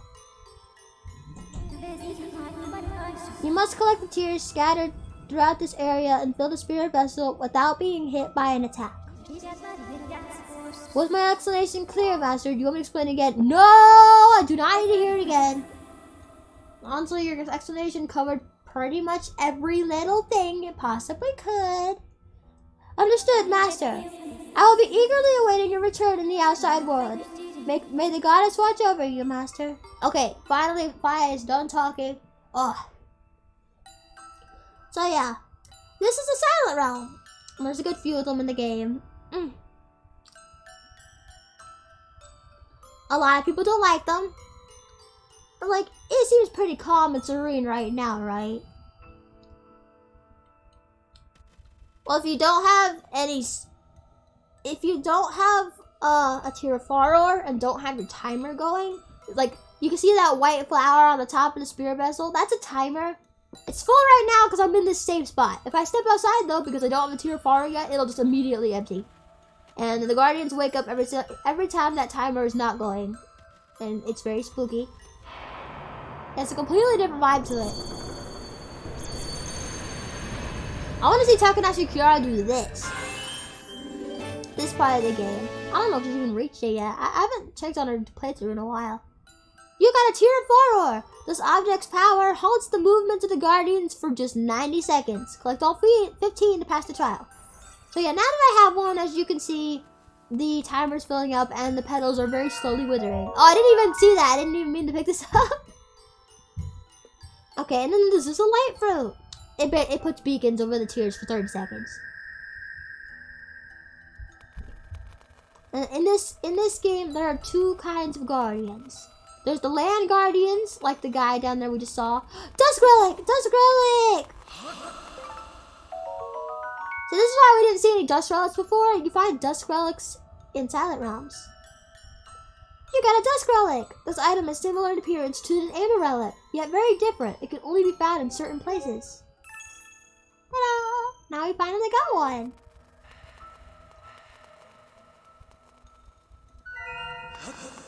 If you pick up a Pterophoror, it resets the timer for you. Oh yeah. So, guardians, two different kinds. One of them is this guy right here. He's like a land guardian. He pursues you on foot. He is very fast, and they're honestly the major threat. Like, out of the two different kinds of guardians, the land ones are by far the worst. That's not a guardian, by the way. That's a watcher. Watchers will basically, if you step in their light, they'll notify all the guardians. It'll pretty much awaken all of them. They're annoying.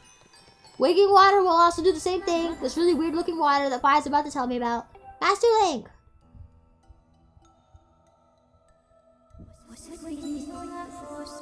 The unusual liquid substance that covers that area is known as waking water and it has certain unique properties. I was about to say all this, Fi. You're taking my spotlight.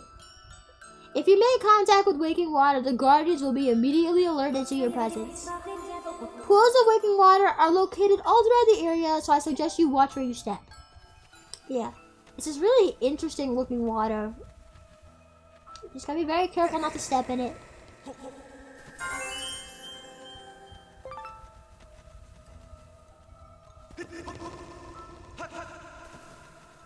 But yeah, regarding the guardians, there's those land ones, and then there's another kind of guardian that's like a cloaked. They don't walk on land. They float and they can fly after you, and they can even go through walls too. They sound like they're the bigger threat, but they're very slow. Like, even if they're right next to you and they're close enough to hit you, they still take an extra second before they actually hit you. They, like, slice their swords against one another, kind of being threatening, so it gives you an extra second to try to get away from them if you need to. Now, these land ones, these are the big one threats to me.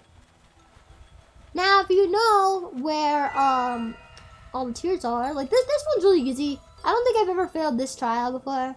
The other ones, yeah. I mean, I've gotten caught and hit in the Lanayru one before. The Lanayru one is the hardest one in my opinion. This one's pretty easy though. There's also 2 different kinds of watchers, if you noticed. That one before, with the lights shining down, they patrol specific paths. You can see some of them right over here. They shine their light specifically down and they patrol a very specific path. Then there's that kind of watcher, where it's a spear of light around them, like a dome. I mean, they kind of patrol the same path too, but if you get close to them, they will chase you. They chase you and they're fast. Like the ones with the light shining down, it doesn't matter how close you get to them, they will not chase you. Well, they'll alert the guardians if you step in their light, but they don't follow you. That's like if you happen to step into their light, you know? But those other ones on the ground with the dome lights, no, they'll straight up chase you if you get too close.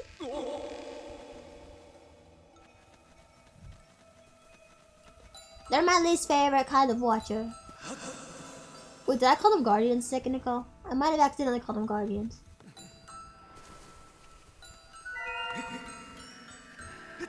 Oh, I just almost accidentally did not pick that up. Here's one of those flying ones I mentioned.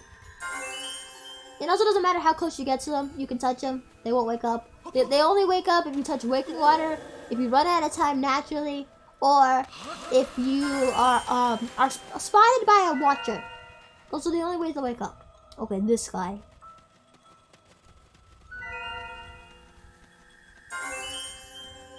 Oh, it's a dusk relic. I want the dusk relic.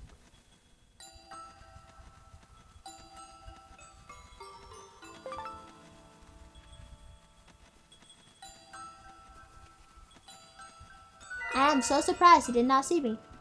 You can tell the watchers notified of your presence nearby because like this loud jingling will play, you know, like it's hard to describe. If you guys hear it though, you know what I'm talking about. Okay, hang on for just a second because there's waking water here. I've made that mistake before. You dash up to get it and you try to leave and then the waking water starts refilling as you're leaving and you end up stepping in it. I don't trust this guy over here. Actually, that watcher that I just went past a few minutes ago that I was surprised didn't see me. He usually does see me. I'm surprised. I'm really surprised that he didn't see me this time. I don't think I've ever gone around him without him spotting me. And I mean, like, seeing me in terms of he starts chasing, not catches, you know. I want to get close up to this one just so you guys can hear what the jingling sounds like.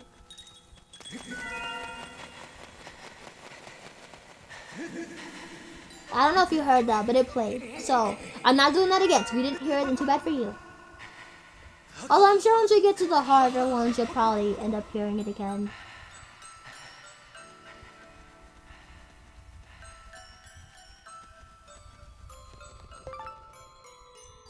What's a watcher though?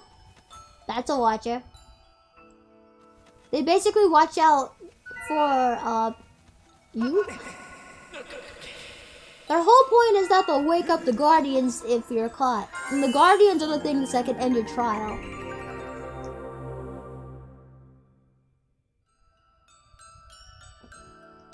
Yeah, the trial will continue until you exit the silent realm. Proceed with caution on your way back to the entrance so that you can claim proof of your spiritual growth. You know, the suckiest part is, like, once you've got all the tiers, the guardians could still be woken up. Like, if you look, the timer will not deplete anymore once you have all of them. So you don't have to worry about the time running out. But if you get caught by a watcher or you step in waking water, they'll be woken up. And then there's nothing you can do but make a mad dash back to the start. It's kind of scary, actually. You can't just grab another tier to, like, reset the timer because you already grabbed them all. It looks like some Virgin Mary statues we have here. That's scary. You got the Water Dragon Scale. This sacred gift left by the goddess grants you the power to explore underwater and can even execute a spin maneuver.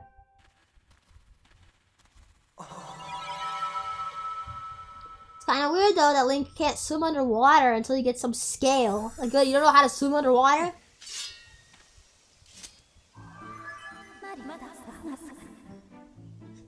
Hey, congratulations.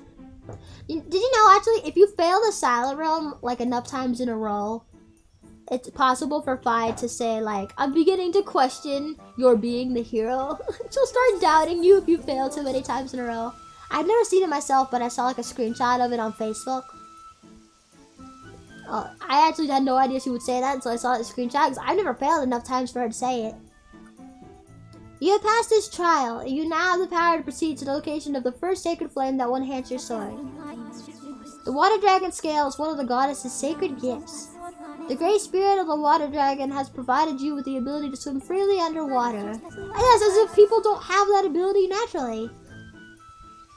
The flame you seek is somewhere within these woods, Master. I must conclude that this flame is likely in a part of this area you have not explored. Well, yeah, makes sense to me. Boocha! Q!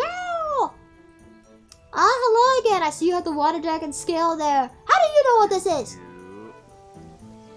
That's amazing. I heard that if you have one, Q, you can swim through the water like a dragon soars through the sky. There must be places here in the woods that you haven't visited yet, Q. You should use the Water Dragon Scale to explore areas you couldn't even get to before. I know he's always his own separate dialogue box just to say ha ha ha. Okay. But I'm thinking this is a good place to leave up here. I was planning to take a break once we got to this part. Oh god, there's a moblin over there. Now they started putting moblins around Fire and Woods. Moblins and Skyward are such a pain in the butt to defeat. Well, yeah, I guess this is the part of the game where they start coming in. I forgot about it.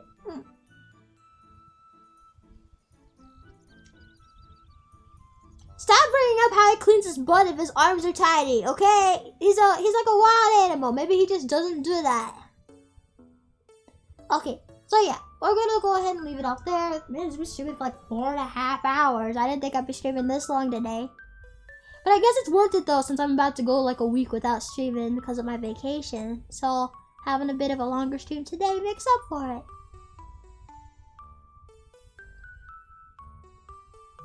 Stop making fun of Boocha, Henry!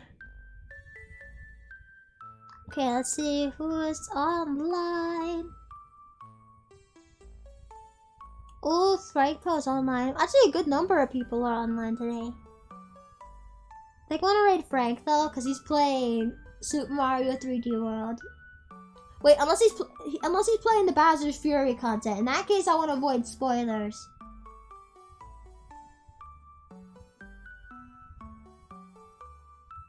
Well, not the stream feed just went black. I think I tried to play an advertisement and bugged out. Let me try accessing the stream again.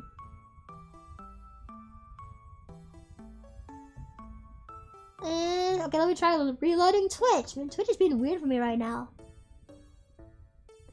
It's Bowser's Fury. Okay, so I guess let's write somebody else then, because I really don't want spoilers on that. I haven't seen anything about that, and I wanted to see it for myself.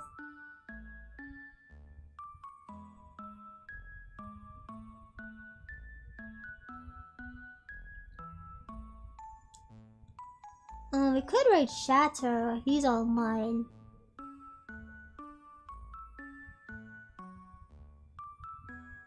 Yeah, I guess let's jump over into Shatter's stream then.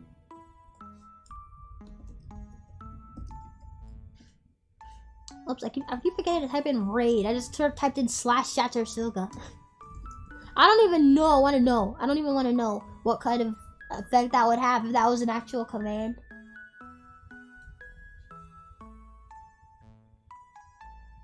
Okay, it's still not playing the streams on my phone. I might have to update the app. Which in that case, I'm going to go ahead and open Twitch on my desktop, so that way I'll be able to like see when you say hi to him and see his response to the raid. It might play an ad if I try to come in here now.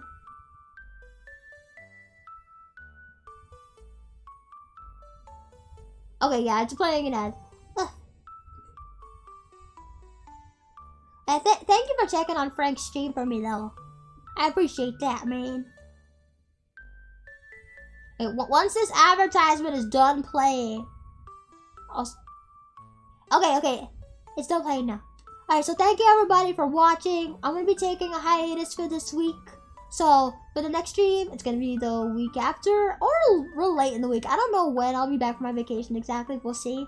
But I'll see you guys all in the next stream, whenever that is. Okay, you guys have a good night. Thank you for watching. Bye!